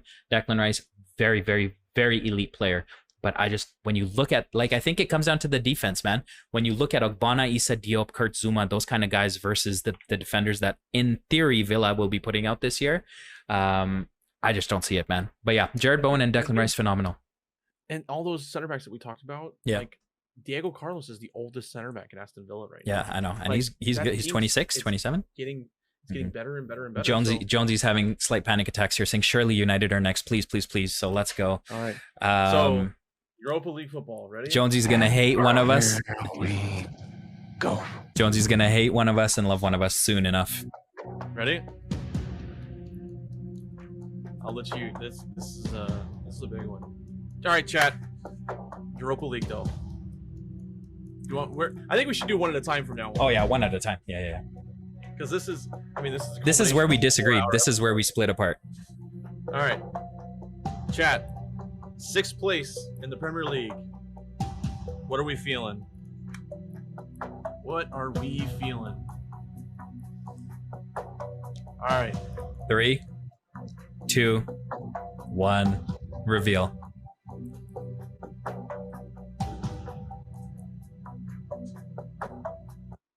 By the way, yes, I could have written United UTD, but I wrote Man U, and you'll deal with it. I have United. Mykal has Chelsea. I'm a Chelsea fan, so right here, for all of you guys saying you guys are loves and this and that, Mykal literally put my team here, and I didn't fight him over it. So, yeah. Mykal has Chelsea on the right. So the right there, audible gasp. Mika Billion putting in chat what we just heard. By the way, MVP sound effects. Mykal 87. Your sound effects today have been grade A, and I love you for them, because this would have been nothing without those. Talk about it, brother. Go ahead. I'm here. Hit me while I'm down. I mean, so I know you have Man U, and you have your own reasons for Man U, but for me, and Chelsea, and I mean, you agree with me every time I say it. It's Thomas Tuchel. I mean, he did win in the Champions League, and I will give credit where credit's due. Made it to 2 domestic finals. Lost on penalties on both domestic finals. But N'Golo Kante gets a knee injury in preseason. When will he come back? Raheem Sterling comes in. Yes. Timo Werner's on his way out. Who's the true striker at Chelsea? I don't know. Timo Werner. I do. It's fine. It's barely there. Timo Werner leaving Chelsea helps us, by the way. Probably true. But Conor Gallagher comes in. I know how you feel about his physicality. Your back line, I mean, I think it got better. It needs to continue to get better. Edouard Mendy can't save a ball to save his life this season so far. I agree with that. I mean, to me, this is a team that I think, even though you brought in Sterling and Koulibaly, I don't think you got a ton better on paper. I think that the teams that I have above you are because I think they got better on paper, and they already played well last season. Mm-hmm. But I don't think it's going to be, for me, the team I have here and the team I have above Chelsea, it's going to be a couple point race. And the team I even have above that team in Champions League football, I think these three teams for me and my picks are probably separated by a game, maybe a game and a half. I don't think, though, that Chelsea are going to really... I think you guys are a winter window team, and see what happens in the winter window. Or the rest of your team signs. For those of you that aren't watching chat right now, Gavin Brash says Man United too high on both tables, no higher than 12th. Rough. We know how Gavin feels about United. It's all love. Okay, here's what I think. I'm not going to talk about Chelsea because I'll wait until I justify why I put them where I put them. Which, by the way, I'm still not fully convinced I got Chelsea in the right spot on this table, and I'll talk about that. I'm trying to see how I can word this because this is always such a, like, you know what I mean? I got something for you. Do not. Just keep thinking. Just keep thinking away.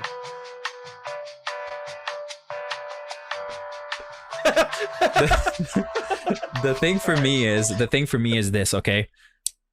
Yes, they haven't signed anybody. Yes, there's a whole cloud hanging over. Be careful, H2 says that United. He knows. Yeah. I think United finds a way. I'm praising you guys. I don't know what you guys are talking about. Just so you guys know, I would say probably 80% of H2's chat on Twitch is red for the Premier League. Yeah. I feel like you're about to catch this hammer. So I could just hear all the keys clicking and you haven't even said anything yet. No, like I think they're good enough to get into Europa League spots for sure. That's why I have them where I have them. But I don't think they're close enough to challenge for Champions League. I really don't. I think that, you know, it's been a long-standing issue in the club. There's no denying it. And I thought they were moving in the right direction, bringing in Ten Hag, looking at the preseason, the way it started. The team was playing explosively, playing as a team, everything. Now the Ronaldo cloud starts to hang over again. Yes, he brought you guys the goals. You know my opinions on this. Anyone that has stayed in this chat long enough knows that I think that they're too big a club to suffer, but suffer is such a subjective word, for this long. They are Manchester United. Their name holds weight. There's no denying that. Whether you love them, whether you hate them, they are Manchester United, okay? I think Manchester United is better without Ronaldo. Yes, he scored the goals that other players didn't score, but he brought the team as a whole down. There is no denying that, just like he did at Juventus. So I think if Ronaldo leaves, it helps Manchester United because the team can focus on playing as one. You don't have one less body pressing. You don't have one less body causing problems. Yes, he brings you the goals, but at what cost? So I think they need to move on from Ronaldo and give Ten Hag the players that he wants to bring in for his system. And I still think they will find a way to get into Europa League. It will be tight, but I think they can do it. And I'm comfortable with sixth place. That's what I think. So I mean, there's still work to be done. The De Jong thing, we've talked about this. It's a name that's been thrown out for how long? When is it going to get resolved? I don't know. But exactly. Nexi, I agree. Nexi says in chat, my friends call me crazy for saying Ronaldo would be bad for United. Finally, someone, thank you. Yes, it's romantic. Yes, it's nice. But clearly, there's a lot of baggage with Ronaldo. And like I said, for me personally, the trade-off between the goals he brings at this stage in his career versus what it costs the team as a unit, as a whole, as a system, is not worth it. $2.2 million a week, by the way. That's it. That's what it costs the team. Literally, literally. So that's where I think it is. So lots of work to be done by United. I don't want to spend too much on it because we'll see Mykal talk maybe a little more about it because he just talked about Chelsea. I think we can move up. This is going to be tricky because I feel like we're going to just keep talking over each other about different teams, but let's go. I think let's just stick to the team that we've revealed because we'll kind of double up on it later down the road. So okay. Let's just stick so to why don't you tell me why this next pick is the way it is for you first, and then I'll talk about mine, okay? Well, yeah. We'll go, let's move on up.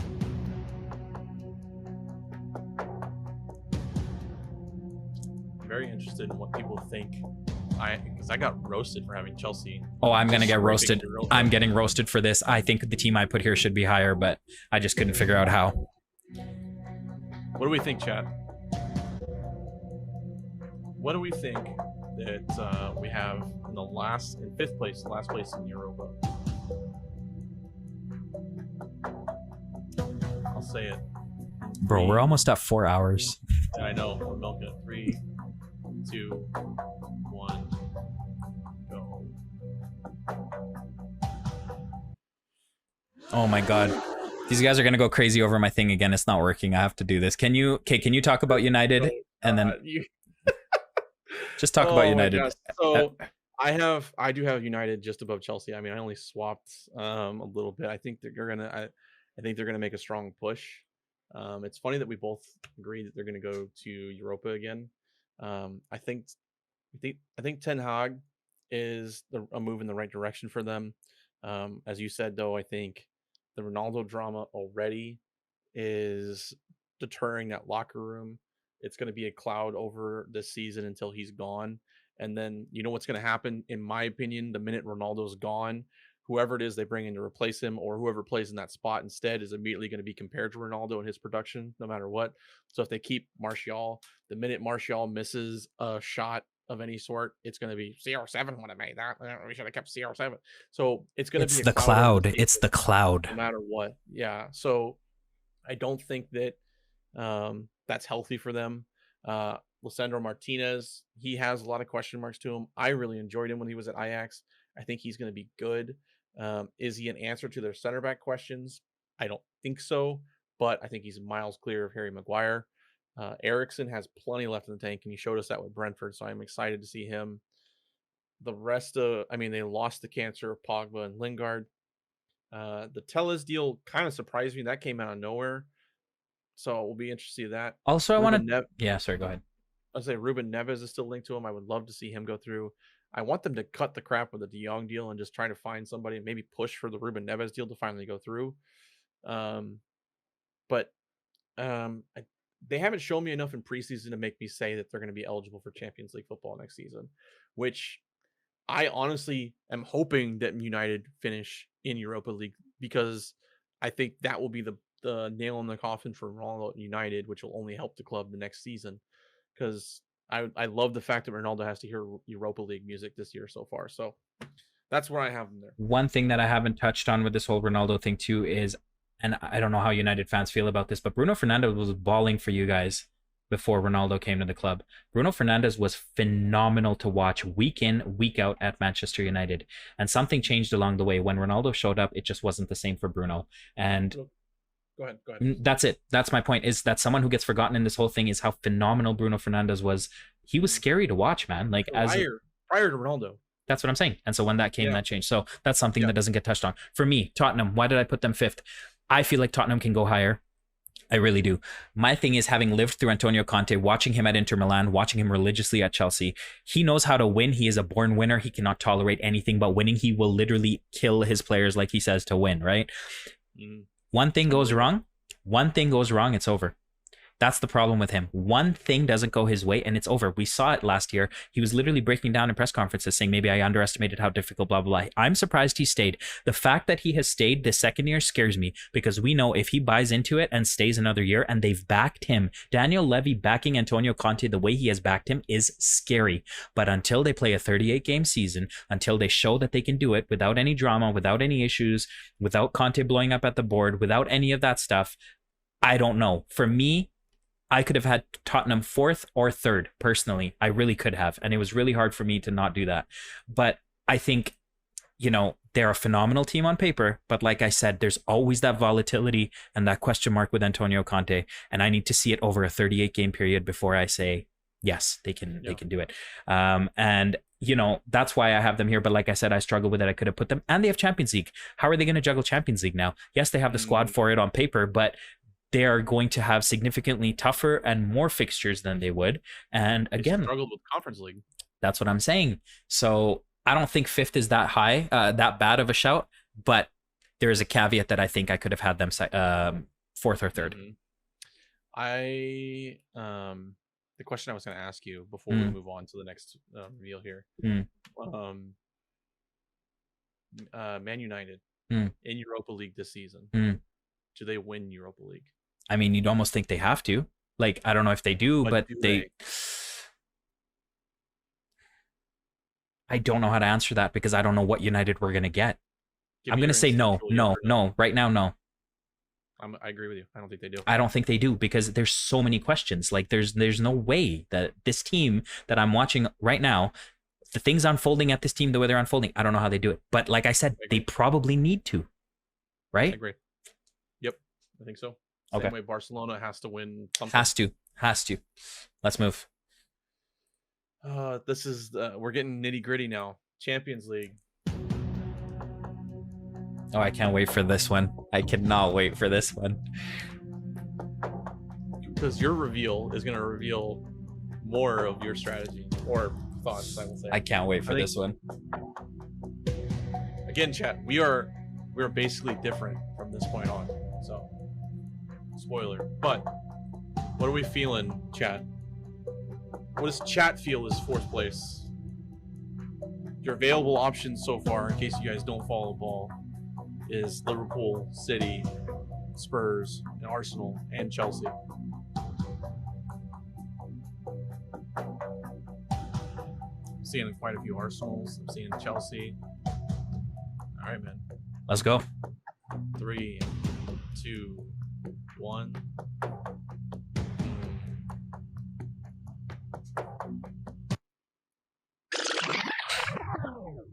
Okay, come on. There we go. Hit me with Okay, so my turn. Your Yeah. own team so dirty. How did I do them dirty?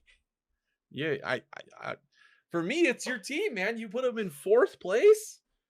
Where else would I put him realistically? Like lower? No. I had them lower. So. Yeah. Okay, so here's the thing. For me, I genuinely think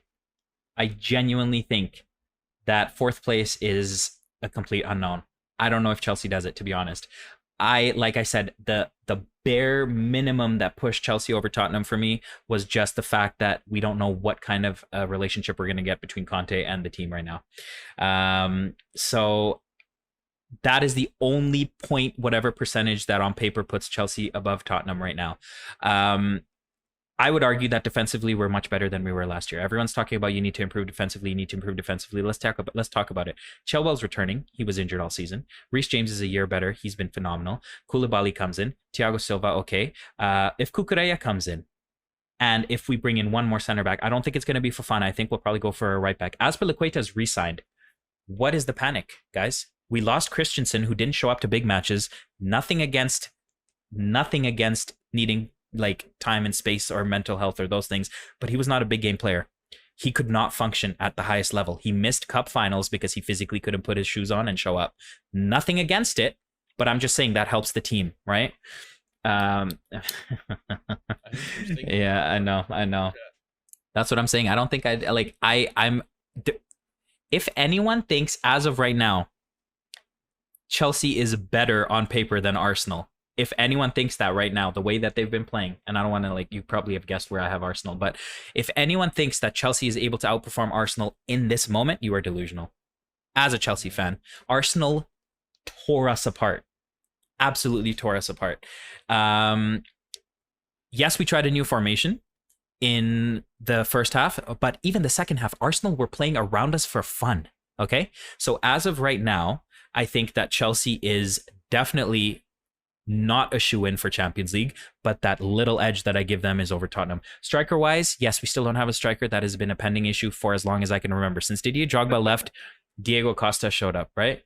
So Diego Costa showed up and was a good striker for us. Since then, we've had meme strikers. We've had Higuain, Falcao, Morata. We've had like the memeiest of meme strikers, right? So I still think Chelsea finds a way. I'm actually optimistic about Chelsea, but I am definitely terrified of Tottenham and Arsenal this year more than I have been for the last, I would say, 5 to 6 years. 100%. Yeah, I agree with your takes, honestly. I mean, a lot of your takes are the reason that I actually have them so far down low. But for me, I have Arsenal in, what's this, fourth place? Excuse me, sorry.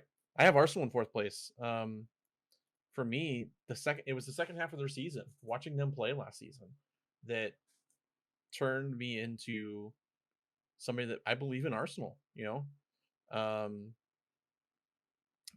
is leaving to, was it Galatasaray? Was that where he somewhere in Turkey, yeah. I think.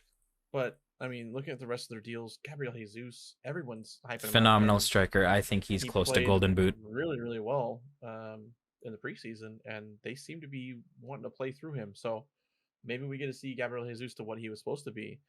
Fabio Vieira, Shinchenko comes in, Marquinhos comes in.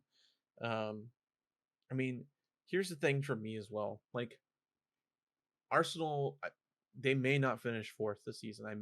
We may have put them a little bit high. I think they're going to be fourth, but I guarantee you next season they will be in Champions League football spot at the end of the season next year. They will be fourth or higher. Reason I say that, at minimum next season, the oldest player on their team as of this moment is 30 years old. Mm-hmm.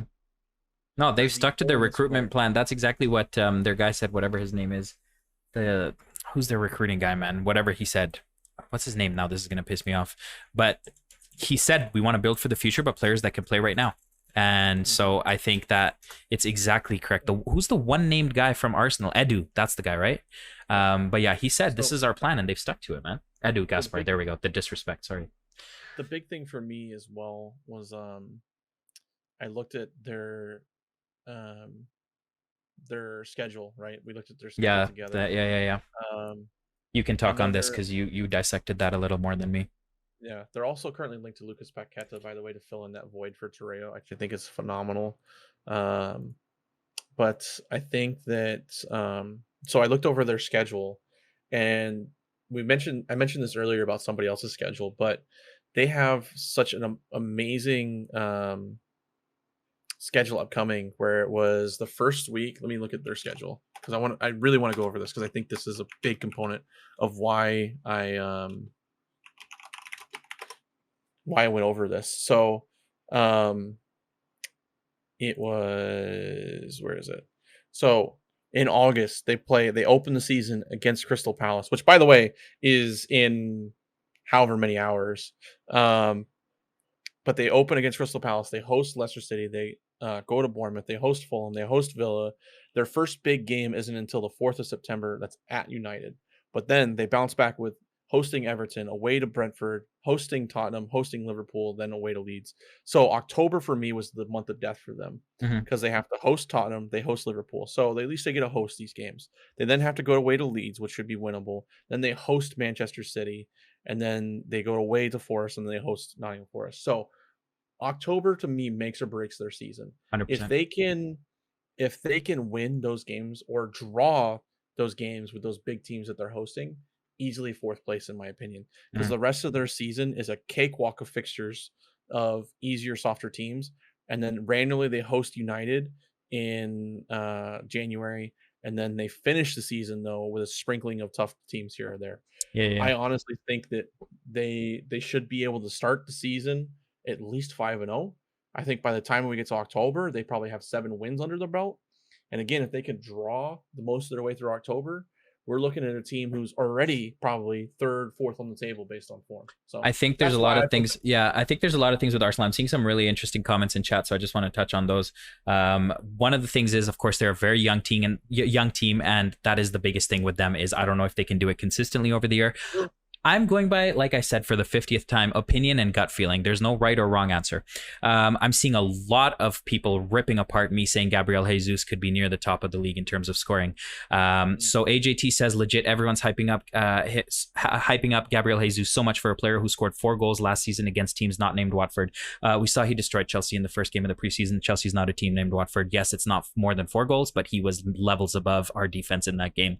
Next, Gavin says, if Jesus can get Golden Boot at Arsenal, why couldn't he at City? Someone actually wrote something here, and I agree with that. Hoshflana said, City has 10 goal scorers in the outfield. Arsenal likes to get goals from forward.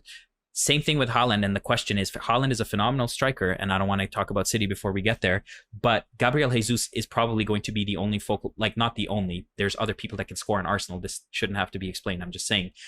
Gabriel Jesus is going to be the focal point for that team. At Manchester City, you had Rodri taking 40-yard screamers, João Cancelo coming into the box for the last-minute tap-ins. You have everybody bombing forward. Gundogan, all these guys were getting into the box trying to score. Jesus will 100% be the focal point for Arsenal Football Club. They have been screaming for a striker since Aubameyang when things started to go sour. They've been screaming for a striker since Lacazette became Laca threat. I genuinely think that Jesus is not the most technically gifted, wonderful striker in the world, but he knows how to score goals. And when a team will focus their entire play to trying to get him those goals, I think he will feast. Yeah, I agree, and that's why I put him 4th. I think the youngness of that team is why I dropped them down a couple pegs. I don't think that they're going to be able to If they start off the season like they did last year, and then the season only gets harder for them, that sucks. But if they can start off strong like they should based on their schedule, I think that gives them the momentum that they had at the end of last season. Yeah. And as you said, they're starting with Gabriel Jesus now, who is the focal point of that team. You look at what they had to do at striker last year. They had to rotate between Nikita, Emil Smith Rowe, even Pepe started a couple of games up front. I think that having a true striker that they can play around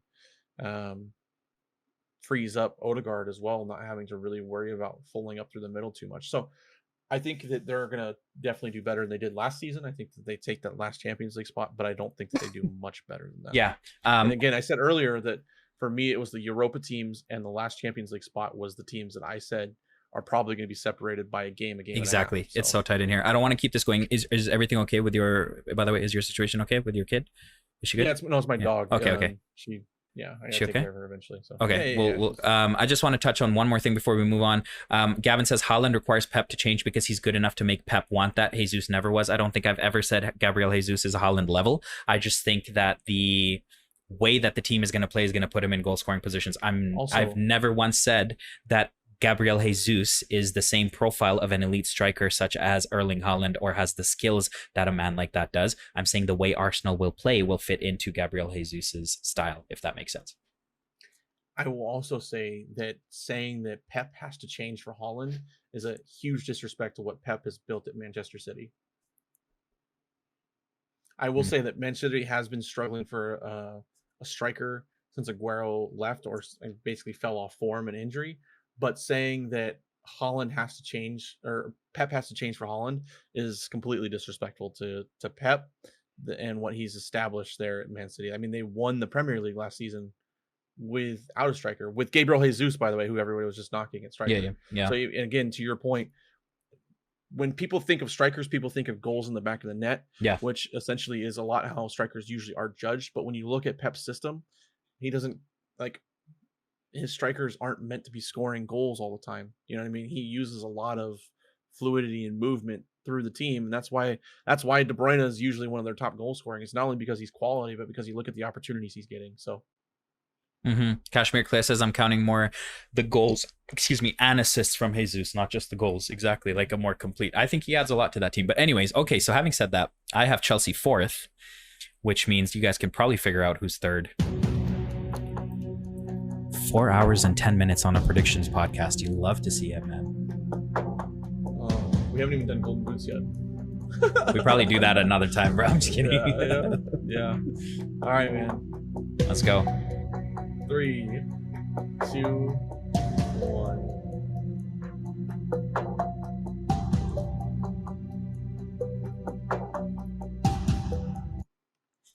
All right, man. I'm gonna let you. I mean, I think, and this is based on my gut feeling. You can shit on me all you want. I saw Arsenal play against a team that I've seen before the last few years. Chelsea did not lose to Arsenal in the recent history. I'm not talking back in the day. I'm talking about in the last 5-6 years. Arsenal is levels ahead of Chelsea. Thomas Tuchel himself said, looking at that team that we just played, there is no comparing us to them. And I think if you don't agree with that, then I don't know what to tell you. Like, Arsenal is miles ahead of Chelsea. Having said that, will they do it over 38 games? Probably not. Have I gotten Arsenal and Tottenham wrong? Probably. I'm acknowledging all of this. I'm not saying delusionally that Arsenal is the best and no. I think these three teams are interchangeable. At the end of the day, probably realistically speaking, it's going to go Tottenham, Chelsea, and Arsenal, or Tottenham, Arsenal, and Chelsea. I just think there's too many unknowns with Tottenham. Chelsea, I think, will find a way to squeak in. And Arsenal, to me right now, out of the three from what I've seen, looks the most dominant. But again, I'm fully aware that it is a very long season. A lot can change. Players can get injured. They are too young. They have a bare midfield. I understand all of these things. But the caveat for me is right now, if you ask me my gut feeling as of today, it goes Arsenal, Chelsea, Tottenham. But I could switch them around. Said United. I didn't say that KDB isn't quality. I said he is quality, but he scores more goals than he would normally because of the opportunities he gets. I feel like that was a hated statement. I don't understand why. I feel like I explained that perfectly well, but moving on. I have Spurs in third, honestly. My hot take, and I said it, I think it was last episode. My hot take is that Spurs win a trophy this year. It's not the Premier League, obviously. I don't think they win the Premier League, but I do think that Spurs win a trophy. I can this see year. that 100%. I think I can see that. I think it's probably like the FA Cup. I can see that. I think Conte is going to put himself in a position where he knows he needs to win a trophy. Winner, yeah. To continue to get the backing of Daniel Levy that he needs. I fully agree.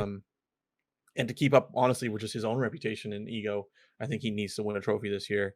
But we look at the team, the players that they brought in. Again, Richarlison, I've already said, I don't really care for that signing. But having seen how he plays and the way Conte's using him up front with Harry Kane, I think that one actually, it's starting to make more sense now that I'm saying those two together. I think Basuma, we'll see if he gets to even play because the controversy around him is swirling more and more and more. If he does, he's a good player. Well, I think that's going to work well. Spence bringing in some youth and development there. But again, for me, it's their midfield. Bentancur and Højbjerg in the midfield, offensive and defensive, being able to counter each other. I think they hold the midfield down a ton.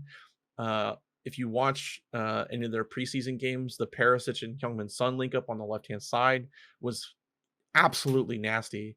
The way Perisic is the type of player now, they're both the type of player where they know how to use the player's runs, when to actually pass it to him, when to take the space and take a shot for themselves.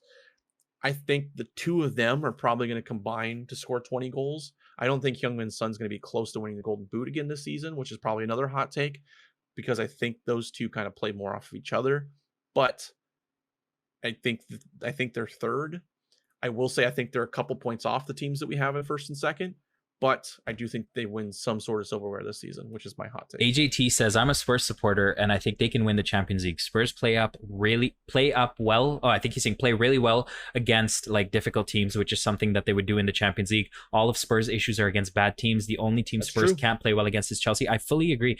You know what's crazy? And I don't want to hear, I don't want to say this. I hope you guys understand by now. I'm just talking. I'm not actually being a dick. Like, this is just how I talk when I get like passionate. I'm not saying I don't want to hear it. I'm just saying Tottenham made the final like 3 years ago against Liverpool or whatever that was, 3 or 4, whatever, before COVID. Almost before, the same team. Was it COVID? Whatever. With, I would argue, a worse team, honestly, because they didn't, like, now they've improved a lot on paper and stuff. So I don't think AJT is far off, man. I think if they put it together at the right time, and I'm so sick of hearing these things about Champions League's runs being valid or invalid based on how you got there or whatever. If you win it, you win it. Unless there was like a thing that happened where the other team had diarrhea on the day of, all 13 of them, and they couldn't play and you got the league. If you beat teams to get to the Champions League final and you win the final, you've won the final. I will never discredit a team for that. So I don't think there's the right way of winning the Champions League final. If Tottenham puts it together and wins it, I can see it happening, honestly. I don't know. I think so too. I think like I said, it's silverware of some sort. I think for me, it's probably gonna be a more domestic title. I think they do well in the Champions League. I think they probably fall out in the quarters, if I'm being honest, especially once you see some of the teams that they'll probably draw against in the quarterfinals. Mm-hmm. I think domestically, though, I think they're gonna do a lot better, and I'll explain why more here in a bit. Mm-hmm. But give me a second. Exactly. Yeah, go ahead, sorry. I was gonna say, I think that I think there's a reason though that they're gonna do. Can I just read this comment, please? Next CPL. I can see Spurs win something. I just can't see them winning something. Like, literally, I can see it, but I just don't know. Like, it's just so weird. But what Kashmir Clay says is so true. It's Conte that worries me, not Tottenham. He's a serial winner. Exactly why, brother? I've been through the Conte thing twice. I watched him very religiously at Inter and at Chelsea. First at Chelsea, then at whatever. Listen, he is a winner, but if it takes one little screw going loose to blow up the entire thing, Kashmir. That's why I'm being harsh on Tottenham and putting them under Chelsea. But I definitely think if they put it together, impeccable season for them. Again, another team where that winter window, that winter World Cup, is it going to help? Is it going to hurt? Yeah. And let's see if Spurs don't do Spursy things. Just like Gavin said, Spurs sacking Mourinho the week of a cup final was peak Spurs, by the way. Like, let's see if those behaviors change. Let's go. Third place, brother. Okay.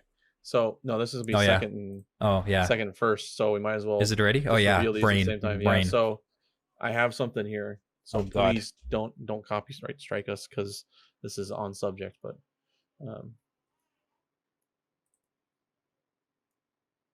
figured since the league starts tomorrow, Today. we'll just today, yeah, for a lot of you. Well, yeah, I No, guess it is everyone, midnight brother. too. We're in. We're the last Yeah. ones in. So, all right, chat. While the theme music is playing, by the way, this is I the don't Premier hear League any official music, theme. by the way.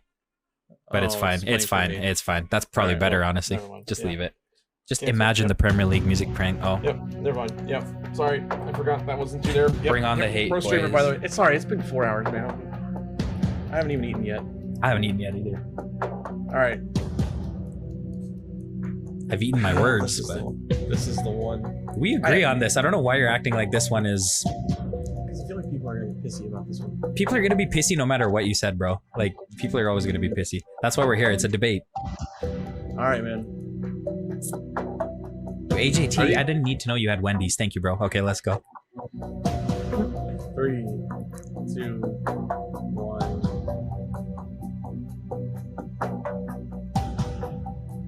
There it is. I just see it, man. I don't know. It's Pep. He's a GOAT. Yes, he's what. I'm so sick of hearing it.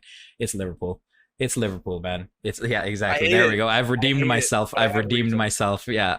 For me, man, Liverpool knows what they're doing. I can't praise Liverpool enough for how they recruit, for how they build a system, how they stick to it, how they back their manager, how they've given Klopp time to perfect that club from top to bottom. The signings they make fly under the radar. Fabio Carvalho was a phenomenal signing. Darwin Nunez, you just see what it meant to him. Everyone's memeing him for taking his shirt off and running around like he won the World Cup. I don't care. This guy didn't ask to be compared to Erling Haaland when he signed for Liverpool, and that was thrown on him from day one. And look what happened. He showed up and he bloody well did it. It's Liverpool for me. It's Liverpool.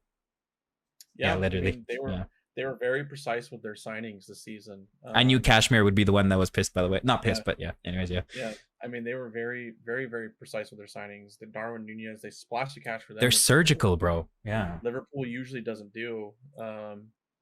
Fabio Carvalho was phenomenal for Fulham, and he's young, so you get a little bit of. Diogo I don't Jota know. signs the extension. He's a phenomenal player. No one even talks about this guy. Yeah, I don't know how much Carvalho's gonna play. He got a ton of playing time in the preseason, but that's preseason. Calvin Ramsey, another, good youth player. How much time does he actually get? I don't really know. The big thing for me is the core group is still there, other than Sadio Mane, but they have a true striker now that they can play. So I think that they're going to get better. The core reason though that I put Liverpool over Man City is, for me, with some of the rumors surrounding Pep, and does he want to stay at Man City? Does he want to go take a national team job? Does he want to go somewhere else? I think that Man City puts their sole focus on Champions League this year, and we see a lot more drop points in the regular season for Man City than we normally would. Not a ton, but enough to where it's probably lost, I would say, the weekend before the last game of the season this year. So the fact that it came down to, what was it? It almost came down to goal differential. Right? It was Season. +5 goal difference, but 1 point.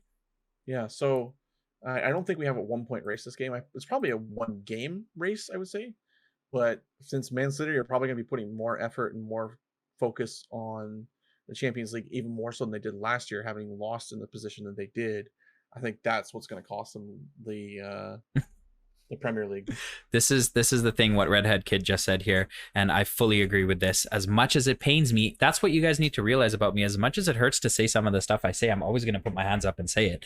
Remember when everyone memed because Liverpool signed Diogo Jota and Chelsea got Werner? Yeah, Liverpool has the best recruitment. Michael Edwards, what he did during his time at Liverpool, and hopefully it continues, well, not hopefully for me, but hopefully for you guys it continues. Like I said, surgical, precise, clinical, focused, driven, tunnel vision, clear identity. There's a purpose to everything that club does. Everything.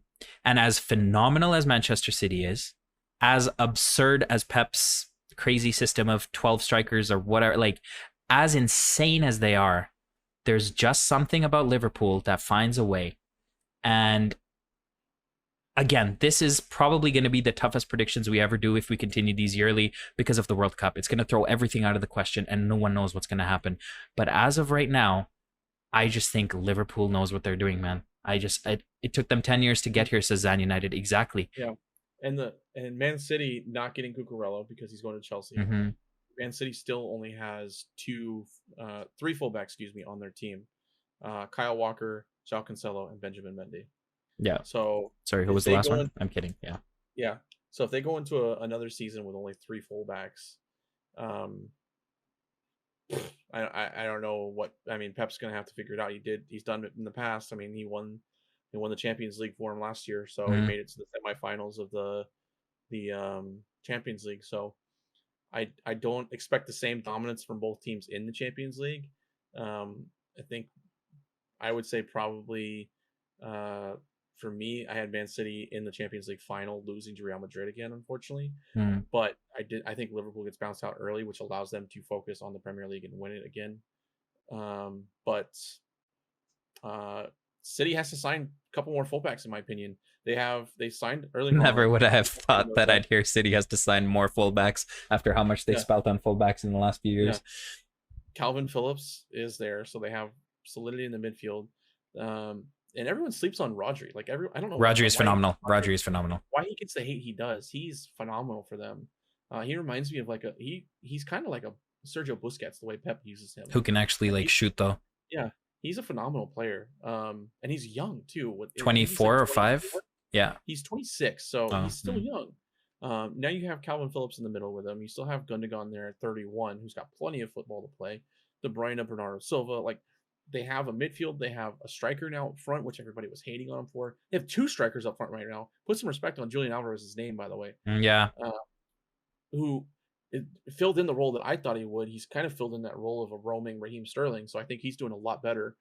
They still need, though, 1 or 2 fullbacks that are going to sit behind João Cancelo and Kyle Walker, because the minute João Cancelo gets suspended, the minute João Cancelo gets hurt, Kyle Walker, who's now 32, if he picks up a knock and he's out for a couple weeks, what do you go back to a 3 at the back and figure it out from there?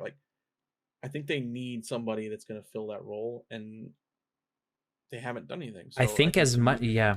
And I just want to talk about mental stuff too. As much as the pressure is there on Nunez, they're comparing them Haaland, whatever. I think there's more pressure on City to make Haaland work. I really do. I think, for me, that's the way I see it. A lot of people are like, no, Haaland's going to kill it, score 65 goals in the Premier League and score 99 in the Champions League and everything. No.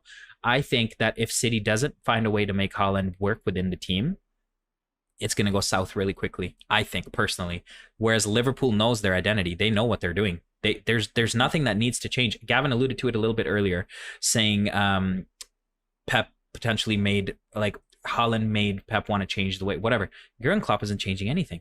Not saying that he's backwards or stubborn, but I'm just saying Liverpool knows what they want to do, and there's less question marks with Liverpool than there is with City for me. Even though that's so weird to say because it's Manchester bloody City. They scored 100 goals. They were 1 goal away from 100 and led in 26 last year. So yeah. I don't know, man. Well, if you watch the preseason game too, Haaland missed the sitter that everybody was talking about. That was a screamer that he missed. But 2, he doesn't look comfortable in Pep's system yet. And that's going to be the big thing, because not only does Pep now have a striker, he has a huge striker. This isn't I'm going to run behind the line kind of person. This is I'm a massive tank freight train. Midfield. Yeah. So Haaland. I know I smashed earlier that Pep has to change his system, but honestly, I stick by my stance that Pep doesn't have to change anything. Haaland has to change how he plays. And we got to see how well he does that. He's a phenomenal talent. There's no question about that. He's a generational talent. But there's more question marks over there. I still think he's going to score probably close to 20 goals. I think so too. Just because of the talent on the field. But is he going to be able to be so comfortable in big games that, because Man City, Brighton, Man City, Fulham, Man City, Southampton, those kind of teams, Haaland's going to absolutely destroy these guys. Yeah. But when you get to the Tottenhams, the Man U's, the Arsenal, the Spurs, now you're looking at it's tactical more than it is talent, because the talent's even on the field. So 100%. That's where, to me, I think they're going to drop some of those points and Liverpool takes advantage. AGT says here in chat, I think this is going to be City's most vulnerable year, but I still think they'll win, so I can see where y'all are coming from. I have a similar feeling, bro. I realistically feel the impending doom that is Manchester City winning the title again. I feel it. There's no denying it. However, when you look at the 2 ideologies or structures coming into this Liverpool versus City. I just feel like City or Liverpool right now is the more concrete force. Not saying it might happen. Not saying it's gonna happen 100%. It's just what my gut feeling is, and I think that Liverpool hopefully can do it. Don't let the streets ever forget, by the way, that technically Darwin Nunez was a more expensive player. 100% by like 20 to 30 million, right? And the other looming thing over City is that Aymeric Laporte had to have knee surgery. He wasn't able to get healthy on his own. He had to have knee surgery. So he technically may be back sooner than he was originally projected. Yeah. But they still don't know a date that he's going to be healthy. So they're starting without Aymeric Laporte. So yeah, two things I want to do before we wrap up here. Next, he says, one thing people don't mention, Haaland is somewhat injury prone. He missed big chunks of his professional seasons. Exactly. Michael has said that. Glass cannon. Exactly. Glass cannon. 100% Michael said that. And I think the final thing that we can sum up with here, unless obviously there's more that if you want to add, but Gavin Brash says, and this is something that we started the podcast with and something we're going to end the podcast with. All of these are our predictions on day one. Not a ball has been kicked yet.